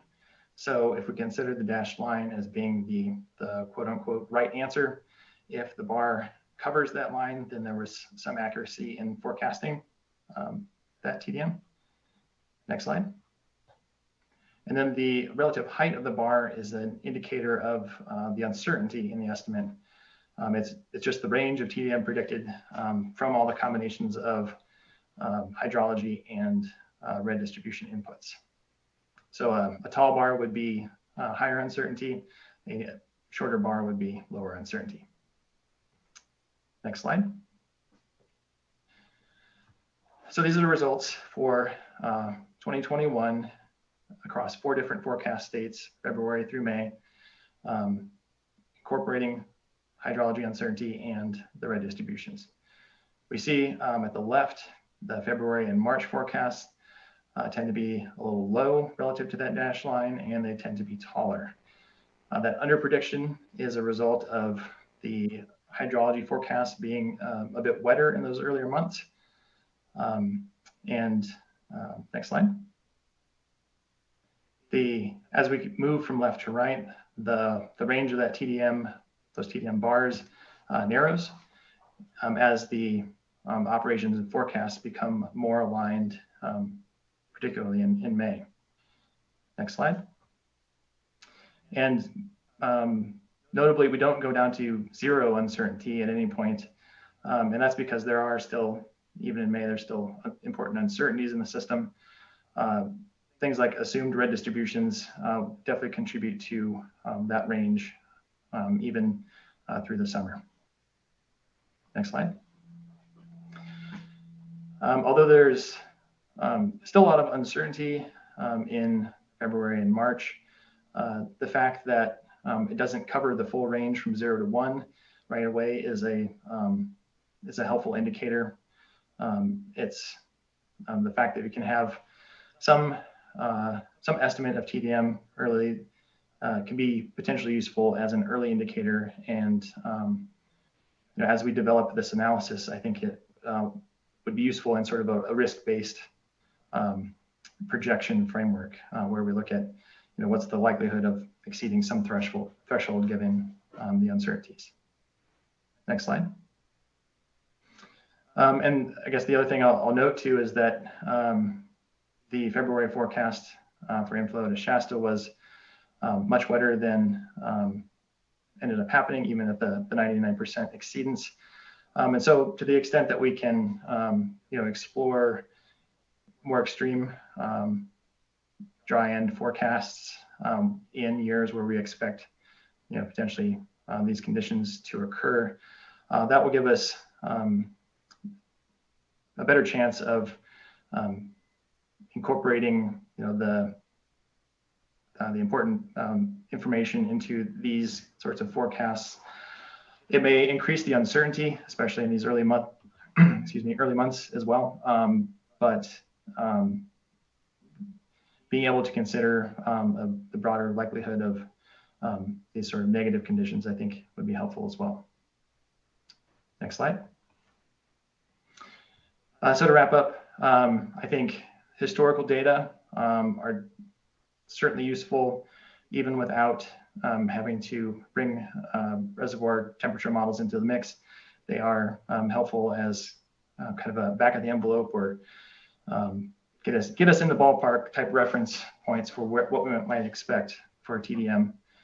And to the extent that we can forecast or have an idea of what May 1st Shasta storage would be, these sorts of things can add predictability to TDM and TDM management earlier in the season. From this preliminary illustration of a model analysis, we see that the hydrology, as we might expect, does affect the magnitude and uncertainty of TDM estimates, but the uncertainty isn't so broad as to preclude its use as a potential early indicator of high TDM risk. There's plenty of further work to do. As I said, this is ongoing work that we're undertaking. And especially we'd like to look at other years, other operations, and see if these sorts of uncertainties follow similar patterns. And then refine uncertainty characterization of the inputs to the extent that we can add or assign probabilities to the inputs that makes sense. Then that can be translated to this sort of risk-based analysis framework on the TDM side. And then, of course, include other factors like meteorology and any other considerations we might want to add in. And I think I might just add here briefly too that I know there's been a lot of interest in model availability and making model codes public. And I demonstrated the result of using the rapid model here, and that is a set of models that is being developed. And I personally have an interest in making that public. 2 years ago, when I started developing that set of models, it was specifically because there was no publicly available model appropriate for looking at temperature conditions in Shasta and Upper Sacramento that could be run on a sort of this matter of seconds basis. And so those models are being developed specifically to meet that purpose. And so I very much strongly agree that such things should be made public. We've just been trying to balance kind of rush to make it public against developing a good product to put out there. And what I mean by good product is not just the model files and the input files in the model code, but also the kind of documentation and information to make it understandable and approachable by stakeholders in this community. And with that, I think I'll conclude. Thank you. Thank you, Mr. Gilder and Mr. Danner here. Really appreciate. I know, I'm excited about this work. I think that, again, it's reflective of a lot of good science and here tools that we are going to need to continue to depend upon in the years ahead, knowing that these challenges aren't going anywhere. And I think to your point, ensuring that the rapid assessment modeling is out there, but also pointing, and importantly, the more complete models are documented, and it's a continuum of these tools. And I think I appreciate that there's a commitment to making sure that those are all publicly available, both the rapid assessment models and here already, the other more full complete models that are being used. So thank you. And I know, again, it's the sciences and especially the tools here are fast evolving, and these are common decision support tools that, again, can actually, their power is the ability to really best understand what are complex factors out there like thymine, and appreciate it, again, the discussion around even the ability to tease out what is a cause for temperature dependent mortality. Well, and here know that it doesn't seem that when it comes to egg to fry survival, there is thymine issues, but knowing, again, that there's other life cycle stages that the salmonids need to be understood with and management decisions taken under. But here on the temperature side, being able to better parse it out. And as the vice chair had signaled, really understanding what's under our control, what we can do given the uncertainties and the challenges. Again, these models for me are really lighting the way. And so I really appreciate the good work and the efforts here. Vice Chair. Well, thank you. That was really interesting. And Mr. Gilbert, could we go back to slide 19? I'm going to attempt to ask a question here, and it's kind of still framing in my mind. But if we could go back. Let's get it pulled up here. Okay, so and I'm going to ask a question that I suspect that some that are following this have a similar question. So in light of the hydrologic update that we received earlier today from the Bureau and the department, talking about these really high temperatures that we're getting in the spring months, coupled with the low precipitation. Looking at these months, at some point, how do you account for in the model a situation where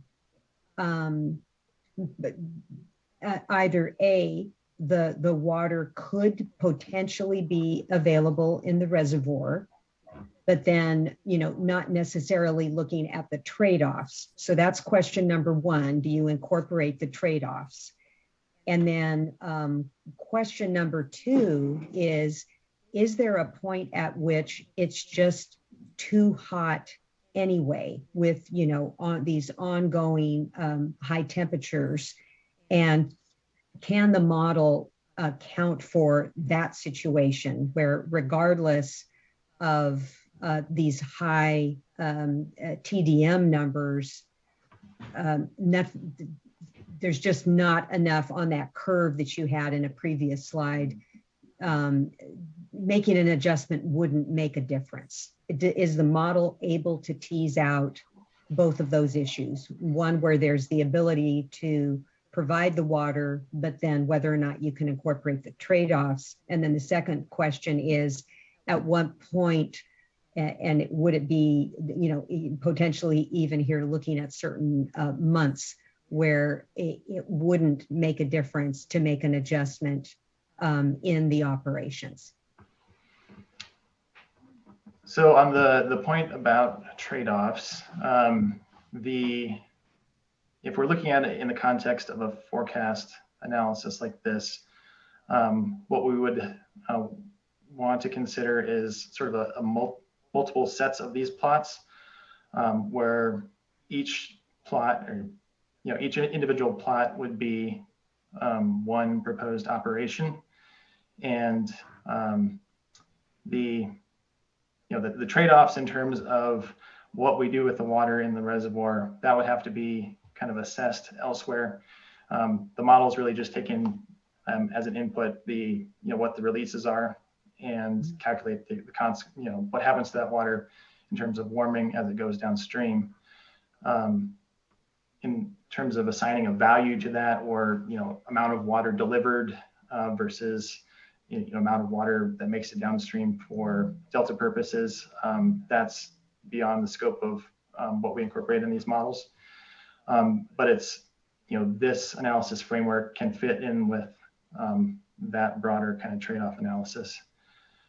We could do a trade-off analysis in terms of different operations and what that means for where these bars sit, given the other uncertainties.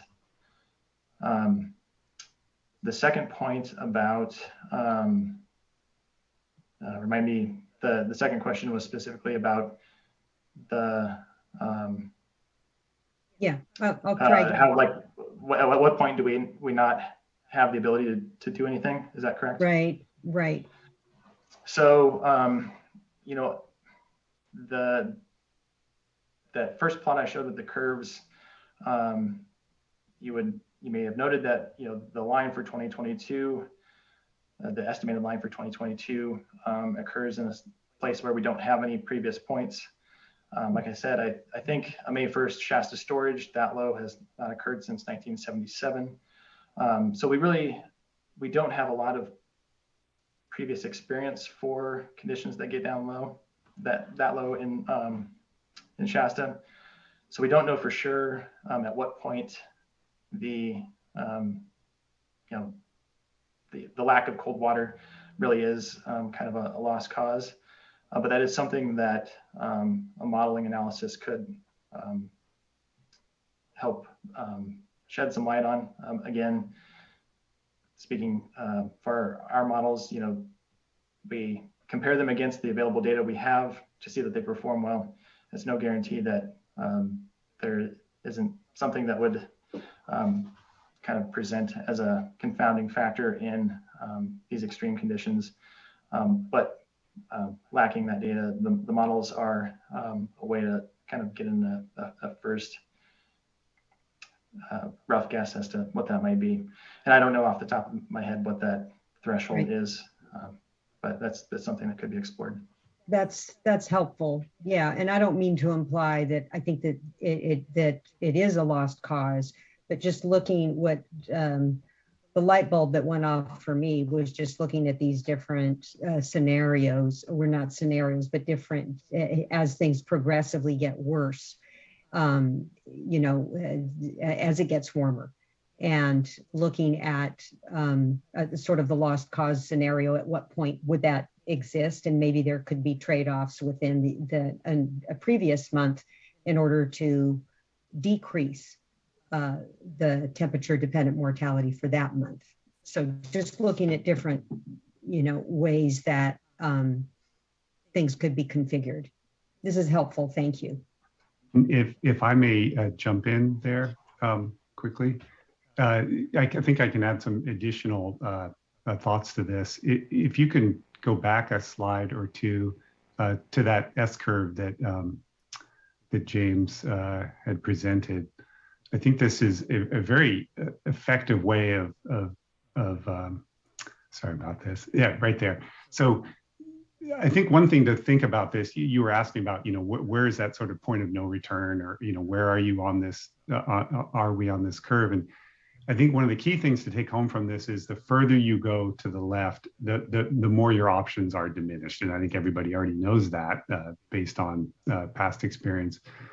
But and it also makes this for a very effective planning tool about where you want to try and be in terms of your storage to minimize temperature dependent mortality and maximize your options for management.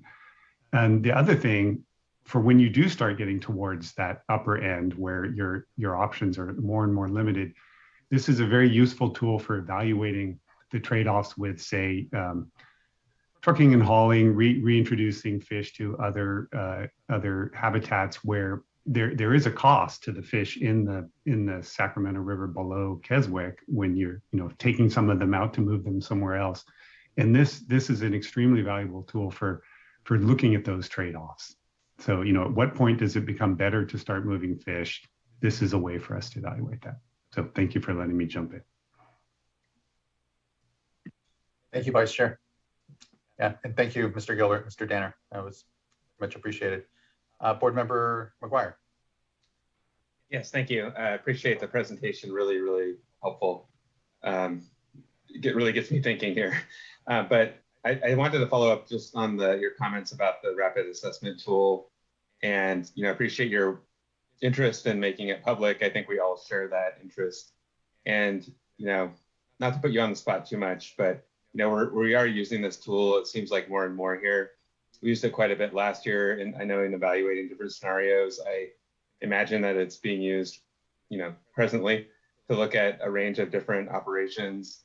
And so, from my mind, as we're going forward here, it becomes more and more important to actually get this in the public domain so that folks can evaluate the tool. So, I think I may have asked a similar question last year, so I'll ask it again. Sort of what is the timing, based on the work that you still have to do here to make it available? What kind of time frame are we looking at? I guess the best I can say now is that it's a very high priority for this year. If this year had been a wetter winter and we didn't have to have this, these sorts of conversations and workshops, then that would certainly speed up the process. But we're just trying to balance, this kind of real-time seasonal management with and developing the information to get that model out the door in front of a sort of a scientific review, technical review, and then made public. So I can't commit to a specific timeline, but other than saying that it is a high priority for this year. And if I may jump in yet again, I would like to remind everybody that the way that we have used this rapid model is entirely for exploratory purposes. As you suggested, we are exploring opportunities for this year or scenarios for this year as well. But any scenarios that we identify as being worthy of further consideration are then run through the full model. So absolutely no management decisions alone would be made based on this unpublished, unvalidated rapid model. Yeah, I appreciate that. Yeah, thank you. And also the workload that you have, certainly, but also the benefit that this tool provides. So I do look forward to seeing that. And it is, in my mind, just incredibly useful to have a tool like this that we didn't have 2 years ago, and who had the foresight that we would be in this situation now. But nonetheless, I think it's good that we have it, and appreciate that it is backed up and validated with the other tools that we have that have been through the peer review process. Thank you. Yeah, thank you, board member. And thank you again, Mr. Gilbert and Mr. Danner, for your good work in this space. Really do appreciate it. Other board members, any questions? We still have a few folks on this panel, but I'm glad to make sure we do a deep dive with our good partners at the Science Center. Okay, thank you both. And we can go on to hear from Lee Bergfeld.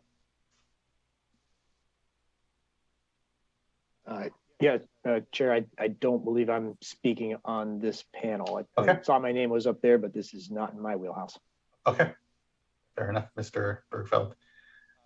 Next, I'd like to call up Kristen Lennox.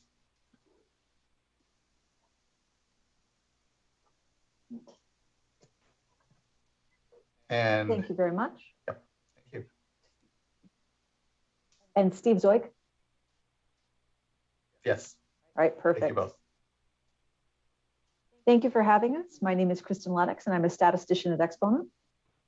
And my name's Steve Zoig. I'm the senior scientist at Kramer Fish Sciences. Next slide, please. Previous speakers have discussed the Martin model and the concept of a critical temperature for winter-run salmon. The 2017 Martin statistical model did not produce a definitive single estimate for the critical temperature. It found a range between 51.4 and 56.7 degrees Fahrenheit. Since the model produces a range of plausible values that spans more than 5 degrees, using only a precise 53.6 degree point estimate for critical temperature fails to account for the considerable uncertainty identified by the model.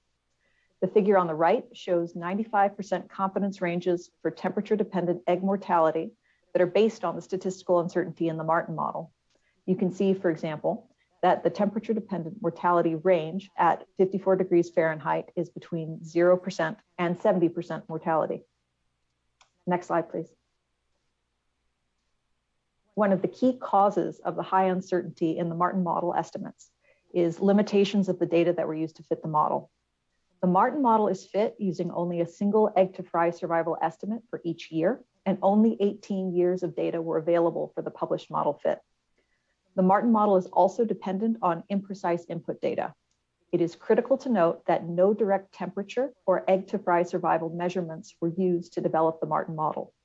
In particular, the egg to fry survival data are estimates based on multiple surrogate sources of input data, each of which is subject to variability and uncertainty. For example, there are no direct measurements of egg abundance, which is instead based on estimates of the number of female spawners and estimates of the number of eggs laid per female. Neither of these values can be directly measured in the field. And so, for example, the number of female spawners is based on the results of carcass surveys. The figure on the right lists 5 data sources that were used to generate the ETF survival numbers used by the Martin model. And the US Fish and Wildlife Service report that used as a source for these data includes 90% confidence intervals for ETF survival that can span 30 percentage points. For example, the 2011 ETF survival estimate range was 33% to 65%. In order to address the lack of certainty, additional targeted data collection is needed to refine critical temperature estimates and increase our understanding of temperature-dependent mortality. Dr. Zoig will provide additional details on a proposed approach to data collection. Next slide, please. Thanks, Kristen. Dr. Lennox just described how the characteristics of available field data prevent the Martin model framework from reliably estimating TDM within that range of management interest, which is between about 53 degrees and 57 degrees Fahrenheit. And I strongly agree with Eric Danner about the need for independent scientific review. And a review of the Martin model was performed by a Delta Science Program independent review panel in 2018. And they raised similar concerns about these data, including this direct quote, which appears on the screen now.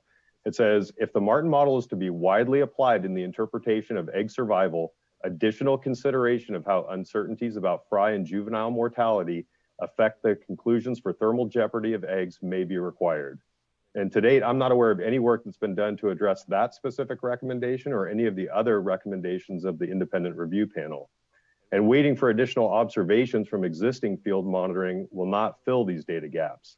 However, there are well-recognized methods of directly measuring egg survival in the field that can readily be employed to obtain the data that's needed and was recommended by the IRP. And I think this relates to the Vice Chair's question from the previous panel about what the science needs are and what we might be able to do this year. So the picture that you see on the slide depicts egg incubation boxes containing steelhead embryos that were deployed on the Stanislaus River in January of this year. Each box contained 100 eggs and a probe that recorded temperature every 15 minutes, as well as native gravel substrate. The same technique can be deployed using hatchery winter run eggs to estimate egg survival this year in the Sacramento River.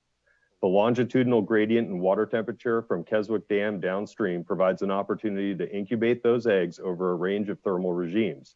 This strategy of egg to fry survival monitoring can fill in the gaps in the current monitoring strategy, provide direct estimates of egg to fry survival during the challenging conditions that are going to occur this year, and test how well the Martin model predicts temperature-dependent mortality when egg survival can be directly measured in the Sacramento River. Next slide, please.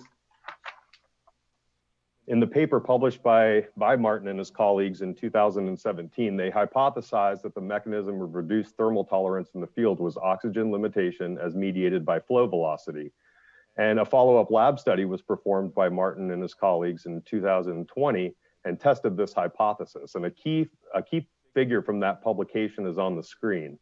And the takeaway here from this figure is that egg survival is pretty high, even as long as dissolved oxygen concentration is above 5 milligrams per liter, even at temperatures above that 53.6 degree threshold identified in the 2017 analysis.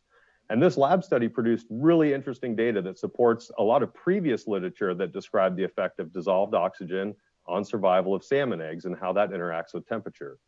However, a key question still remains. Are dissolved oxygen concentrations and intergravel velocities in the Sacramento River at levels where the thermal tolerance of winter run eggs is going to be reduced? And to date, no measurements of these conditions have taken place in winter run spawning habitat. The independent science panel specifically recommended field validation of the hypothesized mechanism of dissolved oxygen concentration and intergravel velocity to confirm the predictions of the Martin model. This is a critical piece of data that directly bears on potential thermal thresholds for winter run eggs. If dissolved oxygen and velocity conditions in the Sacramento River are suitable, then temperature is imposing less mortality than predicted by the 2017 Martin model. And data from other Central Valley rivers have not found intergravel conditions that would reduce thermal tolerance. Methods for measuring the intergravel dissolved oxygen and water velocity are well known and have been conducted in other Central Valley rivers, and those could be employed in key locations where winter runs spawn. And pairing these measurements with the egg incubation boxes would provide an even more powerful data set that would begin to address the recommendations of the independent review panel and provide necessary and robust data to evaluate the hypotheses of egg thermal mortality proposed by Martin and his colleagues. I don't think anybody would deny the fact that temperature plays a key role in the mortality of salmon eggs and that there are temperature limits. However, I think a lot of really good data has been published in the peer-reviewed literature that hasn't been brought to bear here, especially in the Pacific Northwest, where in the Snake River system, a series of experiments by the Pacific Northwest National Laboratory found that over the first 40 days of incubation, salmon eggs are much less tolerant to, or much less susceptible to temperature mortality in the first 40 days of incubation, as long as the water cools down later prior to the hatch. And so I think there's a lot of data that could be brought to bear up here that would help us develop strategies for temperature management that would improve survival outcomes with the limited cold water pool available. And I hope those will be brought to bear as well. Thank you. Thank you both. Looking to see if there's any questions from board members. If not, we can continue on. Next, I'd like to call up John Rosenfield, who will be followed by, I think that's it. That'll be at the end of this panel. Mr. Rosenfield. Well, again,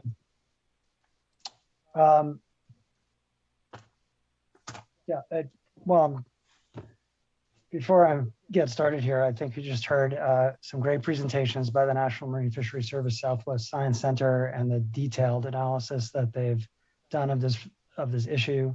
Obviously, there's always additional science and exploration to do, but the best available science you have is that National Marine Fisheries Service Southwest Science Center model. As I mentioned, it really explains temperature dependence across dozens of fish, not just winter run. And to the question, to the critique we just heard, there's variance in all models. There's variance in all estimates in ecology. Some of the variance may actually be due to the fish and the way they distribute their eggs and the way those eggs are distributed in the red pocket from year to year, right? The variance may be not a error in the estimate, but another process that you don't control. Also, the range around the 53.6 degrees Fahrenheit or 12 degrees Celsius means that the actual critical temperature could be lower than 12 degrees Celsius, right? Just as much as it could be higher. So I feel there's a sense of the board and others always wishing that the new science will show that there's a better result. And I just want to remind people that we used to believe 56 degrees Fahrenheit was the temperature standard for Chinook salmon in the Sacramento Valley. And the new science shows that that's too high. Finally, I want to recall back to my previous presentation that the Southwest Science Center's very excellent description of the mechanisms and process that drive 53.6 degrees as a temperature threshold was not the first discovery of 53.6 degrees Fahrenheit as a temperature threshold. That result is consistent with Merrick and Czech from 2001, 2004. And it's also consistent with results from a massive US EPA Region 10 literature review from 2003, which relied on studies from across the Chinook salmon's range, largely, of course, focused in the Pacific Northwest, since that's most of their range. And every time I introduce that US EPA study, people tell me, well, that's from the Pacific Northwest. You can't use those data. All of these results are consistent. And the basic message so far is there is no reason to have a Sacramento River or a winter run Chinook salmon specific temperature threshold. The temperature threshold for Chinook salmon eggs appears to be consistent across their range. And the model that the folks from the Southwest Fisheries Science Center presented explains why that is the case. Okay, now I can move on to this panel. I'll take the next slide, please. Thank you. Extreme temperatures, high temperature dependent mortality, and low overall survival that are expected now for this summer are partly the result of failure to store sufficient water behind Shasta Dam in 2020 and 2021. And by the same token, storage at the end of this year has implications for salmon survival this year and in 2023.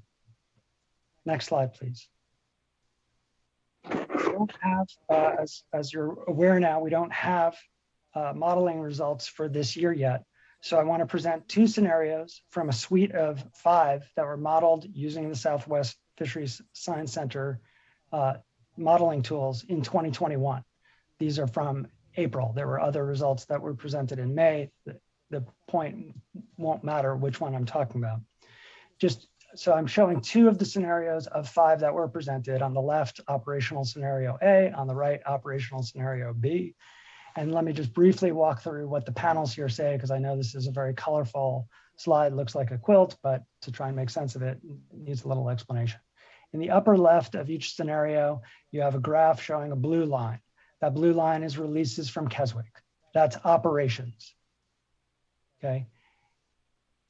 Everything else about these models or about these scenarios is the same. Assumptions about hydrology and assumptions about meteorology and assumptions about the starting point for Shasta Reservoir storage at the beginning of the model run. Okay, so operations is what's going to drive the difference between these models. The lower left panel in each case is estimated temperatures from the NIMS temperature model at 3 locations downstream. Okay, different colored lines, different temperatures, and a horizontal line that's showing some temperature threshold. The graph on the panel on the upper right in each scenario is a cutaway view of estimated Shasta temperature stratification, with blue being cold water, yellow being warmer water, and on the x-axis, you're moving through time. So this is the projection of under these operations, how will the temperature profile of Shasta change over time, assuming the same meteorology and the same hydrology in both runs. The lower right panel is a graphic that's similar to what Dr. Danner showed. It's a heat map of the river. Again, the x-axis is time, and the heat map shows the projected success of eggs laid in a particular point in the river. The y-axis is distance downstream, and the x-axis is moving through time. These 2 scenarios differ, as I said, in their operations, how much water is released.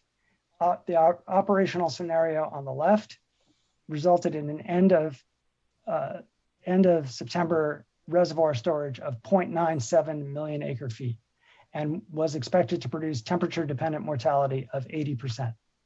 The operational scenario on the right released 500,000 acre feet less water, and thus had a higher end of September storage of 1.47 million acre feet and a temperature dependent mortality of 50%. The specifics here are not what's important. What's important is that these scenarios and others that were produced by the modeling show that limiting reservoir releases increases end of September Shasta storage and dramatically improves Chinook salmon survival potentially. And it also improves the chances that you'll have adequate storage going into the next year, right? Because we know that starting storage is also, start of the spawning season storage is also critical for determining success.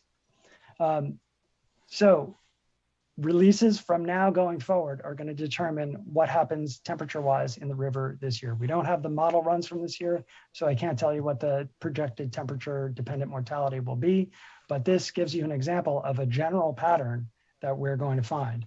I want to also harken back to Dr. Gilbert's slide where he compared Shasta storage in the beginning of the year, beginning of the spawning season, to temperature-dependent mortality, right, and showed that as storage increased, temperature-dependent mortality decreased. All of that is historical data. I've done a similar analysis myself. It's fine to do a historical analysis, but what you can't do in a historical analysis is what's shown on this screen, which is consider different operations. All of the examples in the past relied on, are embedded within them is deliveries to the Sacramento River settlement contractors and the San Joaquin exchange contractors, among others, right? So that relationship that showed you need 3.5 million acre feet or somewhere in there to have good temperature dependent mortality is, the caveat is, if you operate the way you've operated in the past by releasing water to senior settlement contractors and exchange contractors.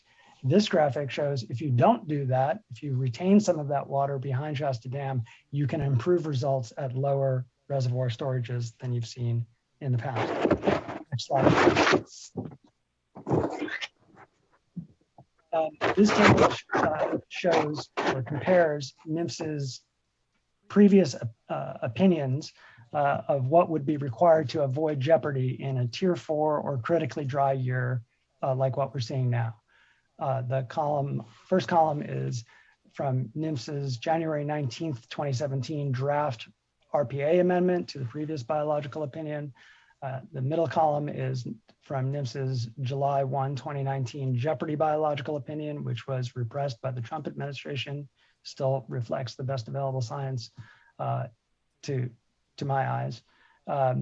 And 2021 show the column on the right shows 2021 final estimates of what actually happened. So in 2017, NMFS said we need to limit temperature dependent egg mortality to less than 30%, and 30% and above would be considered jeopardy. As we've talked about today, temperature dependent mortality last year was 75%, and we're looking at about the same thing this year. So we're already talking about a situation that increases the likelihood of extinction of these fish. In 2019, NMFS expressed temperature-related effects and overall survival in a different way using egg-to-fry survival. And they said, we need to maintain egg-to-fry survival above 15% in order to have a reasonable chance of keeping these fish in a range where we don't think they're going to go extinct tomorrow. As has been discussed, egg-to-fry survival last year was 2.6%. So we're missing the targets. The part that I've highlighted is that under both the 2017 RPA amendment, draft RPA amendment, and the 2019 Jeopardy BIOP, end of September Shasta storage was supposed to be maintained above 1.9 million acre feet, right? That was also part of keeping the fish from experiencing jeopardy. Last year, end of September storage was 1.07 million acre feet. And that's less even than was in the final temperature management plan that the board approved and that the Bureau agreed to provide, right? The final temperature management plan last year called for storage of 1.25 million acre feet, which is less than the modeling I just showed you would have been needed to really reduce winter run Chinook salmon mortality. They even missed that target. And so we will come into this year with very low end of September storage. If we do the same thing again this year, we're going to have the same conversation. I'm going to give you the same presentation next year. I really don't want to do that. And again, the time limit on this is going to be when there are no winter run Chinook salmon left to protect. We have the available science. We know what we need to know. We've known what we needed to know for decades now. The key is to implement the science that we have and not wonder about whether we could have better science 2 or 3 years from now. Inevitably, we will have better science 2 or 3 years from now, but the fish may not be around to benefit from it. That's my presentation. I'm happy to take questions. Thank you, Mr. Rosenfield. Looking to fellow board colleagues if there are any general further questions for either Mr. Rosenfield or the panel. I just have a quick question of Ms. Lennox and Dr. Zuig. With respect to some of these different approaches that you're proposing, have you dialogued with the science partnership or any of the agencies regarding your suggestions? Again, I don't think we have the time here to decide whether or not they should be pursued, but just want to make sure that you all are pursuing some of these suggestions through the appropriate channels. Yeah, these studies have been brought to the science partnership. We've proposed them there. Not everybody agrees that they should be pursued. Some folks feel that the information they have now is enough and that we don't need to do those types of field investigations. We've had proposals that we've developed for years now. So, you know, like I said, we deployed those egg boxes on the Stanislaus this year. We can be ready to go at a moment's notice, but it does require coordination among multiple agencies and to have buy-in from the partnership and the entities there. Thank you, Vice Chair. Nothing further from board members? Okay. Thank you, everyone, that was on this panel. I appreciated the discussion. Now, I did at the top flag that if there were any elected officials that we would kind of take them out of order. I want to apologize. Mike Carbasi, the city council member from Fresno, didn't necessarily have you pegged as an elected official on our roster here. I did notice you. Did you want to provide a comment now? And if so, you can, or we can take you in queue as we go through individual comments after this next, our last panel. And so, Mr. Carbasi will provide you an opportunity to either come on camera and or unmute if you so desire at this point. I appreciate that. You have to forgive me. My staff calls me a boomer because I'm not technologically savvy. Can you allow me to share my video if that's okay? Yes, you should. Yeah, you should be invited here. It's yep, got it. Just waiting for that. Can't do it yet. It says unable to start video. Oh, there we go. All right. What is my? I want to be very respectful of your time. What is the time limit? Is it 2 minutes, 3 minutes? We're going to give everyone generally 5. So you. Okay, I'll be less than that. Okay. Thank you so much for allowing me to speak. My name is Mike Carbasi. I'm a council member with the city of Fresno. And as you discussed this very important issue, I just wanted to offer a Valley perspective. So when you reduce the allocation of water for our communities, what happens is you have less jobs. When you have less jobs, there's less tax base for cities like Fresno, Mendota, Merced, Los Banos, and so on and so forth. Then our residents and our governments depend on more government assistance from the state and federal government. You have a production output that goes down. So we're capable of producing more, but we can't because we don't have the water. And our food supply goes down. Now, with everything that's happening in the world with COVID, the pandemic, with Ukraine, which is an agrarian supplier, there are national implications because a reduction in supply of critical nutrients like vegetables goes down. And then we have to make up for this shortage with foreign supply. That exposes our consumers, our working families, to products that aren't regulated, that maybe have more chemicals in them. It also supports farms that don't have the strict requirements that we have here in California, and will offset any environmental benefit by supporting those farms. But the other thing is, it also creates inflation for working families, which is a tough issue right now that we're facing. And then the one thing I'm really worried about and learning more about is the potential for the first time, at least in my lifetime, of food scarcity, because our supply chains are being ultimately affected when we have the capability here for more domestic supply. It will be also harder to improve working conditions and benefits and pay for essential farm workers when we are cutting off water, which actually reduces domestic production. Water is a critical national and natural resource. And for us in the Valley, when you have reduced access to water, what ends up happening is it doesn't just wreck our communities, it also hurts our state and it hurts our country because we really do feed this entire nation and the world. But I think that for us, protecting this resource is really important. I'm not trying to diminish the work. I'm a conservationist too. I am not trying to diminish the work that is being done today, all the research and all the science, and I understand that. But I also have to see another side of it. When I go to a community like Mendota and I see how they're suffering because they don't have water so they can create those jobs. 1 in 7 jobs in my area are ag-related jobs, and it is critical to us. So what I do believe we need are balanced policies that look at the overall picture and consider the implications for places like the Central Valley and the implications that has for our state and country. I don't have an answer for you today. It's a very complicated issue, but what I can tell you is turning off the spigot and turning away our access to water isn't an answer. Thank you very much for your time and consideration. Thank you, Mr. Carbasi. I appreciate your comments today, and do know that this board takes very seriously the task of balancing what are incredibly difficult circumstances we know. And I agree with you. The spigot turning off is really a critical issue, and I think important to remember that it's Mother Nature that's turned it off here at this moment.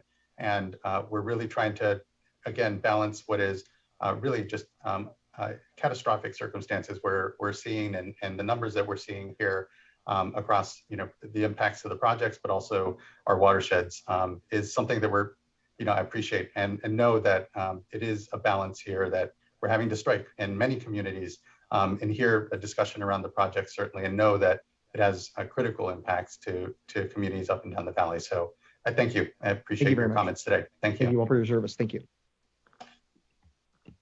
Okay, that allows us here to let's go ahead and transition to the next panel. I was contemplating maybe a quick break, but let's keep our discussion going. And here at some point in this panel, we may break then for time. Let me pull up and make sure I provide you a good description of what we will now hear. So our last presentation on panel 4 is on policy considerations, including tribal issues, environmental justice issues related to underprivileged communities, trade-offs, and other considerations. We would like to note that the State Water Board recognizes the government-to-government relationship that we have with California Native tribes. To honor this relationship, we will begin this panel with presentations from representatives of tribal governments, including Vice Chairwoman Tabaya of the Shingle Springs Band of Miwok Indians, and Gary Mulcahy of the Winnemem Wintu tribe. I want to recognize and thank the tribal representatives for your participation in today's workshop.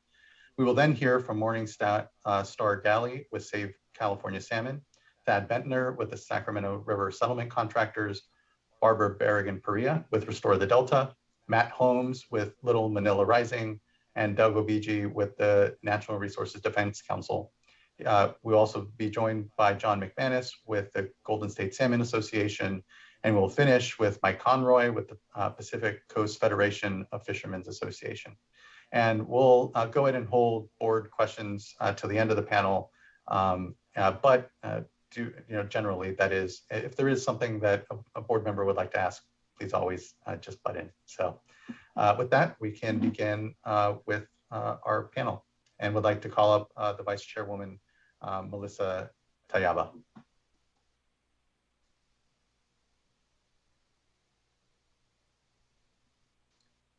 Good afternoon.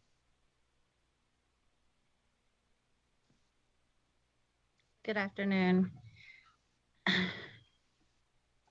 Chair Esquivel and board members, I am Melissa Tayaba, Vice Chair of Shingle Springs Band of Miwok Indians and Director of Traditional Ecological Knowledge, and I thank you for the opportunity to speak today. I think it's critical that state and federal agencies include California tribal voices wherever major decisions impacting tribes are being made, and the conditions of our rivers and watersheds affect us deeply on both cultural and spiritual levels. We also encourage you to create space for tribes to be more than voices, but decision makers as well. As the first people and original stewards of this land, it's imperative that we work together to find solutions that do not further harm our waterways, our ecosystems, and our traditional ways of life. My tribe, Shingle Springs Band of Miwok Indians, derives from both Miwok and Nisenan lineage. We have major ancestral village sites along various rivers throughout the Sacramento Valley, the Delta, and the foothills. These ancestral waterways are the lifeblood of the tribe and include Sacramento River, American River, Feather River, Bear River, Consumne River, and other watersheds. In fact, our ancestral homeland spans 7 counties, including Sacramento, Sutter, Yuba, Yolo, El Dorado, Placer, and Amador. We are interconnected to the land and the waterways. From the beginning of time, we've had a deep reciprocal relationship with the fish, plants, animals, and the vital cultural resources the land and the rivers provide. We know that water temperature and water quality has direct impacts to the condition of everything the water touches. If temperatures are too high, the salmon, which is a traditional food source for our tribal people, cannot survive. Our tribal members report low to zero number of salmon caught in the Sacramento River, when once the numbers were so plentiful that families could catch and eat salmon year round. Last year, the salmon catch was so deficient that we had to secure fish for our ceremonies from another tribe. We also took fishing trips to the bay because we couldn't find enough salmon here on our homeland. We know their numbers are dwindling. We know the salmon are endangered, and we've just heard the science from multiple presenters as to why. If the water temperatures are not adequately managed, the salmon are at risk of dying off. And if that is allowed to happen, a part of our culture will be killed off as well. I hate to use the term cultural genocide, and I do not use it lightly, but I can think of no other term to describe the reality if we continue to mismanage our water systems. Beyond the endangered salmon, water quality is connected to many other aspects of our culture. It's connected to ceremony, regalia making, traditional foods, and traditional medicine, to name a few. I encourage you to consider the basket weaver who cannot go gather basketry materials from the river where ancestors gathered for thousands of years because the water conditions put her at a health risk. I'm a basket weaver, and we have worked hard for years to revitalize this essential piece of our culture that was almost lost due to colonization, dispossession, and genocide. We survived to become the cultural keepers, and as such, we're focused on teaching the next generation so that these cultural traditions are not lost again. However, I cannot feel confident taking my tribal community to certain gathering areas along the rivers when I know the water is not safe, which means the materials we need to weave baskets are not safe for us to handle.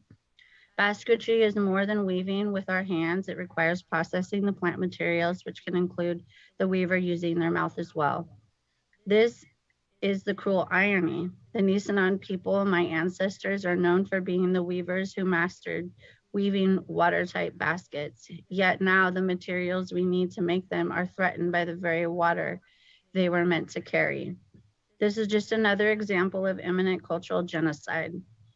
We can provide a number of examples of the ways water quality threatens our cultural practices and resources. Tule, which we use for boats, regalia, shelter, food, and other important cultural and subsistence purposes, either no longer exists in our traditional homelands or is unusable due to the poor and polluted quality of the rivers. I can go on, but I believe I provided enough to give you a better understanding of how vital proper management of our waterways is to my tribe. Our identity, our cultural and spiritual practices, our health, our food sovereignty, and our overall existence. As a tribal leader, it's my responsibility to do all I can to ensure the safety and security of my tribe, including access to clean water that gives us all life.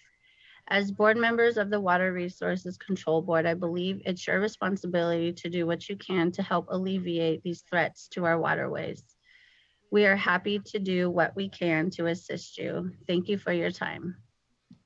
Thank you, Vice Chairwoman. Really appreciate you taking the time today. I know it's been a long day, and for providing your comment and contributing to today's discussion. I truly appreciate your time. Thank you. Next, I believe we have Carrie Mulcahy.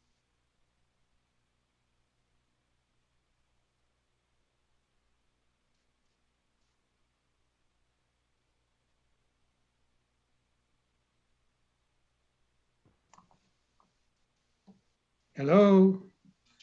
Good afternoon. Ah, there you are, or there I am. I don't Thanks for see joining nothing. us. Pardon? Thanks for joining us. Good afternoon. I have one slide, and this is my slide. Dams, dead fish, and Indians.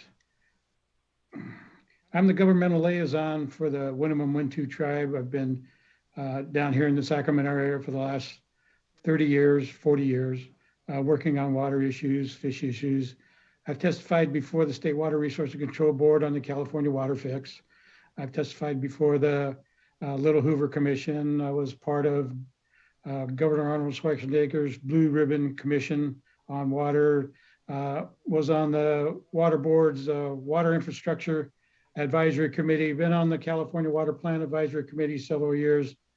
As a matter of fact, one thing that I want to bring up on that California Water Planning Advisory Committee, I was the first native that was on there, and we were in a drought at that time too. I believe it was, it's been a few years now. I don't see my picture, but I guess that doesn't matter. We were in a drought then, and to give you the idea of how people considered us and why I put Indians down here is because I'm going to go a little farther into that in a minute, is that they said, well, you know, we don't have any water. Why don't we ask our native over there to do a rain dance? Start my video. There we go.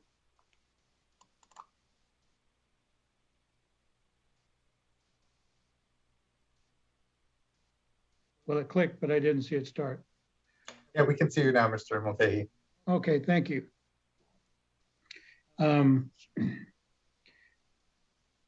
I've been sitting here since 9 this morning, listening to all of the science and the comments, and I wasn't really sure what I was going to say today, and I'm really not sure what I'm going to say now. My tribal leader, my chief, Colleen Sisk, was supposed to be on here, and I was going to withdraw.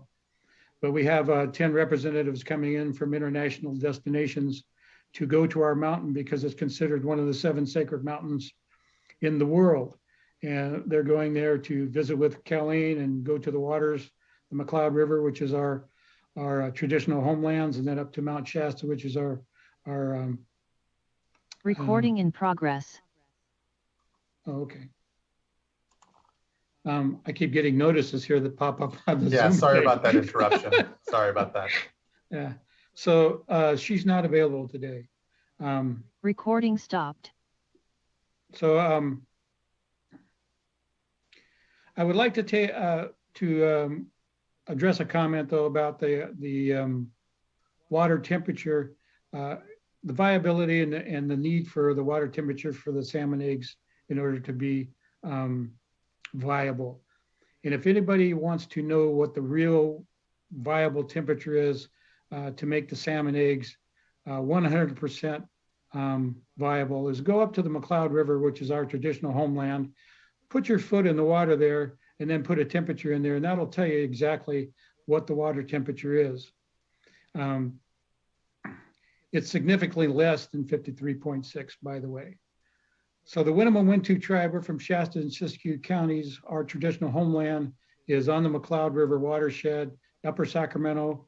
We are from the Upper Sacramento River, McCloud River, Squaw Creek, and east side of the Pitt River. We've been on the watershed probably, well, since time immemorial. The salmon, the winter run Chinook especially, was the sustenance that carried our tribe and sustained us through the generations.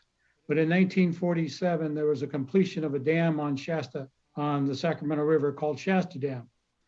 That Shasta Dam stopped all of the salmon from coming up to their traditional spawning areas, and also forced the Winnemem-Wintu to be moved off of their lands with no land base given back in return. There is a time, in my testimony before the Water Resources Control Board, I quoted to you a saying from Livingston Stone, who built a fish hatchery at Baird on the McCloud River, the first fish hatchery in the West Coast. He was put there in order to bring salmon eggs out of there and restore the salmon fisheries on the Atlantic coast because they'd already been depleted. And this was in the 1870s. And he noted that on one day in July of 1872, that in one day they saw 200,000 salmon pass up the McLeod River and their fish hatchery.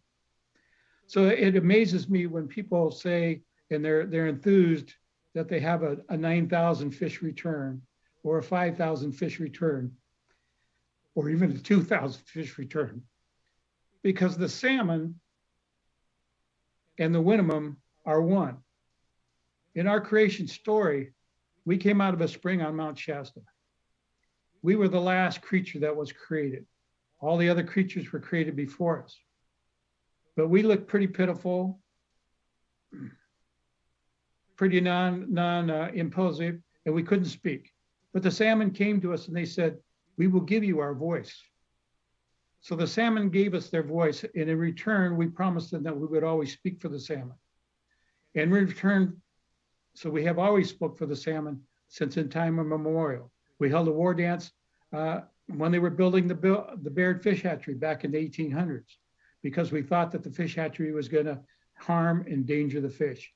We held a war dance at Shasta Dam, the first one in 2004 in over 70 years, because they've decided, Bureau of Reclamation has decided they want to raise Shasta Dam, which will flood more of our historical traditional homes. When Shasta Dam was built, we lost over 90% of our traditional homelands, sacred sites, resource gathering sites, cultural sites, and ceremonies that were on the river at the time. Now what is left is only 30 or 40 sacred sites that are up and down the McLeod River. There's only one puberty rock that is left, and that's where a coming of age ceremony is done for the young girls coming of age. There's only one children's rock left where the children go in to learn the power of the water. They dive into the water and they put their hands in there, and then they come out, and that helps them go into adulthood. There's only one suckerfish pool where the men come into after they've been up on the mountain for 4 days, fasting and praying and looking for a vision. And they come down and they get into that pool, and that suckerfish looks them over and says whether they're a good person, strong person, and helps them decide what's going on. So we have a serious concern about what you do, the State Water Resources Control Board, as far as managing water, because we are trying to get the salmon returned to the McLeod River. The 2009 NIMS Biological Opinion, RPA, required that fish, in order to be able to have a fighting chance against climate change, they needed to be reintroduced above the rim dams. Shasta Dam, Folsom, all these rim dams. And the first place they looked at was on the McLeod River, because the McLeod River has some of the coldest water in the state. The Bureau of Reclamation and the Department of Water Resources had a fish passage committee, which they started, stopped, and now the new biological opinion says there's going to be no jeopardy to salmon if they don't do anything. But we have attempted to reintroduce salmon in the McLeod River by fish bypass, by creating a swimway. And we have salmon that are over in New Zealand from eggs that were taken from the Baird Fish Hatchery and implanted in New Zealand. And now those salmon fisheries over there are abundant. Those fish are from our McLeod River salmon. Those fish are winter run Chinook salmon. Those fish are spring run Chinook salmon. And there's even some fall run Chinook salmon that are over there in New Zealand. But they won't look at bringing those back over here. They won't look at reintroducing the salmon in above the rim dams anymore. And why, I don't know. I can only say that the reason they don't want to do that is because they don't want to decrease their water exports out of the dams and downstream. Like I said, I wasn't sure what I was going to talk about today because I didn't prepare a presentation. But I will say this, that we don't care about Sacramento River settlement contractors. And the reason we don't care about them is because back when the 49ers were here and they were looking for gold. They were going in and they were murdering and killing and dispossessing natives all across the state, went and claimed our land, ran us off our land, said that they were the first in time, first in right. Now they have the right to those waters, and the people that were there don't have any right to those waters, and we haven't been recognized with any tribal rights waters either. So that when you consider about curtailments and you consider about water permits and you consider about who should get water in there, like the one gentleman said from Fresno, look at the whole picture. Where did those water rights derive from? Did they derive legally, or did they derive from genocide, cultural genocide, murder, bounties, scalps, because they paid $5 a head for scalps for Native Americans in order to, California policy at that time was genocide. But in my opinion, there's no statute of limitations on murder. And that's what they did. They murdered us. So as you consider curtailments, as you consider beneficial use, as you consider those types of things, please take into consider the whole thing. Some of the water rights that folks are claiming now weren't gotten, were ill-gotten. Thank you, Mr. I'm sorry. Mulcahy. That's all I got to say. Thank you, Mr. Mulcahy. I do appreciate you taking the time today and your words. And again, I know it has been a long day, so I appreciate your thoughts here. Thank you. Next, I'd like to call up Morningstar Galley.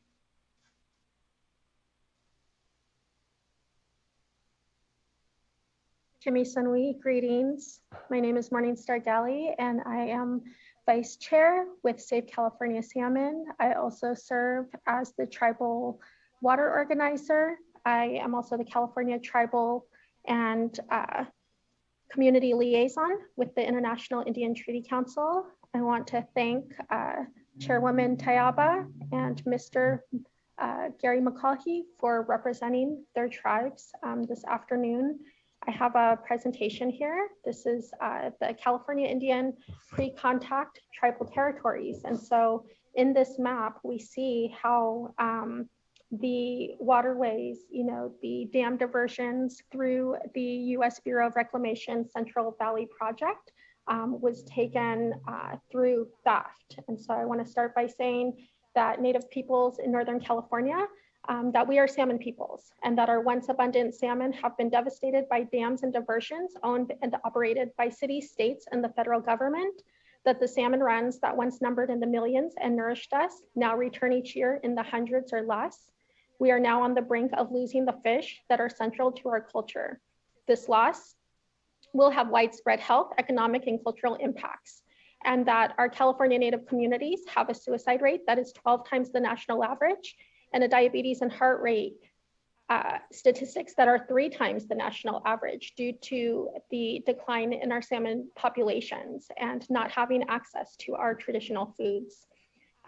No statistics can express what losing the salmon has done to our culture and well-being as communities. Many experts have called the sudden loss of salmon to California Native communities ecocide, cultural genocide, as Chairwoman Tayaba expressed. There is hope to right this terrible wrong. California tribes have been fighting to restore the salmon through dam removal, flow restoration, and fish passage projects. Yet in many cases, the anti-environmental lobbying that is occurring is threatening this organizing. Water projects that are currently being proposed impact Native people's land and water rights and can ruin our chances to harvest salmon and restore our communities and cultures.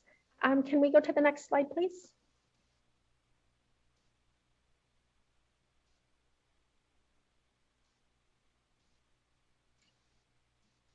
What happens today will impact the processes and related processes in our rivers, and that these rivers are crucial and critical to Native people's diet and culture. There is a need to honor California tribes and respect the wishes of its people by supporting our efforts instead of continuing to oppose it. Taking these steps will benefit not just California Indian peoples, but all California peoples. Our fight for the salmon impacts all Californians as river flows also help to dilute pollution, and that a clean water supply is essential to both salmon and our people. Can we go to the next slide? California is not only facing a fisheries crisis, but also a clean water crisis. Recent studies have shown that if something does not change, that 45% of our fish species will be extinct, and a large portion of the state's drinking water supply will be unusable within 50 years. That salmon are a part of all of Californians' heritage, again, not just for the Native community, and that supporting California Native people means supporting our salmon. Supporting our salmon means having cleaner water, and that it is time to restore our balance. Why is it that our water has become such a political issue? And why isn't our survival prioritized? Why is the extermination of our salmon relatives, just as we were exterminated, not considered by the Water Board as what it is? The cultural extinction of our peoples. Can we go to the next slide, please?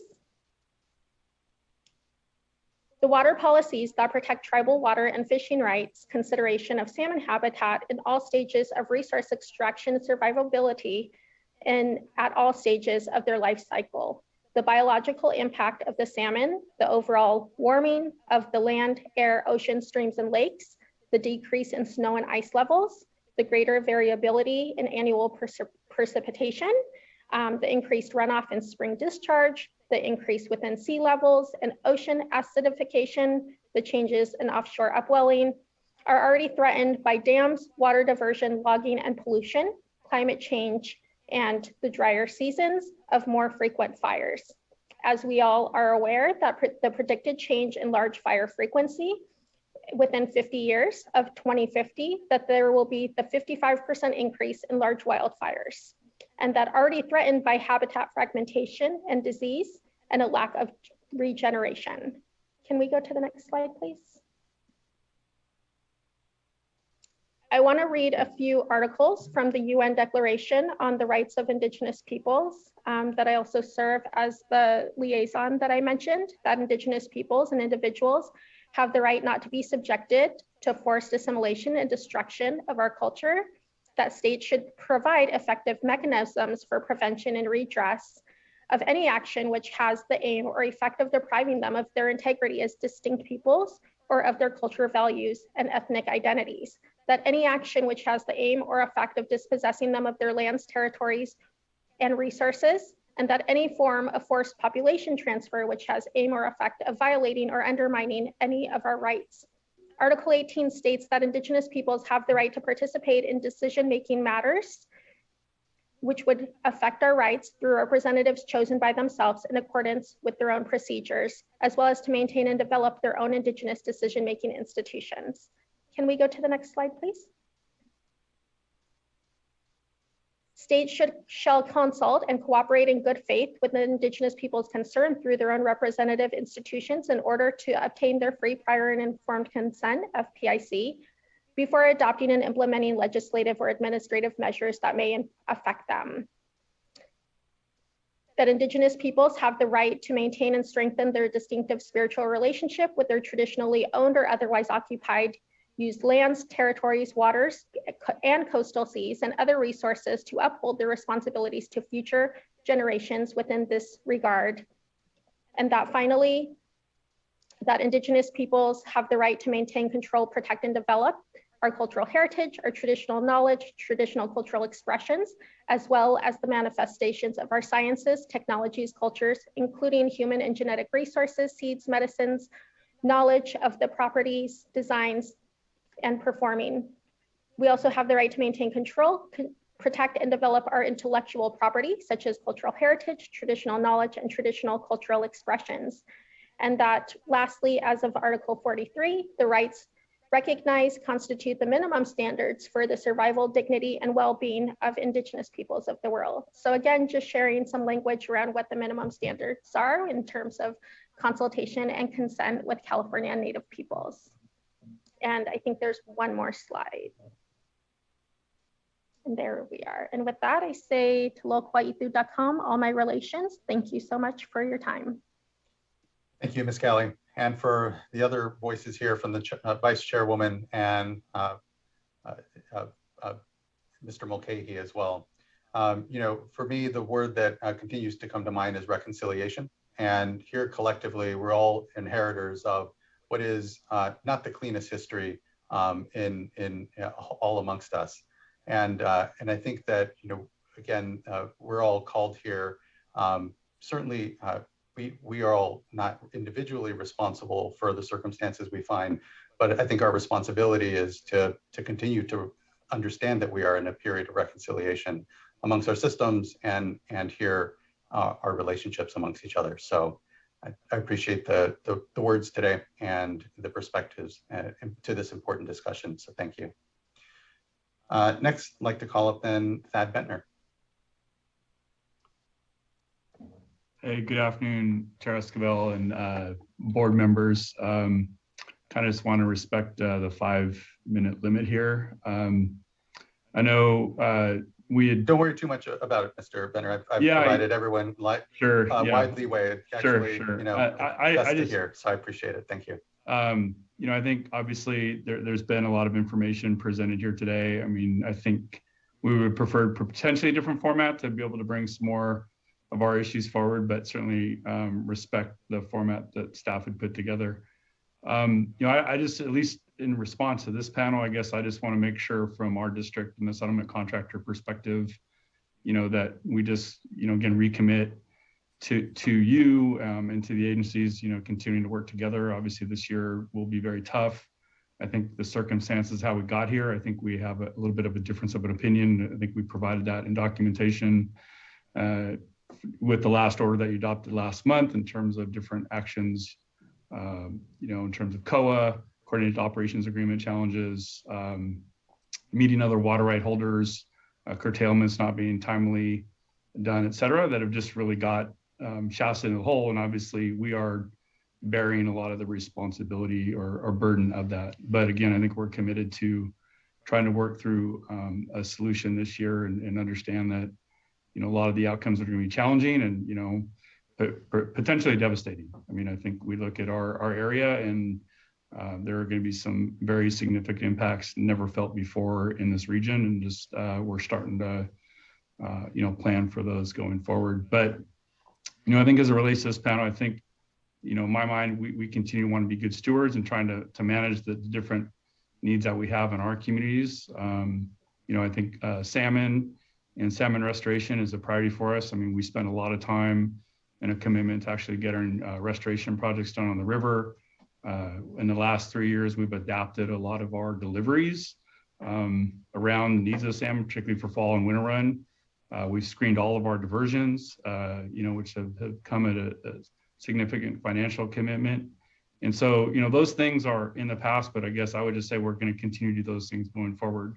And then, you know, in the last couple of years, we've also looked at ways to take actions to benefit the Pacific flyway and the other endangered species that we actually have in our districts, like giant garter snake and others. So again, I think we're committed to that. And as we kind of move forward, we want to make sure as we not only try and take actions to help protect salmon this year, that we're also looking to try and address the other species. As kind of reported earlier, we do think, you know, continuing to look at the tools that we use are going to be is vital important. Obviously, you heard some different perspectives today. I think everybody, you know, wants to have the best outcome. But again, I think we all are tied up in some of these tools. So I want to, you know, making sure that we have a good process to resolve some of the differences there is going to be vitally important. And then, you know, making sure we don't miss opportunities this year. We know that salmon are going to have a tough year. Some of them won't make it. You know, so in that course, can we go out and do more monitoring and research to really understand why and help peg and identify some of that monitoring that can actually help inform our tools going forward. So again, we're committed to that. We're committed to time. We're committed to funding and partnering with the other agencies. And I think you've heard we're already starting to try and get to some agreed upon operations that will work this year. And we're committed to that so we can bring you a package that has some of those balancing and trade-offs in it that will hopefully can be adopted in a timely basis. So again, really appreciate everybody's hard work. I know these are challenging times and challenging decisions, but again, just want to make sure we're providing you our commitment to continue at least going forward, working together on this year's operations, even though we've had challenges in the previous years. So thank you. Appreciate that, Mr. Bentner. And when it comes to any suggestions for improvement to the format, or perhaps there was information you were looking to get out that you feel folks didn't have a chance to, let's talk offline. Always really interested in making sure that this forum is one that is really getting to the heart of discussions and being a useful one for everyone involved. So I appreciate that. Thank you. Next, I'd like to call up Barbara Berrigan-Faria.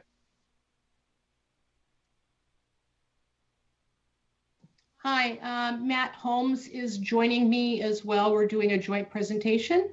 Good, that sounds good. Okay. Yes, I see Mr. Holmes here. And I believe you have our slides. Yes, those should come up here momentarily. There we go. All right. Good afternoon, Chair Esquivel and board members. Barbara Berrigan-Faria with Restore the Delta. Good afternoon, Chair Esquivel. Matt Holmes, Environmental Justice Director at Little Manila Rising. I just want to say that we're grateful to Restore the Delta for schooling us up and lowering the floor for a community like ours to participate with the control board.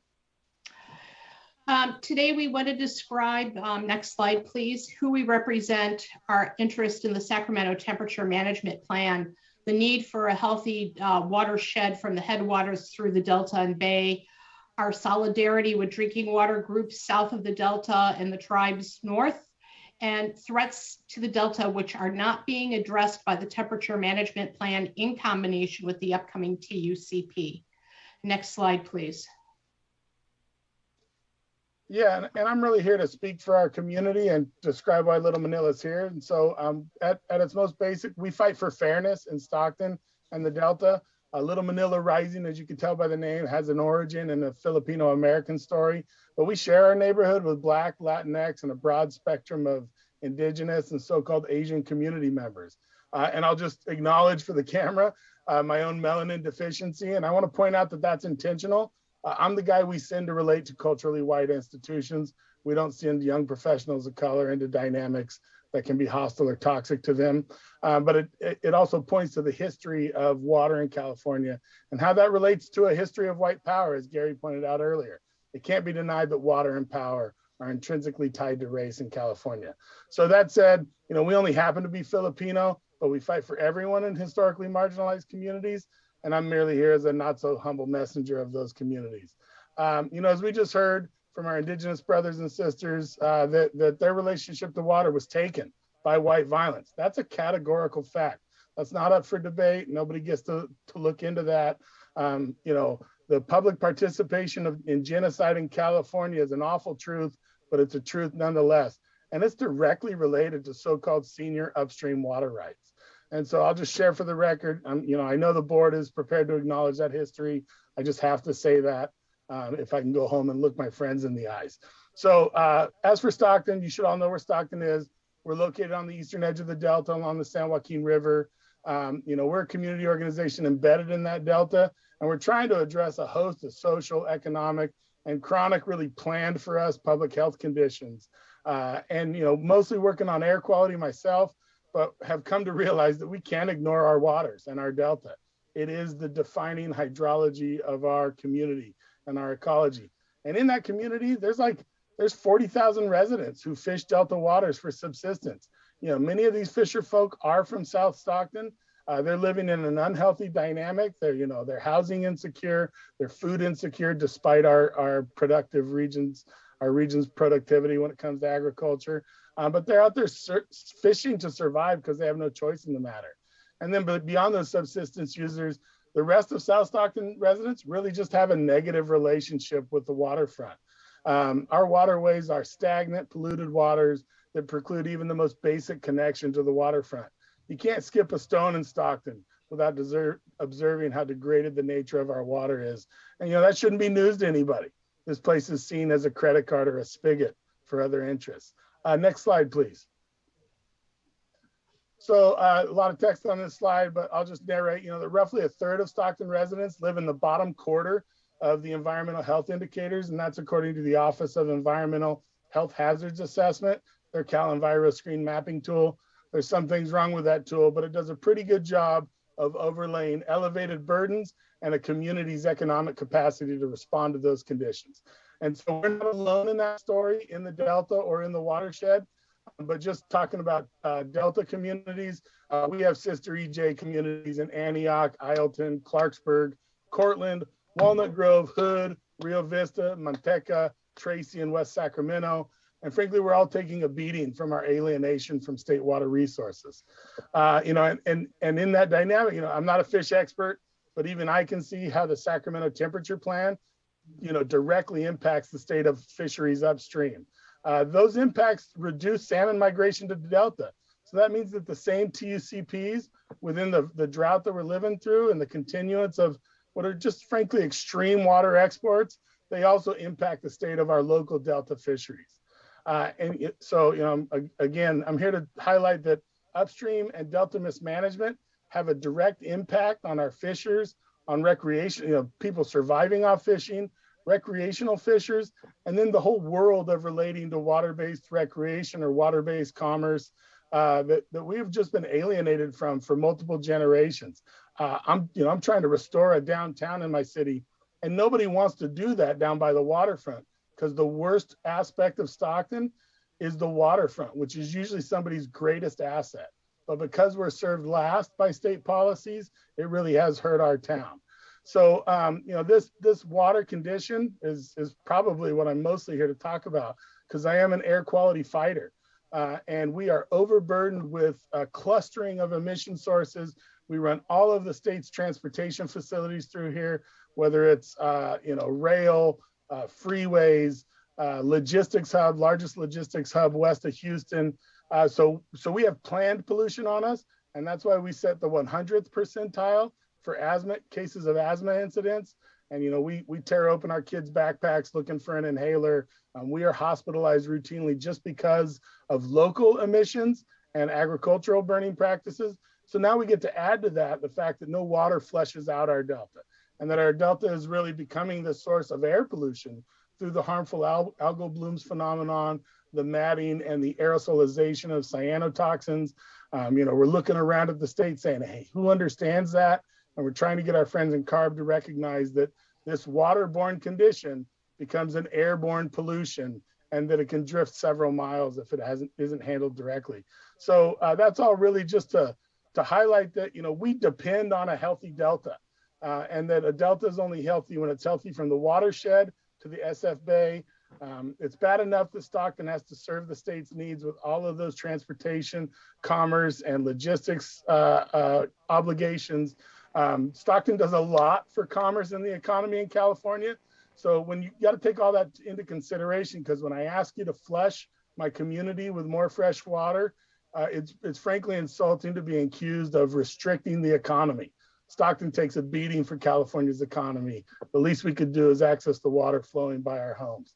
And, you know, to have our quality of life be continually and significantly degraded by enjoying the leftovers or the dregs from more influential communities remains disheartening.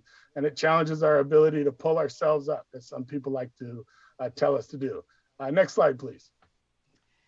So the problem with the Sacramento Temperature Management Plan, along with the upcoming TUCP, is that the Department of Water Resources and the U.S. Bureau have divided the system. They're going to manage for temperature by sacrificing Delta conditions, and that fails fisheries upstream and or downstream, depending on management. We think a system that manages one end or the other is a failed system. Here's the mistake. Last year, water should have been held in the reservoirs from Shasta to Kern to prepare for this year. This is what we need for next year if there is going to be any form of justice for all communities from the top of the watershed through the Delta. Next slide, please. This slide really speaks for itself. Delta communities and tribal communities upstreams bore the brunt of system management for water contractors upstream and downstream from the Delta. They're poised again, the Bureau and DWR, to manage the system exactly the same way. because of the economy. The truth is that Central Valley ag users will still receive the most water from the Delta watershed, and tribes, Delta environmental justice groups, and San Joaquin Valley drinking water groups are left scrambling for what remains of the water allocations. Next slide. We support the human right to water, and I really want to point out why. We consistently see that the same policies that are impacting tribes, that are impacting our communities in the Delta, are the same policies that drive why drinking water systems never get fixed in the San Joaquin Valley. And we are really worn out with a rhetoric and a system that divides all of these EJ concerns from each other. We have to start managing the entire system and the watersheds for the groups that have really been left behind. Last slide, please. Yeah, I just wanted to add a little bit of detail to the algae bloom issue. I mean, I brought up how it's really a public health risk. It's also just this crazy looming like sci-fi movie psychological deterrent that something is fermenting on our waterfront. We're trying to restore our waterfront and it's just plain gross. It highlights for us that the waters have never been managed for Stockton. And it really connects back to comments that were made earlier about how the Central Valley is the most productive agricultural region in the world, and it feeds the world. I also have to point out that it fails to feed the San Joaquin Valley. So, that's a similar system to how water waters the valley, but it can't even water residential communities within the valley. So, we are within the water. We're at the bottom of the estuary. We're right here alongside Delta farmers, but we're not entitled to use it because upstream exporters get served first. My friends that grew up here didn't even know they were surrounded by waterways. These folks had to learn about the Delta when they were in their 30s after they came home from college. So, the history and the predictable outcomes of all this underscores that the TUCP is set in place with an inadequate upstream temperature management plan. It's March. I spent the morning on the Deepwater Channel in Stockton with the regional administrator for Region 9 of the US EPA, and Restore the Delta science coordinator shared that just yesterday, they tested Stockton waterways for cyanobacteria. Even though there were no visible HABs, they recorded 5 parts per billion in cyanotoxin, which is still unsafe. That's 4 months after a cooler winter weather. We have to think about what conditions will be like upstream and in the Delta this year with drought conditions made worse by years of systemic mismanagement. We're in a tight spot. We need some help. We're a city of 350,000 people, and I think we're entitled to access our own waters. Thank you. Thank you both. I appreciate the good presentation and contribution. And again, I know it's been a long day, so thanks as well for the patience and for contributing to the discussion today. Truly appreciate it. I want to flag, I apologize, Crystal Moreno from the Shingle Springs Band of Miwok Indians. I inadvertently skipped over you after the Vice Chairwoman's comments. I did want to circle back to you and make sure you had an opportunity to comment if you'd like. Thank you, Chair. I actually have no comments. Okay. Thanks. Thank you. Appreciate it. Next, then, I'd like to call up Doug Obiji, who will be followed by John McManus, and rounding out the panel will be Mike Conroy. We'll take a break at that point after any discussion and questions from board members, and then continue on into then individual commenters, and I'll flag there's about 14 or so of those. Mr. Obiji. Thank you, Mr. Chairman. I am Doug Obiji from NRDC. I wish we were not in this position, and I wish that there were something that was an easy solution, but there isn't. We've used up all those easy solutions. And the problems that we face this year is because we didn't take the hard decisions last year. And the practice of continuing to kick the can down the road and failing to resolve these hard decisions only makes the problems worse for future generations. What we're facing this year is not extraordinary. By 2050, DWR says that a drought like this is likely, has a 50% chance in any year. So what we're seeing now is the new normal. And the question is whether this board and this governor will be able to resolve those issues in a way that protects fish and wildlife and these communities. And it's going to take tough choices. Because we can't control hydrology, but we do control where the water goes. And all too often, as we saw last year, the excessive water deliveries to Sacramento River settlement contractors, Feather River settlement contractors, San Joaquin River settlement contractors, even DWR State Water Project contractors have caused the problem that we have today. We drained the upstream reservoirs and we didn't have any backup in case this year was dry, and it has been dry. We're gonna have really bad options for salmon this year. And I wanna highlight that even if we have really high mortality of salmon and high water temperatures, it's still essential to rebuild Shasta storage. Because the only way we get out of this destructive cycle is to actually rebuild Shasta storage by the end of this year. And doing water transfers that deplete Shasta storage after September under the guise of improving carryover storage in September, but then deplete it thereafter, that's just a bait and switch. That doesn't actually solve our problems. That like a lot of the habitat restoration projects are things that make us feel good and that may be helpful down the road, but they're not resolving the fundamental challenges facing our fish and wildlife. And that is our inequitable, racist water rights system that promises far more water than can be safely delivered. Our water system's bankrupt. We've been writing checks that Mother Nature just won't cash. And the choice is now, unfortunately, or fortunately, yours to decide who is going to get pennies on the dollar, who is going to get paid in full for their debts, and who is going to go home penniless. And unfortunately, in our water rights system, in our winner-take-all, first-in-time, first-in-rate system, it is not equitable. But you do have the power under the reasonable use doctrine to make it fairer, to remedy some of those wrongs, and to try to reconcile the history that led us to this inequitable situation. And so I hope that we have learned from the past year and the past couple years and the past drought, and we don't continue to repeat those mistakes. Because the last thing I want to do is to have to do the same damn talk next year. Thank you. Thank you, Mr. OBG. Appreciate your comments. Next, we have John McManus.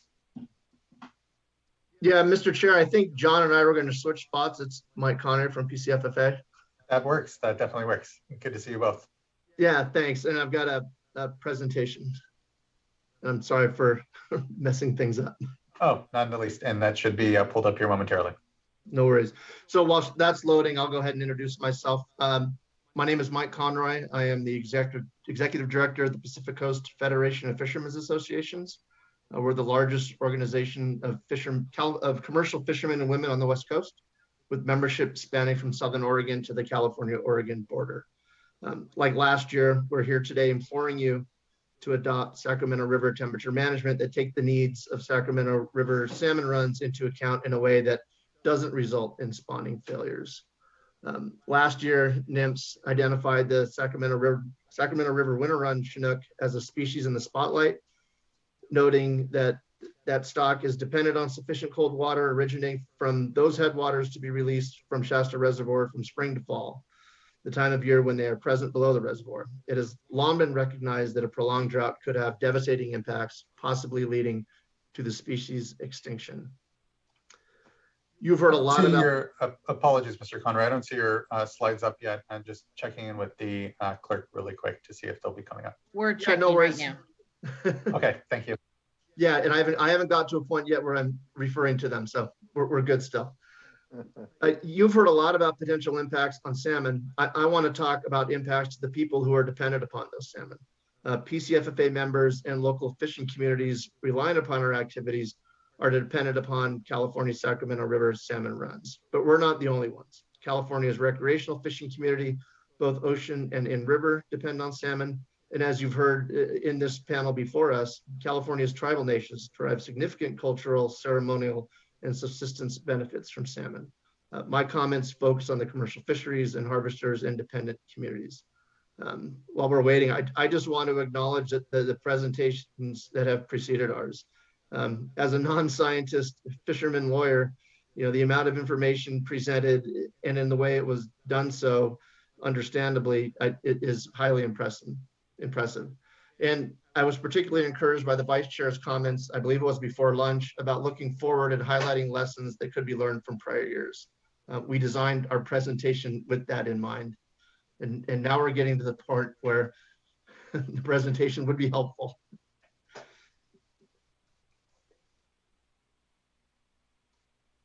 Mr. Conroy, I'm sorry, but I don't have your presentation.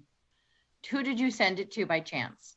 I believe it was sent to Janine, and it would have been sent. I think Barry would have sent it. Barry Nelson would have sent it. Okay, hold on one second. Let me just check. And it might have been on the back end of the one John had prepared. Okay, let me check. Yeah, sorry about that.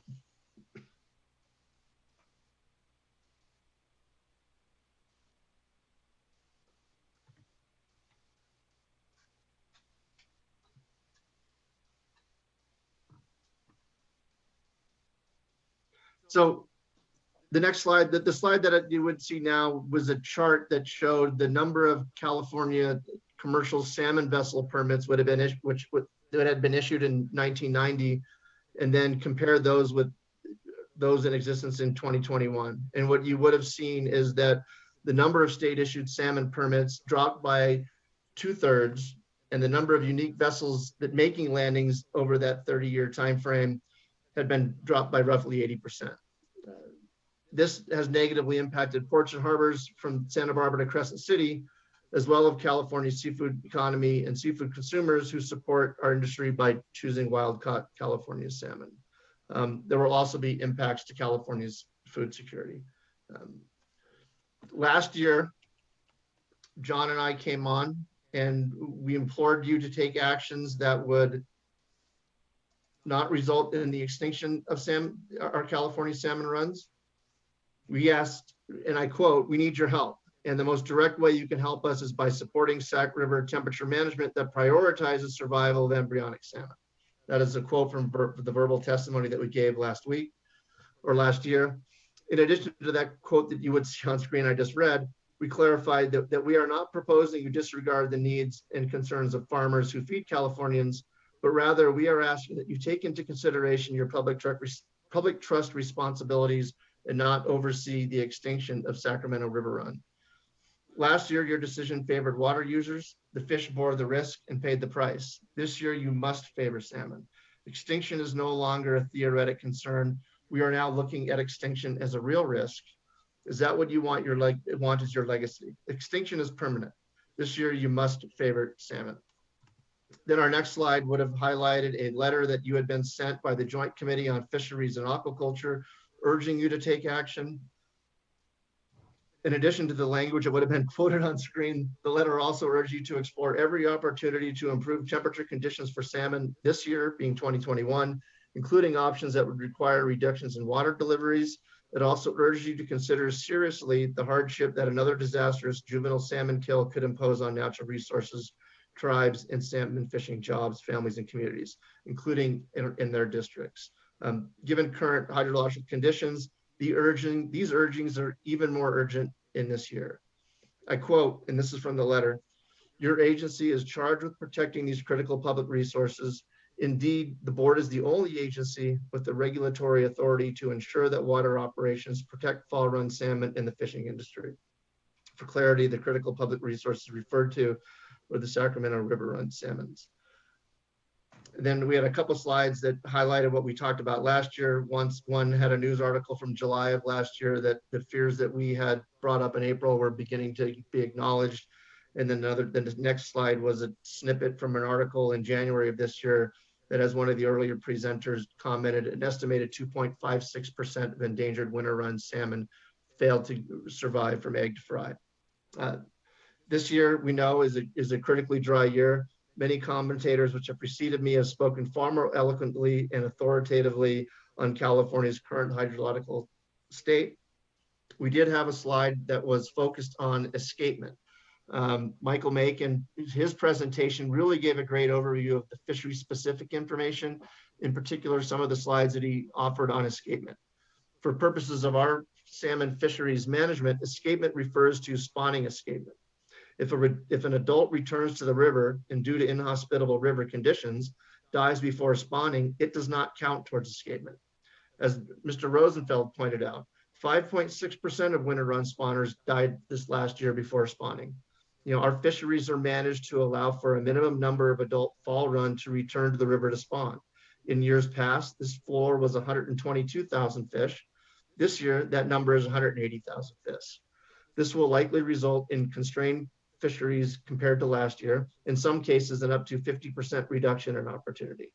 In-river pre-spawn mortality, which results in failure to meet escape goals, will result in further constraints in future years.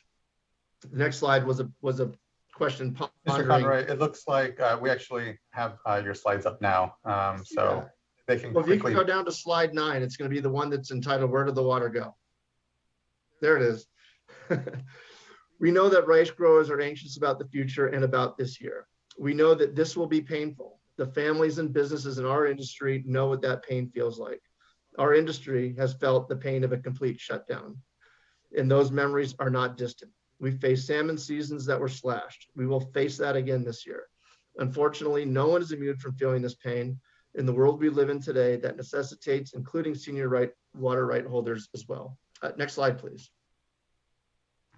Thank you. We shared this slide last year and will likely be sharing it again next year until we start to see evidence that meeting this goal is even remotely possible. We continue to support this goal and remain committed to working collaboratively with all involved to attain this goal. Next slide, please. Last year, we stated, if we can get anticipated mortality down to below 30%, which pains me to even say that, we should always strive for zero mortality, we believe that would be appropriate given current conditions. Surely there are options for consideration which would cap egg mortality below 30%. Given today's reality and last year's, it's likely, and we're hearing that the goal is going to be 50% mortality, which is a far better result than the 75% that was been alluded to in earlier presentations. Next slide, please. Which I believe would be the last slide. That is the last slide. We might have decent returns of winter run this year from before this drought started, knowing that the hydrological conditions in 2017 and 18 were favorable for juvenile salmon.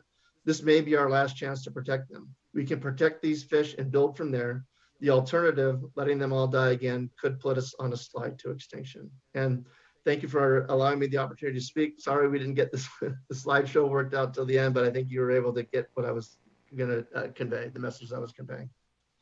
Definitely did, and appreciate that, Mr. Conroy, and apologies for any technical difficulties there in getting them up to begin with. So just thank you, appreciate your comments. No worries. Mr. McManus. Can you see me? We can see and hear you. Good afternoon. Good afternoon, Chair Esquivel and members of the Water Board. I have a slide presentation too. Yep. There it is.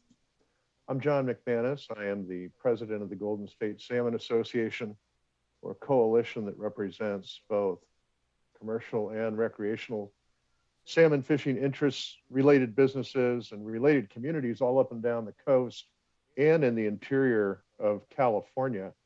Next slide, please. You know, I struggle with what to talk about when I come here. It's been quite a day. You've heard a lot of stuff. And it seems to me the question really isn't a scientific one. The science seems pretty well established, even though there are some that would like to cast uncertainty and question over it.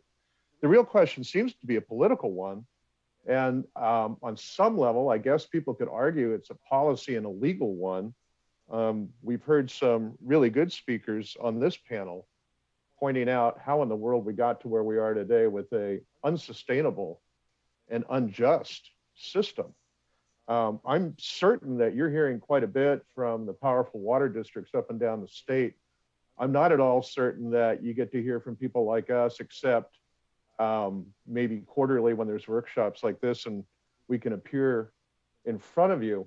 And I have to comment, there aren't that many representing the water user groups who are here today, which will make some suspicious, I'm sure, that some kind of fix is in. If we wake up in a few weeks and find out there's a deal to pay water users to forego their water this year, I'm not sure how many people will be surprised, but we'll cross that bridge when we get to it.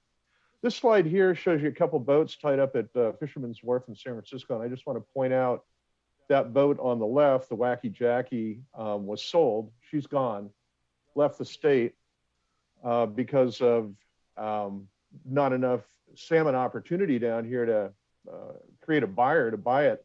Every one of those boats that size is probably generating something on the order of $1 million+ a year in annual economic activity. Next slide, please. Here's another one. This is the Holly Cat, which was down in Half Moon Bay. She's gone from Half Moon Bay. She's still in the state, but was bought by a fisherman to the north who would be using this boat primarily to try and make a living fishing rockfish. But the point is, there wasn't enough salmon around to keep this boat in our part of the world in the Bay Area. So we're losing economic inputs. Next slide, please. And we're losing species. We lost these guys. I guess the last one was in the 1920s. But extinction is not a good thing. I think everybody you've heard from today would agree. We don't want to be losing more species. Next slide, please. And we've lost these Delta smelt functionally in the wild. And that's happened basically on your watch and on the watch of water board members that immediately preceded you. Next slide, please. Green sturgeon are awfully low in number, and we're losing smelt and sturgeon and salmon, all for the same reason. All for the same reason. We have an unsustainable water system. You've heard about it. You know it. You all know it better than we do. You accepted the job of being on this board, knowing that problems when the system caves in are going to fall into your lap. Next slide, please. Longfin smelt, teetering, not in good shape. Again, lack of water. Next slide, please.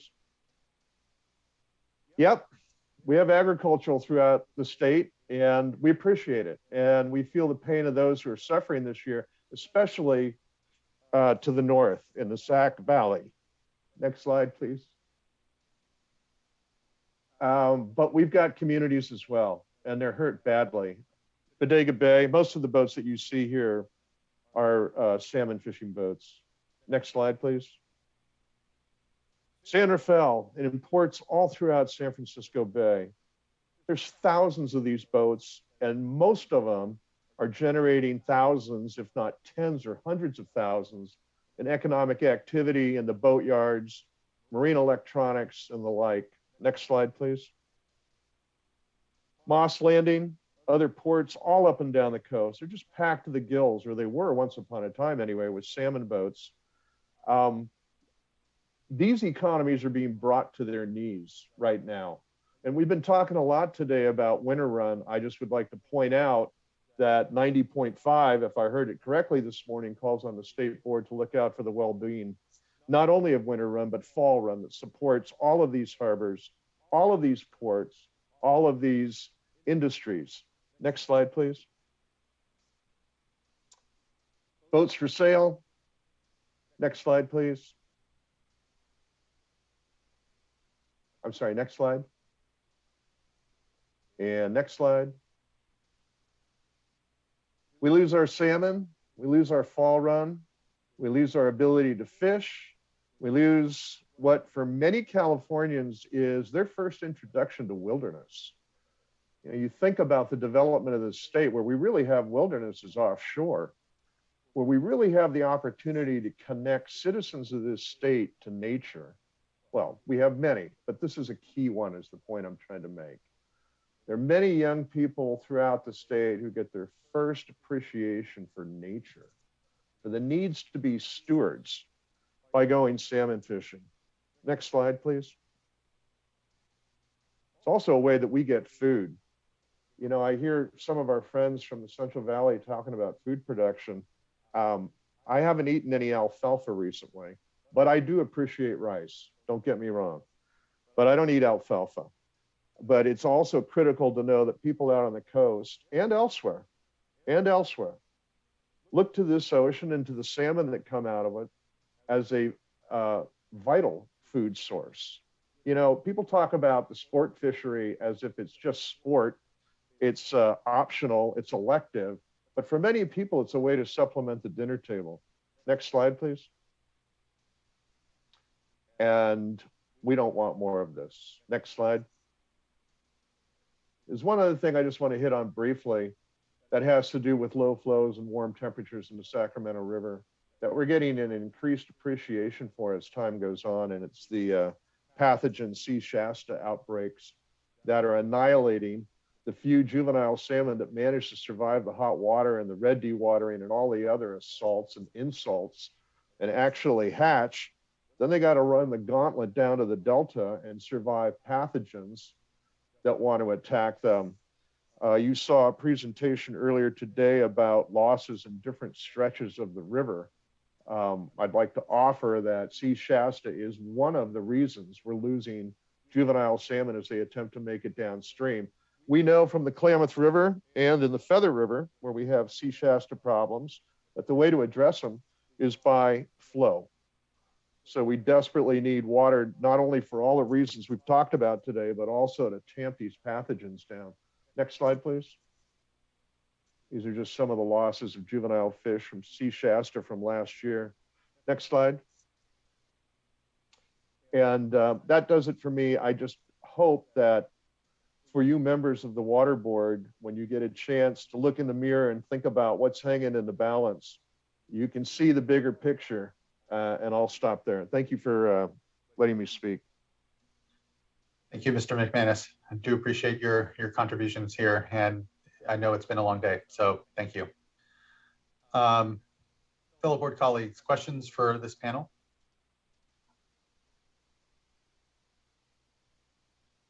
Okay, seeing none, we can move on. And at this point, let's go ahead and take a quick 10-minute break.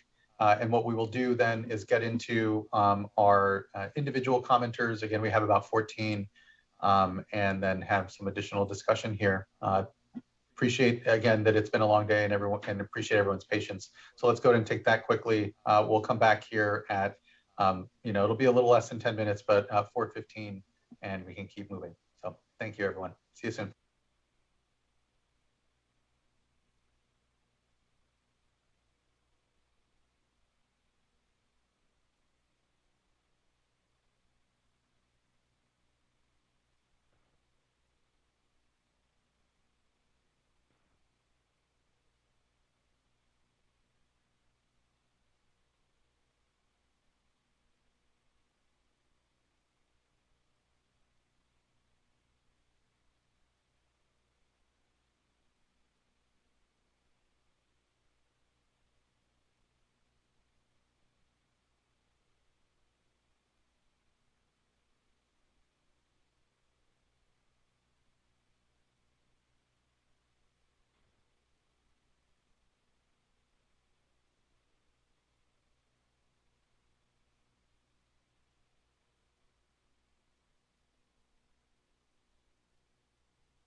All right, everyone, we're at 4:15. We can begin to gather back.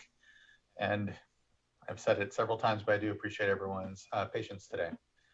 I believe I'll have to have my Excel spreadsheet list, and then there's a scroll. And so I believe perhaps it's Clint Oliver that may be coming up, but I'll wait for the scroll because Mr. Oliver may not be on the platform, in which case I believe it's Gail Delahart. Clint is not on the platform, Chair Esquivel, so it is Gail next.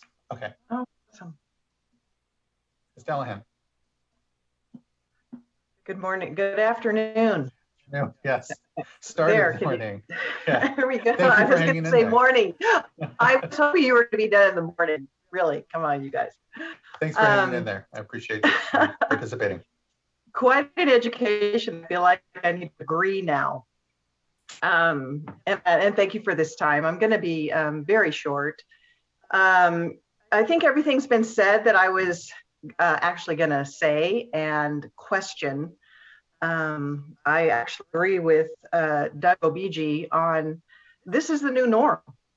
And I guess my question going forward, and I think Vice Chair tried to ask this question, and I think the answer is yes. If this is the new norm and the reservoirs are going to be warmer and the snowpack less, is the analysis and is the modeling that can be done going to show if the salmon populations are even going to survive in our rivers, if this is the new norm? And everything is warming. I don't know. I don't know that answer, but I do know farmers are asking us that question because things are warming. The snowpack is less. There's a lot more rain. And I'm going to plug surface storage. We need more surface water storage, obviously, especially after today's presentation by all the experts. So I know you have a very hard job to decide what you're going to do with the temperature in the river. I'm very confident that you'll work it out, especially with all the water districts that are at the table trying to help you do this, because they're experts at it. And I don't envy you your job today, but I would appreciate looking at our future and all the modeling going forward, and warmer temperatures and less snowpack. What are we going to do? And is that even possible to figure out? Thank you, Ms. Delahan. I appreciate it. And you don't have the answer. Yeah. I appreciate your comments. Thank you. Next, I think we have Regina Chicozola.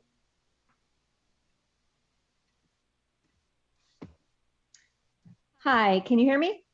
We can. Hello. Hello. Thank you for letting me talk today. Hopefully I will not get cut off. I'm on solar power, so sometimes I get cut off during these. I understand the pain people are feeling. I'm actually looking at my spring maybe not lasting through the year for the first time ever. I live way up on the Klamath River, where we are very, very dependent on our local water supplies also. But I have to say you have a hard job ahead of you. Climate change is real, and water for health and safety, and to make sure the river's water quality and salmon don't go extinct need to be the priority of this board. It is your job to serve the public trust, and it is your job to serve the public good. And also, because the Department of Interior and Bureau of Reclamation have not held to their responsibilities as trustee in this situation for tribes, unfortunately, it's also your job at this point to think about the needs of the tribes and the tribal beneficial uses of the Sacramento River and the Bay Delta. And it makes me sad that the trustee has not come through at all for the tribes in California. And it makes me sad that it didn't rain this year. But unfortunately, I feel that the board really made a mistake last year with waiting too long to do the temperature management plan and then approving a temperature management plan that let the majority of the winter run and spring run and fall run wild fish in the river die. So now it's your now you have to pick up the pieces and figure out what to do. And unfortunately, that means cutting off the settlement contractors, and it means cutting off a lot of ag. And I just wanted to speak to the feeding the world part of the conversation. Last year there was actually a glut of almonds, and a lot of these crops are exported. And really, I don't think that rice is necessarily the best use of water in a year, now that climate change is getting so bad. We really need to think about where the heavy use is and what the beneficial uses of water are in this state now. I really want to urge you to listen to Tom Stokely and do not try to manage Sacramento River temperature on the back of the Trinity River. Trinity River storage is critically low. We really rely on water releases from the Trinity River to keep the salmon alive in the Klamath River. And the Bureau of Reclamation has passed the Lower Klamath plan that says that we need to have Trinity River water releases to stop fish kills in drought year. And that plan does come because the tribes have established fishing rights in the Klamath River. I really don't think that hardly any water should be diverted from the Trinity Reservoir this year. We really need it here. And that is the responsibility of this board to make sure that we have that. Other than that, I just wanted to say that health is the most important thing beyond the fish this year. These cities really rely on the water, and the fact that our archaic and racist water rights system puts a handful of farmers ahead of even cities and people's drinking water we really need to deal with the water rights system. And unfortunately, hard decisions will need to be made, but I hope that you can make them. We're here to support you in any way we can in figuring out how to do this. And I really hope that we have a future that's more equitable for all of the people in California. And I'll give the rest of my time to the next person. Thank you. Thank you, Ms. Chigazola. Appreciate your comments here and contribution to the discussion here today. Thank you. Next, we have Castle Willie, and I believe you're marked speak if needed, so just calling on you though to see if you would like to speak. No, that's okay. Thank you. Okay, thank you. Next then we have Dante Nomalini. Thank you very much for allowing me to speak. I'm Dante John Nomalini. I'm the attorney and manager for the Central Delta Water Agency. We've been very interested in this subject and very concerned about what's been going on with the lack of planning to meet water quality standards and other regulatory requirements by both the Department of Water Resources and the Bureau of Reclamation. Of course, both entities are government entities, and they have a real conflict of interest in dealing with their responsibility for public trust, as well as their responsibility to the contractors. Now, what we have before us is a pattern and practice by the two major entities, Department of Water Resources and Bureau of Reclamation, of exporting water on a basis of not trying to meet water quality and regulatory standards in the future for dry years, but rather on forecasted exceedance criteria, what could be based on 50 prior years, I think it was for a while, then I heard 30, and I see promising changes today in the presentations that it would be more current. I think the reality is such that we ought to look at the situation, and you people can force them to do this or work with them to do it, to take where we are today with water storage, look at an actual historical restraining year for rainfall, snow melt, and what have you from today on, see how you're going to meet the water quality standards this year and at least a year or two in the future. And we have to face the reality of what we're really dealing with.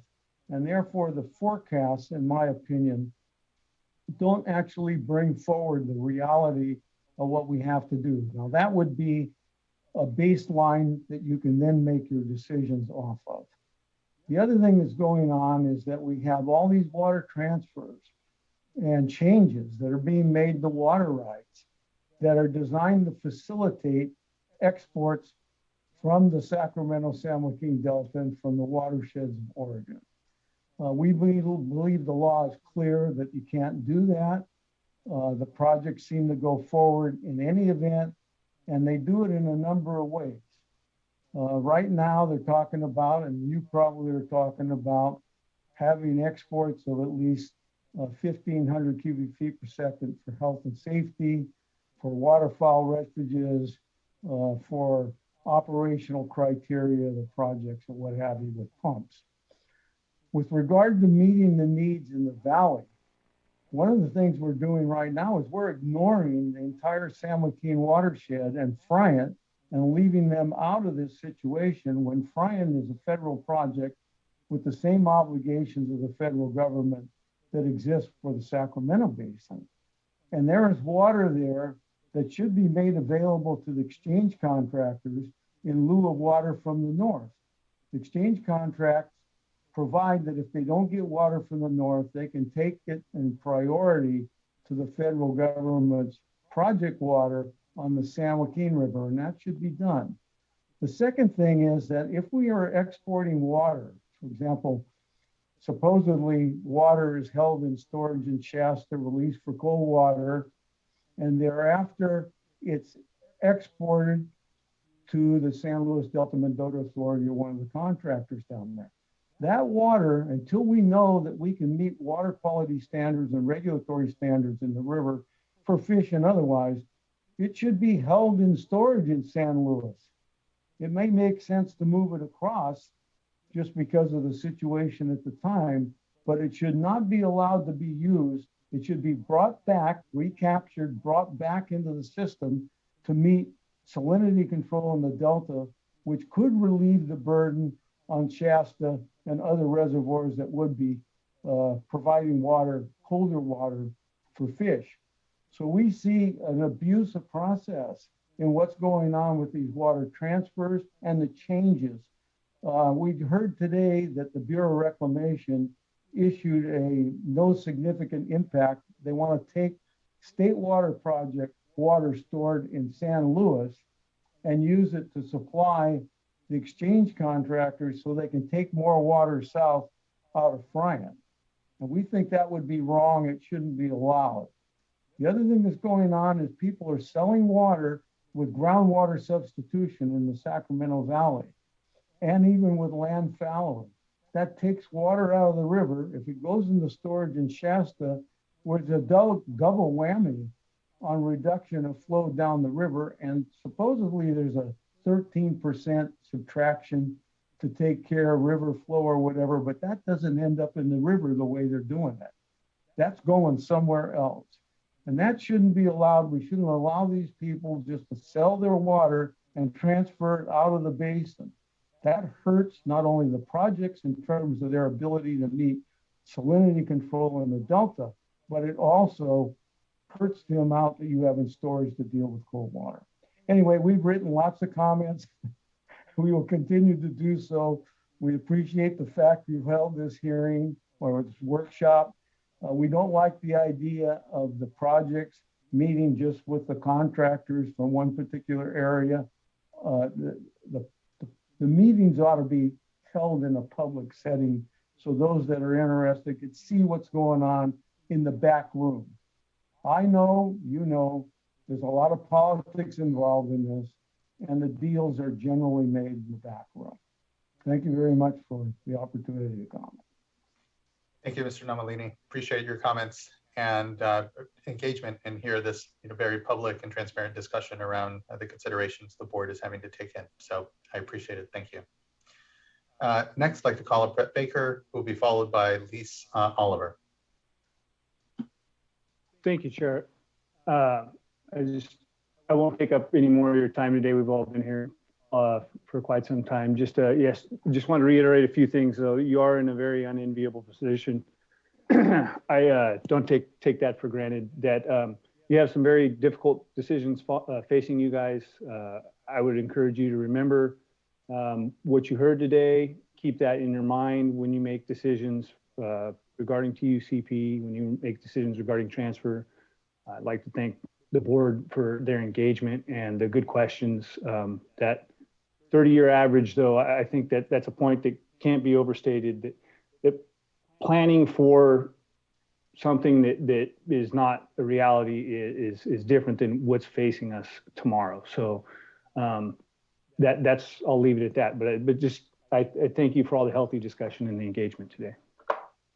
Thank you. I appreciate you sticking with us. And yeah, as we've explored today, we have some incredible tools out there that can help us to better ensure that we're having physical-based models. We're working off of real-time conditions, knowing that the system that we find ourselves with, we're just way outside any operating norms that any previous anticipation really had. Yes, we know droughts are a feature of California. Yes, we know we need to better prepare them. But I am incredibly struck at the dryness of these last years and how outside of any historical norms we are. So I appreciate the acknowledgement and not Mr. Baker. Next, we have Lise Oliver, who will be followed by Mark Rockwell.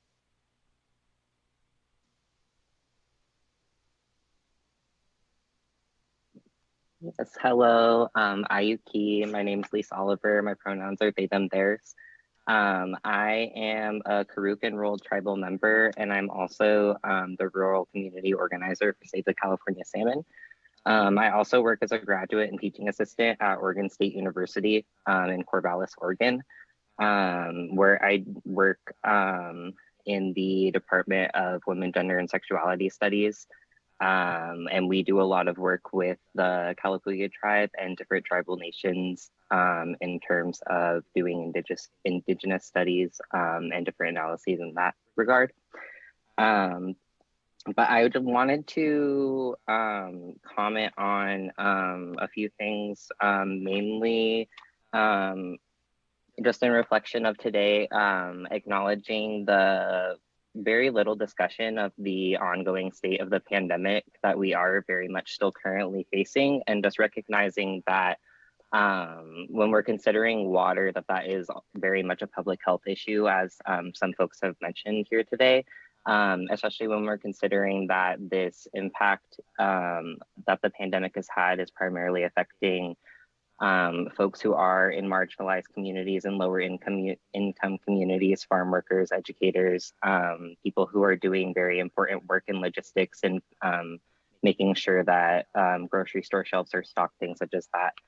So wanting to acknowledge that, but also making sure that there's no mistake in acknowledging that prioritizing the larger water stakeholders does nothing to acknowledge also smaller farmers and ranchers who also need access to different water policies in ways that are feasible and manageable, but have also been overpromised by different water policies that the state has put into place.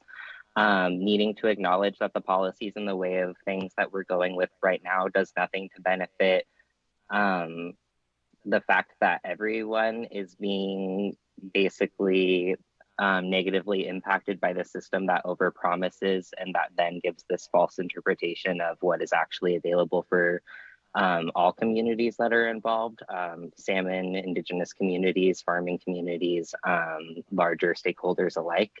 But also acknowledging that for Karuk people, for Wiyot people, for Shasta people, for Pitt River people, for all of the nations that are impacted in the Sacramento River Valley, also by water policy that we've seen completely decimate salmon populations in the Klamath River Basin as well.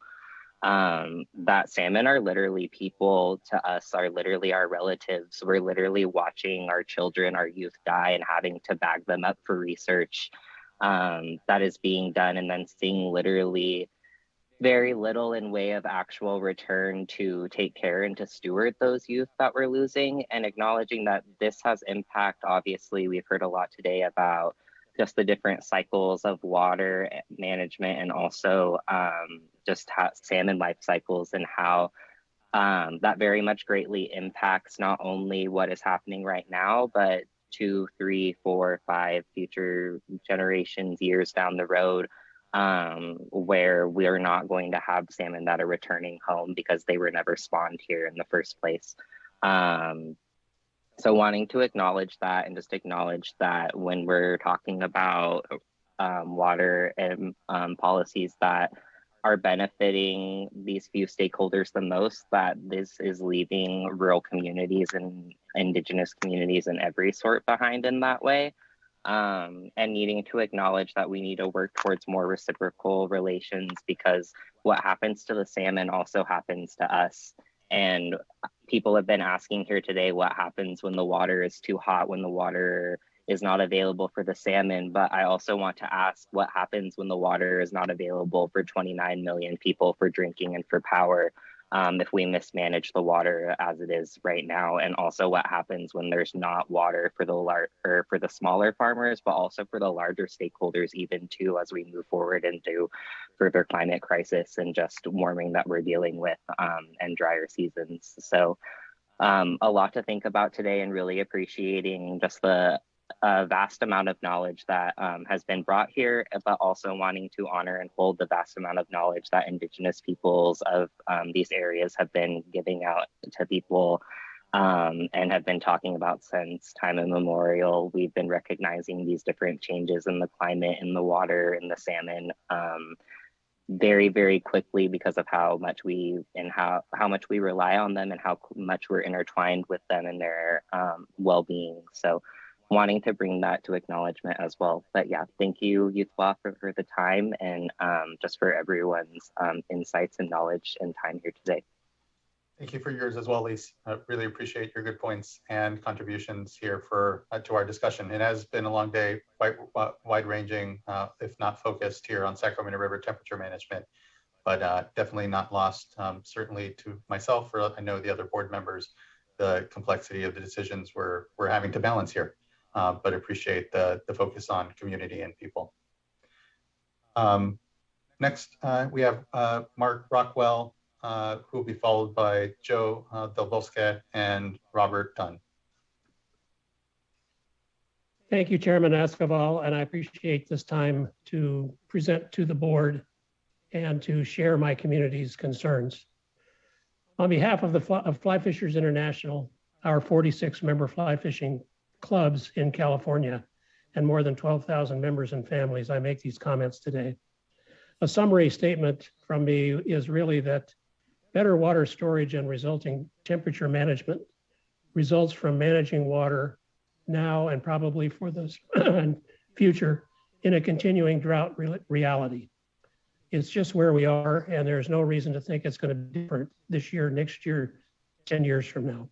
So we would say, take drought as the norm. If we get good wet years, great. But if we don't plan that way, the mistakes we make are deleterious to our natural resources. A comment is that by not completing the Bay Delta Water Quality Control Plan, which you are responsible to do, which would have set carryover storage requirements, and by not restricting water deliveries to avoid last year's temperature disaster on the Sacramento River, the board helped to create the current stressful situation where winter run and fall run Chinook are increasingly likely to be severely damaged this year, or possibly even go extinct. The predicament this year is a direct result of allowing the reservoir to be drained last year. End of September 2021 storage was only 1 million acre feet, though the temperature management plan called for 1.25 million acre feet, and NIMS modeling asked for 1.5 million acre feet. What we asked the board to do is the following. One is to provide maximum temperature protection possible for both winter and fall run Chinook. We ask you to meet your public trust responsibilities here. Two, maintain holding what that means basically is to hold enough water back this spring and summer to ensure for survival of this fall, and then to provide a chance to get out this doom scenario next spring as well. Holding water back helps this year. It will also help next year. We also would recommend item 3 to maintain river and delta outflow conditions that provides protections for out-migrating salmon. Providing water temperatures and flows for spawning and egg protection has to be matched with flows to ensure the ability to get those fish out of the delta and make it to the ocean. All aspects of survival are dependent on flows from Shasta to the Golden Gate Bridge. The only way to accomplish this responsibility your agency has to protect the natural resources of California is to hold enough water back now, accomplish these tasks this fall and winter, and manage diversion south of Shasta. There are no trade-offs that will result in survival of salmon. There are, however, workable trade-offs for agricultural impacts as well as power production impacts. Agriculture is not at the point where they're going to lose their life because they miss a year of planting. I'm sure the federal government and others would step forward to provide them economic assistance if that is the case. So we hope that you will first think about the public trust responsibility that you hold and to then manage the other pieces around that. Thank you very much. Thank you, Mr. Rockwell. Again, appreciate you sticking in and providing us your good comment here. Thank you. Next commenter, Mr. Del Bosque. Yes, good afternoon, and Chair Esquivel and members of the board. Thank you for the opportunity to be here to speak on behalf of our family farm and our farm worker families. I'm a farmer on the west side of the San Joaquin Valley. I've been involved in farming on the west side almost all my life. My parents were migrant farm workers who settled here when a permanent job was offered to my father. My parents worked and sacrificed for my sisters and I to have opportunities that this country offered when they came here from Mexico. From the time I was growing up in a labor camp on the farm to today, owning a melon, vegetable, and almond operation, you could say I achieved the American dream. In my long life, I have seen many farm workers come and work for their families, just like my parents did. Many of my current and past employees have children, many whom I saw growing up attend some of the best schools and colleges in our state, and I'm very proud of that. Our farm has changed and adapted over the past 3 decades to keep going as we've seen our water supply steadily shrink. But most recently, despite putting in place the most efficient water conservation methods and technologies and forming partnerships with farmers in other regions of the state and ecosystem managers in the valley, we are facing our most severe challenge, the uncertainty of surviving another year. My family farm may not continue for the next generation, for my children and grandchildren. Am I still there? Am I still alive? Okay, thank you. For the past several years, we've had to cut back our plantings. It's a difficult decision, and I've had to make some Sophie's choices, which crops to cut back. And worse, because of those cutbacks, which of our longtime faithful employees to lay off. It's very difficult. Last year, I had the heartbreaking task of telling 70 of our employees that there would be no jobs for them in 2022. This year, I may have to repeat that if we have further restrictions in our water supplies based on this board's decisions throughout the year. I don't know what happens to these hardworking families as other farmers in our farming communities have had to uproot. Sorry, let me go back. I don't know what happens to these hardworking families as the other farmers in the area have the same predicament and are not hiring. Since 2009, many people in our farming communities have had to uproot their families and move away. It's devastating for their children and families and for the communities in the valley where they've settled and laid down roots. These are workers, students, church members, and established members of our community. They deserve a voice at the table. The temperature management plant that will be considered by this board has serious impacts on how much water may be available to serve the needs of the people and communities of the San Joaquin Valley, amongst many other needs that the board must balance. If the board takes actions that restrict the flexibility to make water available to my farm, forcing more fallowing, it is dismissing the people who are considered essential during the pandemic. People who didn't miss a day of work to keep food on the tables of all our families. And the food consumers feared would not be on the shelves last year may indeed not be grown and harvested this year.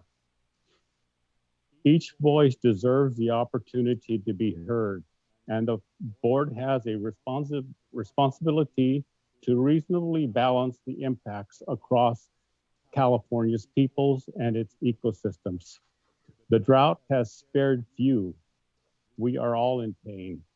However, agriculture and its essential workers, those who serve the needs of the country by producing the food on our table, cannot bear a disproportionate burden. Food, like water, is an issue of human health and safety. I thank you for the opportunity to make the comments. Thank you for your comments. I appreciate, again, it's been a long day, just sticking with us and ensuring that we're hearing your voice. And I know, again, we don't take lightly the balancing that the board is having to do here. And so I know that there is impacts to our decisions, but important to note as well that the majority of what we're really facing here is a hydrology that isn't cooperating. And it's in these times of shortage that these balancing decisions become most pronounced, certainly. So I appreciate, again, your voice and perspective here and the time you've taken to make sure that the board was engaged. So thank you. Thank you. Next, I'd like to call up Robert Dunn, who will be followed by Deirdre Desjardins. Hello, my name is Robert Dunn. Can you hear me? We can. Good evening or afternoon.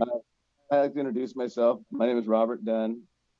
I'm a biologist, and my specialty is the Sacramento River Watershed and Central Valley Project.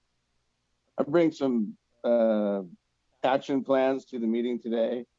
Number one on my list that I observed through the meeting today was that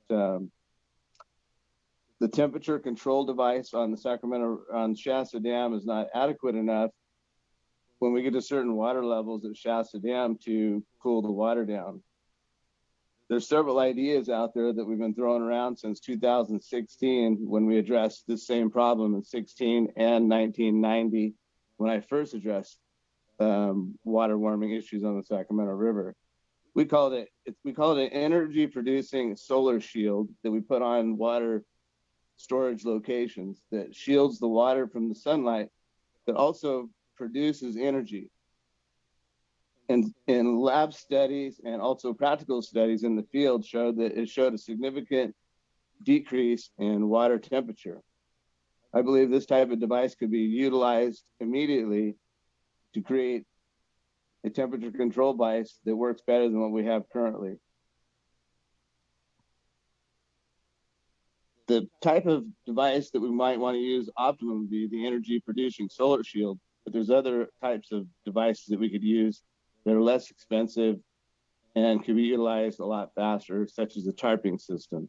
In some of our laboratory studies, we showed that we used a silver tarp on one side and the other side was a dark brown coating. We noticed when we placed the tarp over the water that we noticed an immediate reflection from the sunlight and an immediately drop in the temperature. So this small study could be utilized on Shasta Lake or any other lakes to control the water temperature. I think it should be looked into immediately. It can alleviate some of these issues of not being able to deliver water to these farmers and future issues that we might come up with if we decide to start building new reservoir. Number two action plan would be to increase hatchery production of our fish and also start developing natural spawning and enhancement rehabilitation programs for these fish. That would be the salmon, steelhead. Our river depends on 4 runs of fish. They all depend on each other. And if we have one that's not doing well, they all collapse. Same with the rainbow trout and steelhead. So it's very important to look at that aspect of the temperature systems and stuff. We've basically ceased to maintain the river system, the fisheries themselves. We've depended on a few hatcheries and not really got and analyzed what is missing from the ecosystem and how bad the depletion of our fisheries and natural resources become. Number 3 in this program would also, we would introduce derived nutrient rehabilitation. What that would consist of is a system called carcass loading, where we take salmon carcasses from our fish hatcheries, which is the only place to get them because we have no naturally production occurring in the Sacramento River, to increase our derived nutrient levels, which are almost non-existent. They're about 2% of what they should be. And that would cause also the loss of derived nutrients. Not having them in the river is another problem for our salmon. When they get above the fry stage, as they're migrating out, they need the derived nutrients. They need the carcasses in the river to feed on, stonefly nymphs, caddisfly nymphs. There's a lot of little microbial ecosystem that depend on the salmon carcasses. And once this system becomes out of whack, we lose all these certain parts of it, the whole thing collapses. And we can solve these issues right away. So no problem with that. There's tons of studies, tons of programs that have been successful at it. It's creating the action plan.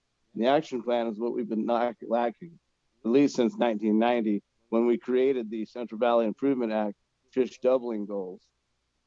Okay, so number 4 is, which is really important, is create a DNA parentage database on natural spawning salmon and steelhead populations in our tributaries. That would be the complete watershed. We need a database that tells us what we have: hatchery origin parentage, natural origin parentage, and so on. It's a very simple program. We're utilizing it on some special programs right now currently, but we need to develop it up into the tributaries, which will really help on building our fisheries. Speaking of the tributaries, a lot of the tributaries now are experiencing drought conditions also. Since we have diversions that are taking place on the tributaries, it eliminates the natural flow of the streams into the river system itself. And what that does, it raises the temperatures, because when we divert the water off the tributaries that would normally be delivering cold water into the river system, we don't have that.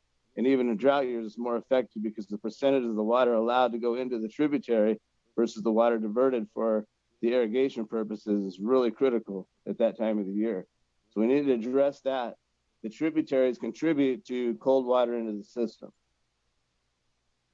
Number 5 is really important, is build a new research center. And I would like to call it the Sacramento River Fisheries Research and Recovery Center. And this place would be built probably up there in the Red Bluff area where the old fish hatchery was at the U.S. Fish and Wildlife Service area. We have water there. It's just a perfect location according to my research. And then also number 6 is really important, is that we, as a people, water board, we need to pick the most viable new water storage location. We talk about all these places we can build new water storage. We need to actually do it.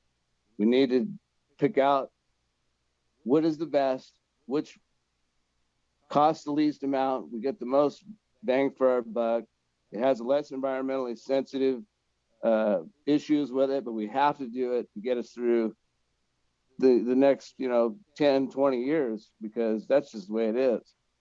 And then to kind of close this out, all these things have been introduced many, many times in the last probably 5 years. We need to take an action plan and start doing this. And until we do that, we're just going to continue having meetings like this, which are great. Everybody's put in a lot of hard work, and I love the information we get. But as an old veteran of this program and this type of meeting and working on our fisheries and water temperatures, it dates back to 1990. So we got to get some stuff going.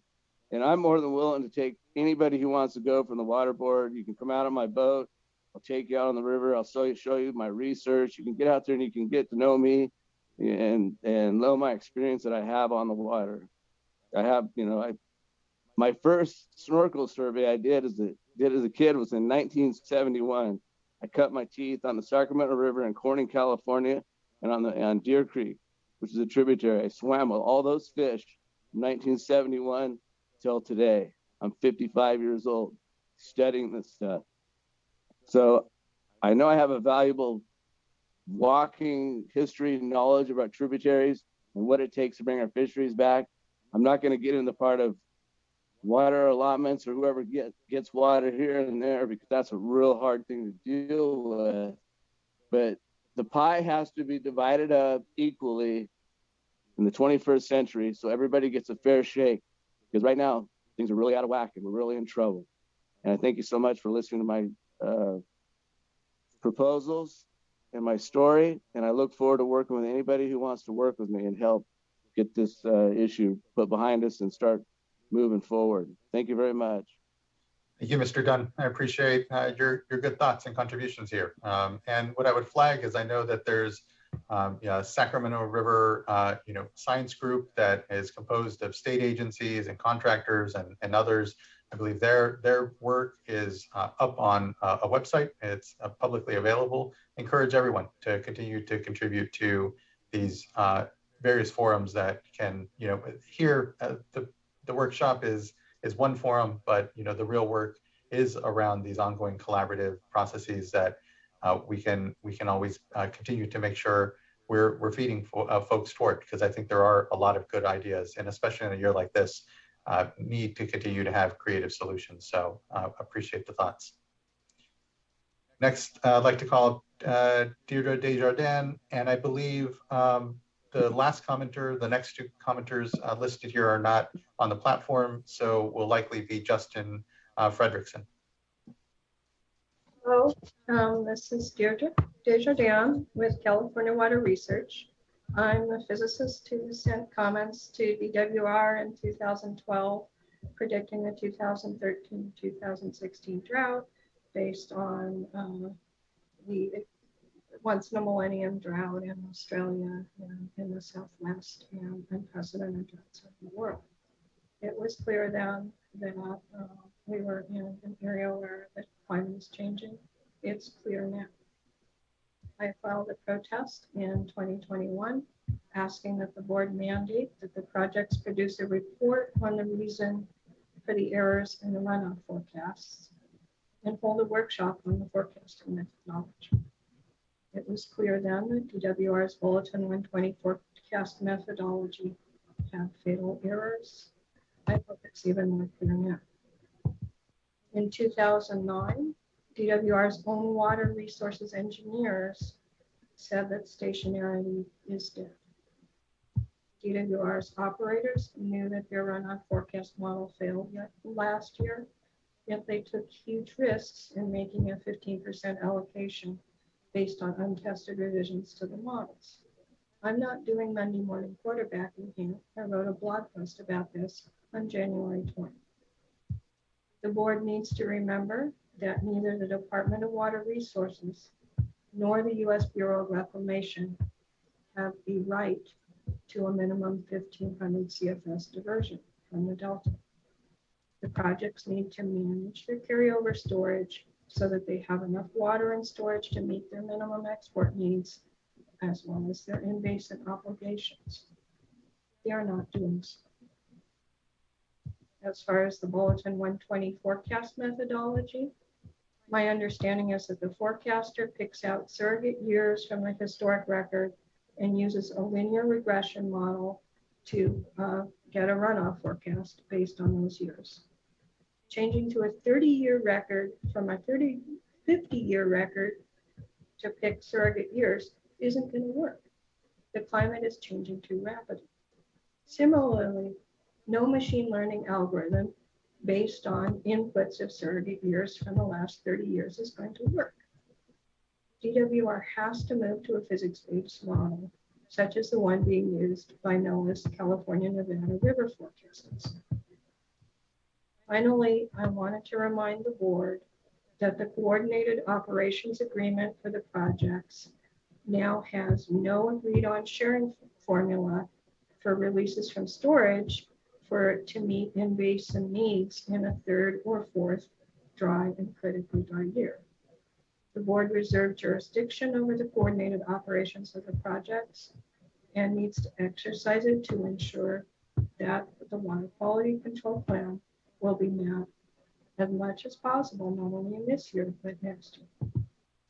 And I wanted to thank you for considering my remarks.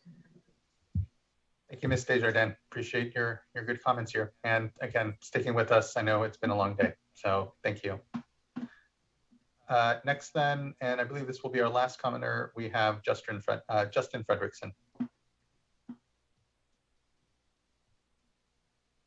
Hello, last up to bat, always enviable. Justin Fredrickson at the California Farm Bureau, and I know it's been an extremely long day as everyone keeps reminding us. I'll try to be fairly brief, but I did want to get another agricultural voice in the mix because we've heard a lot about fish, about indigenous cultures, commercial fishing, all of those other very important concerns. And I was happy to hear Mr. Del Bosque get on and speak very from the heart. That was powerful to see that field behind him, and I think even may have teared up at a certain point, just talking about the people on his farm, the people he's employed for generations, looking at his own family history, and just pointing out what we've haven't heard a lot about here today, which is that there's a whole valley of people with an agriculturally based economy that also depends on some of this water. And so I've heard we've been hearing the usual sort of zero sum arguments about cutting off certain uses. Well, just go in on that's how it always seems. I apologize, Mr. Fredrickson. You got muted there. Should be able to. I'm sorry about that.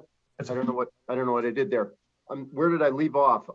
It was just a moment. Yeah. Okay. So I was saying we hear a lot of zero sum type arguments about one use versus another. Let's just protect the fish, focus entirely on that, or protect one interest or another. And of course, as you pointed out, the board's job is to balance, and that's what we need to do as a state. So I think the board appreciates that. I think the board knows its charge, and I don't need to school you on that.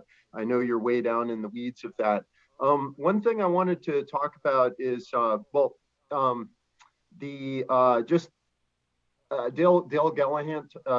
Delahunt from Western Growers mentioned this as well, and a few other people did. And even Doug Obigi, I think, had mentioned this, that we cannot be in this situation every couple of years with droughts, and it's not sustainable. We're managing at the margins, and we just can't be continuing to do this. When we hear about the options from the experts, the biologists and so forth, the reservoir managers, there aren't a lot of them. And one of the things that I think about a lot recently is just the nature of what we're trying to do. We're trying to provide extremely cold temperatures for salmon spawning on the floor of the valley in a place where winter run did not spawn historically. So that's unnatural. We're artificially trying to do something that is unnatural. And I think that Todd Manley talked about floodplains. That's an important habitat that has been lost. NACWA is doing lots of really good work in that area with fish food and with floodplains and rice fields and bypasses. That's extremely important. It's not proceeding fast enough. We've talked a lot about it for a number of years, and frankly, it needs to come online faster. But the other thing is above the dams, up the tributaries, and I'm going out on a limb a little bit because that too is controversial. Of course, there are concerns about assurances, putting fish where they aren't currently. How do you get the fish above? Is that a human intervention? Well, guess what? We're already manipulating our system as humans, but the mix of tools that we have is not adequate. Now, there's some things in the biological opinions that talk about how to maybe look at, tributaries are definitely on the menu.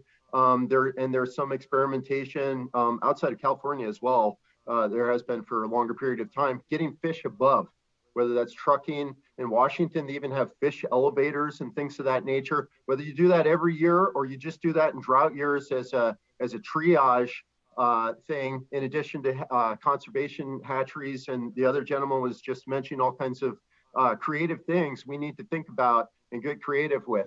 So I just wanted to put that out there because, you know, it's one thing to scratch our heads and wonder how we're going to get through this year. Who really knows, right? It's so dire.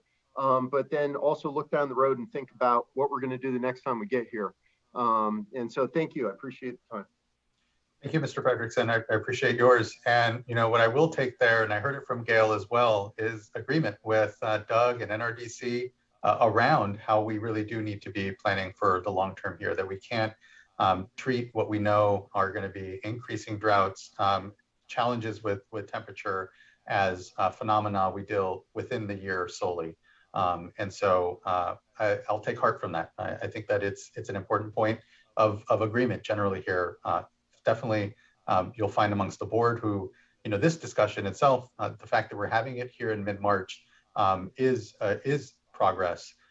We're not leaving off an important discussion to, you know, a May timeframe here, and instead pulling it up earlier in the water year when we know we have more actual options on the table and can have an honest discussion around how we best all collectively balance these needs. Because as much as I've heard and appreciate as well the commiseration for the board's position or our decision-making space, we all collectively create that decision-making space amongst us. And importantly, it's not just us that are somehow in a hard position. It's communities. It's all of us collectively here. And if we can keep that spirit and that attention to, yes, complex issues as we've heard throughout the day here, but ones that we have additional tools we can continue to bring, and importantly, hopefully create the trust amongst us to know that we are trying to best balance these. But unfortunately, the real enemy here is the climate that we find ourselves with, the crisis before us, and hopefully we can use that as a principal uniting point here amongst us. So thank you. I appreciate your great contributions here. And thank you, thank you. Did we leave anyone off that is here on the platform that was looking to make sure and provide comment or discussion and inadvertently didn't get to you? Just raise your hand if so, and then otherwise, long day, and looking to my colleagues, how best to wrap up. This isn't a decision point.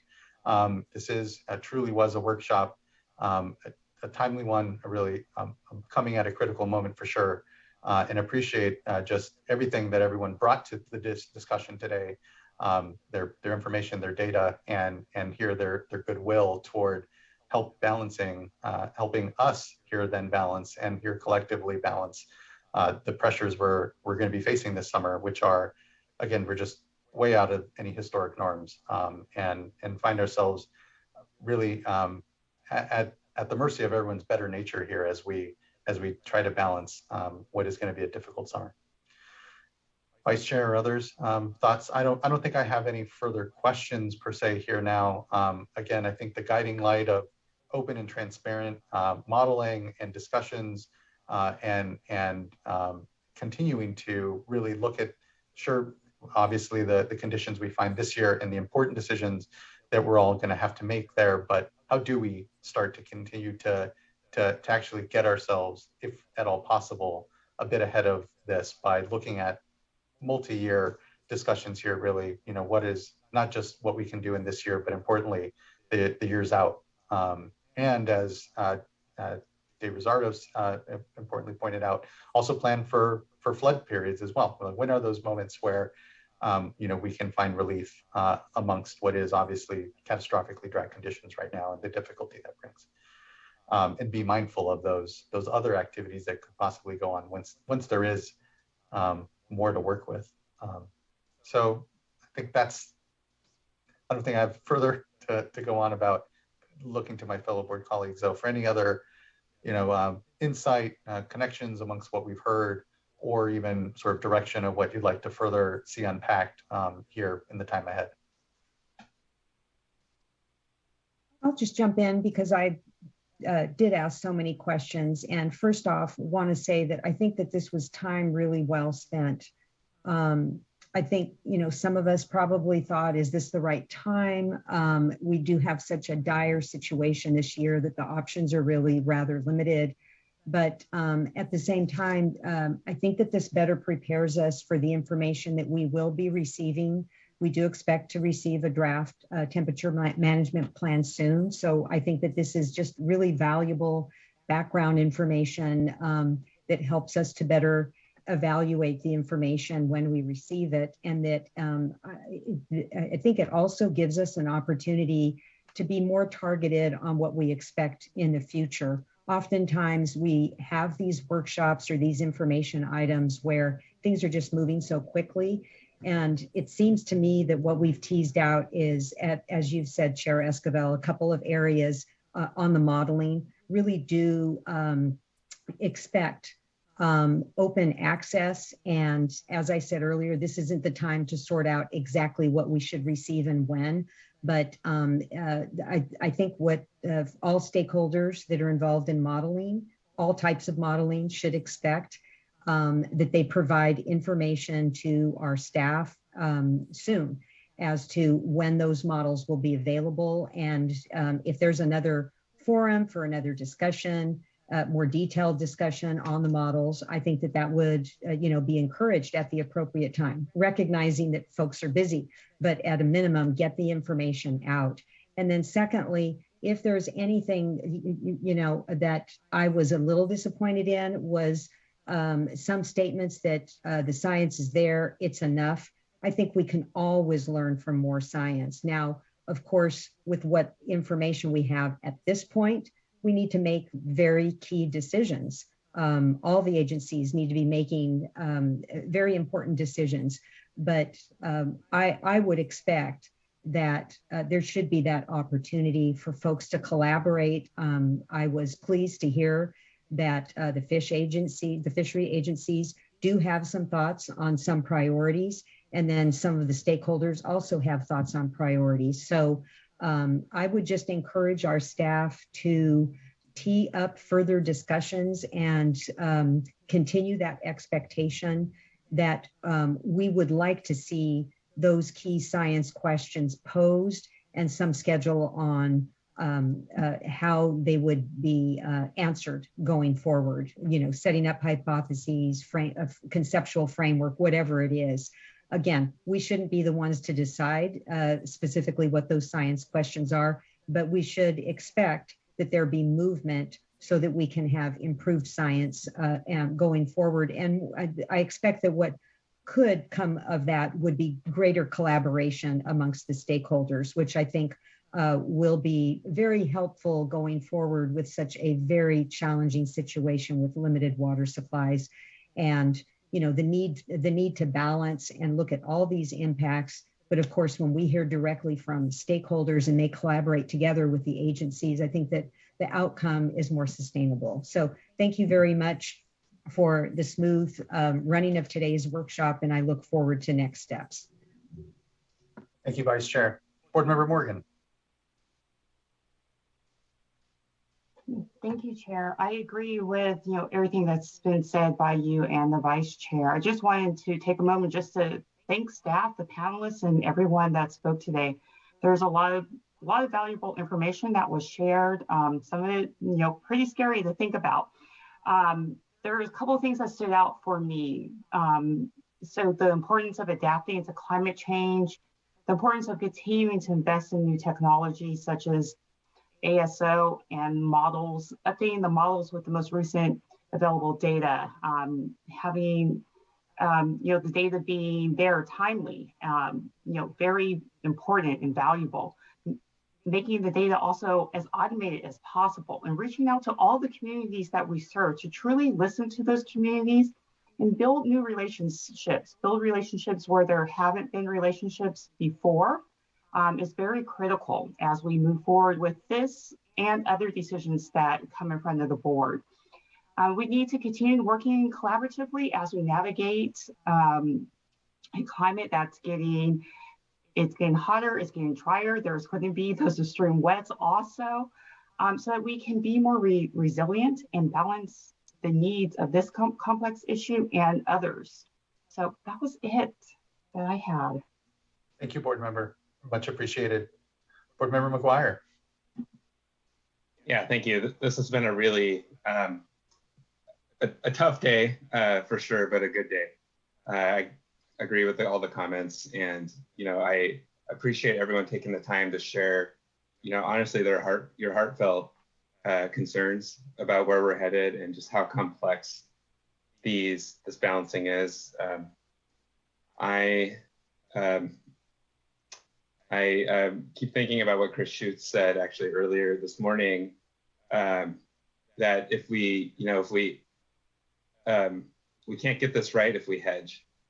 And so I'm thinking about two things there. And one is that we have a critical decision point here ahead of us in the coming weeks, frankly, that we have to make. And we're all in this together and making these very difficult balancing trade-off decisions, given everything we've talked about today in terms of the hydrology. And I've been on the board for 3 years now. And so I've been through a few of these processes and temperature management plan development, decision-making around operations as we have a role in that. And frankly, it's gotten more difficult every year. Last year was a good example, I think, of trying to figure out what the right path was, and it did take quite a while to make those decisions. And in hindsight, again, we're not here to point fingers, but in hindsight, perhaps we would have decided differently, or at least I would have as one board member, in terms of the decision making that happened then. Now, that was then, this is now. So I'm looking at here these coming months and how we can make the most appropriate decisions given the information that we have. So I just want to share that point and just assure you all that I take this incredibly seriously. This is a difficult decision for me, and I loathe making these types of decisions when I know that there are communities that are impacted. The folks who were here from Stockton sharing their feelings, tribal representatives, agriculture as well, all of it. This is a fisherman. I mean, this is such a difficult year. And, the other part of being decisive and, hedging is, I just want to echo that multi-year perspective. Again, that was something that I've been interested in from the very outset of joining the board, has been drought preparedness, multi-year planning, really taking a hard look at what we do on a sequential year basis. And I actually didn't anticipate any situation like this, a couple of years ago when I was asking that question, but it really has brought to bear how seriously we need to take that and really lean in. And I don't think that's going to happen without a really strong investment from all of us, multiple agencies, stakeholders, to make that happen. Because, we have short-term memory issues sometimes when it comes to droughts, and, next year could be wet and we may forget quickly some of the challenges that we're facing right now and not be as proactive as we should be, because that next drought, again, could be that following year. And the last comment I want to make actually goes to a specific element of Order 90-5 and the Trinity River. I think we heard a number of good comments today from Mr. Stokely, from Ms. Chichizola, from some of the tribal members about, not only, their concerns about the ongoing management of temperature impacts and fishery sensitivity in the Trinity River, but the obligations of the board and Order 90-5 and some of the conditions that are in there to protect temperatures in critical time periods. So to the extent, I'm not very familiar exactly with what has happened in prior years. I think I'm just asking today that as we go forward, that we really take a hard look at that I would expect and hope that we can see some more information in the temperature management plan about Trinity River decision-making. And maybe this year it's, again, without a lot of water, I understand the conditions are difficult there as well. but also just going forward, how do we have a more clear articulation of how those decisions are being made in terms of exports to the Sacramento versus releases into the Trinity and various temperature trade-offs there. So I think I'll leave it at that. Thank you. Thank you, board member. Here. Board member Firestone, want to take us home? No. I mean, I'll echo, this has been a really overwhelming and disturbing and depressing day, I think, for me as a board member. A lot of, also a really important one. I think it's really appreciate that we have this space to look at our reality straight in the face and soberly and understand where we are and grapple with what we can control, what the implications are. I think we've already seen real devastating impacts across the board and potential increased devastation as things move forward and in this new hydrologic system we have, or we're evolving into. There definitely isn't a perfect balance here. I think a lot of these implications we heard a lot are just echoed down the watershed and into the kind of human and socioeconomic ecosystems that, are all interconnected. And, I think just as others have said, when we look at the outcomes of last year, as we found ourselves in these really unprecedented times, it was a failure for temperature management. I think we, less than 2.5% egg to fry mortality just isn't protection of endangered species or reasonable protection. And we have to continue. I'm grateful we have this space, and then just everyone that is here just continuing to learn and adjust. And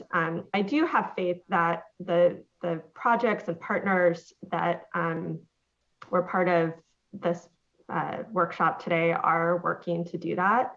One of the things that I keep holding on to in having that hope and faith is Director Nemeth and Regional Director Conant laid out yesterday, and have actually a number of times to us, around priorities and drought planning priorities for this year. And that was or is health and human safety, endangered species and operational needs, storage, conservation, and then our water rights holders in order of priority, including senior water rights holders, and then contract deliveries. And so, I would expect to see that in a temperature management plan that's developed. And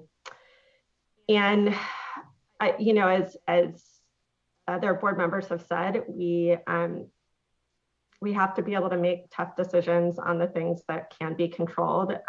And primarily, that tends to be operations and releases. And I think what is clear to me as a takeaway is really the need and focus on saving and rebuilding Shasta storage is critical to get out of this cycle, especially as we look even to future years.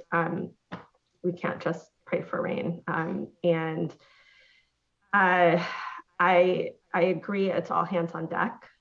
We have to recognize what we can't do and do everything that we can. And I don't say focusing on saving and rebuilding storage as a focus lightly, and that I know very firsthand that will mean further exacerbation and dropping groundwater levels, very real economic impacts for some of our lowest income, most vulnerable, hardworking communities, particularly in the Valley. And so I think as we manage through this crisis into this new normal, we really need to be looking at how we're investing in mitigation for those that are most vulnerable. I will say, I think we heard from folks here today.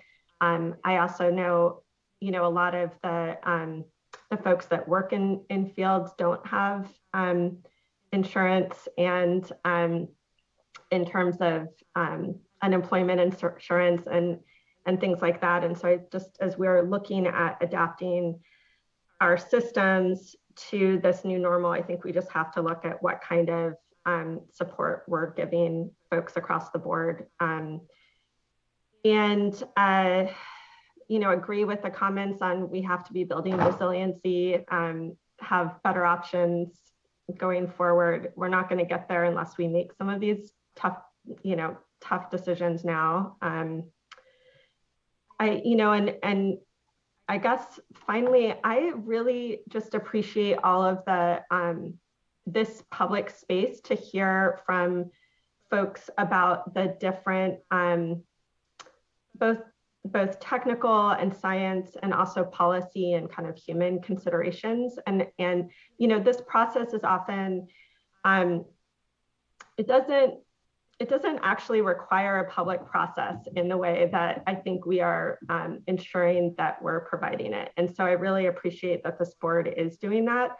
I really hope we, I think that was one of the expectations that we laid out in our order, was a expectation that there's, a full and transparent accounting, very concrete end of September storage targets, and that we're going to make information available to the public as quickly as possible. I think even though we have very short timeframes to act on whatever is presented to us, if we can ensure that this kind of public dialogue and space can continue, I think we saw things, decisions and management doesn't end the second a plan is submitted or approved. And so I think just building that ongoing kind of more public and diverse stakeholders is not a great word, but involvement from impacted and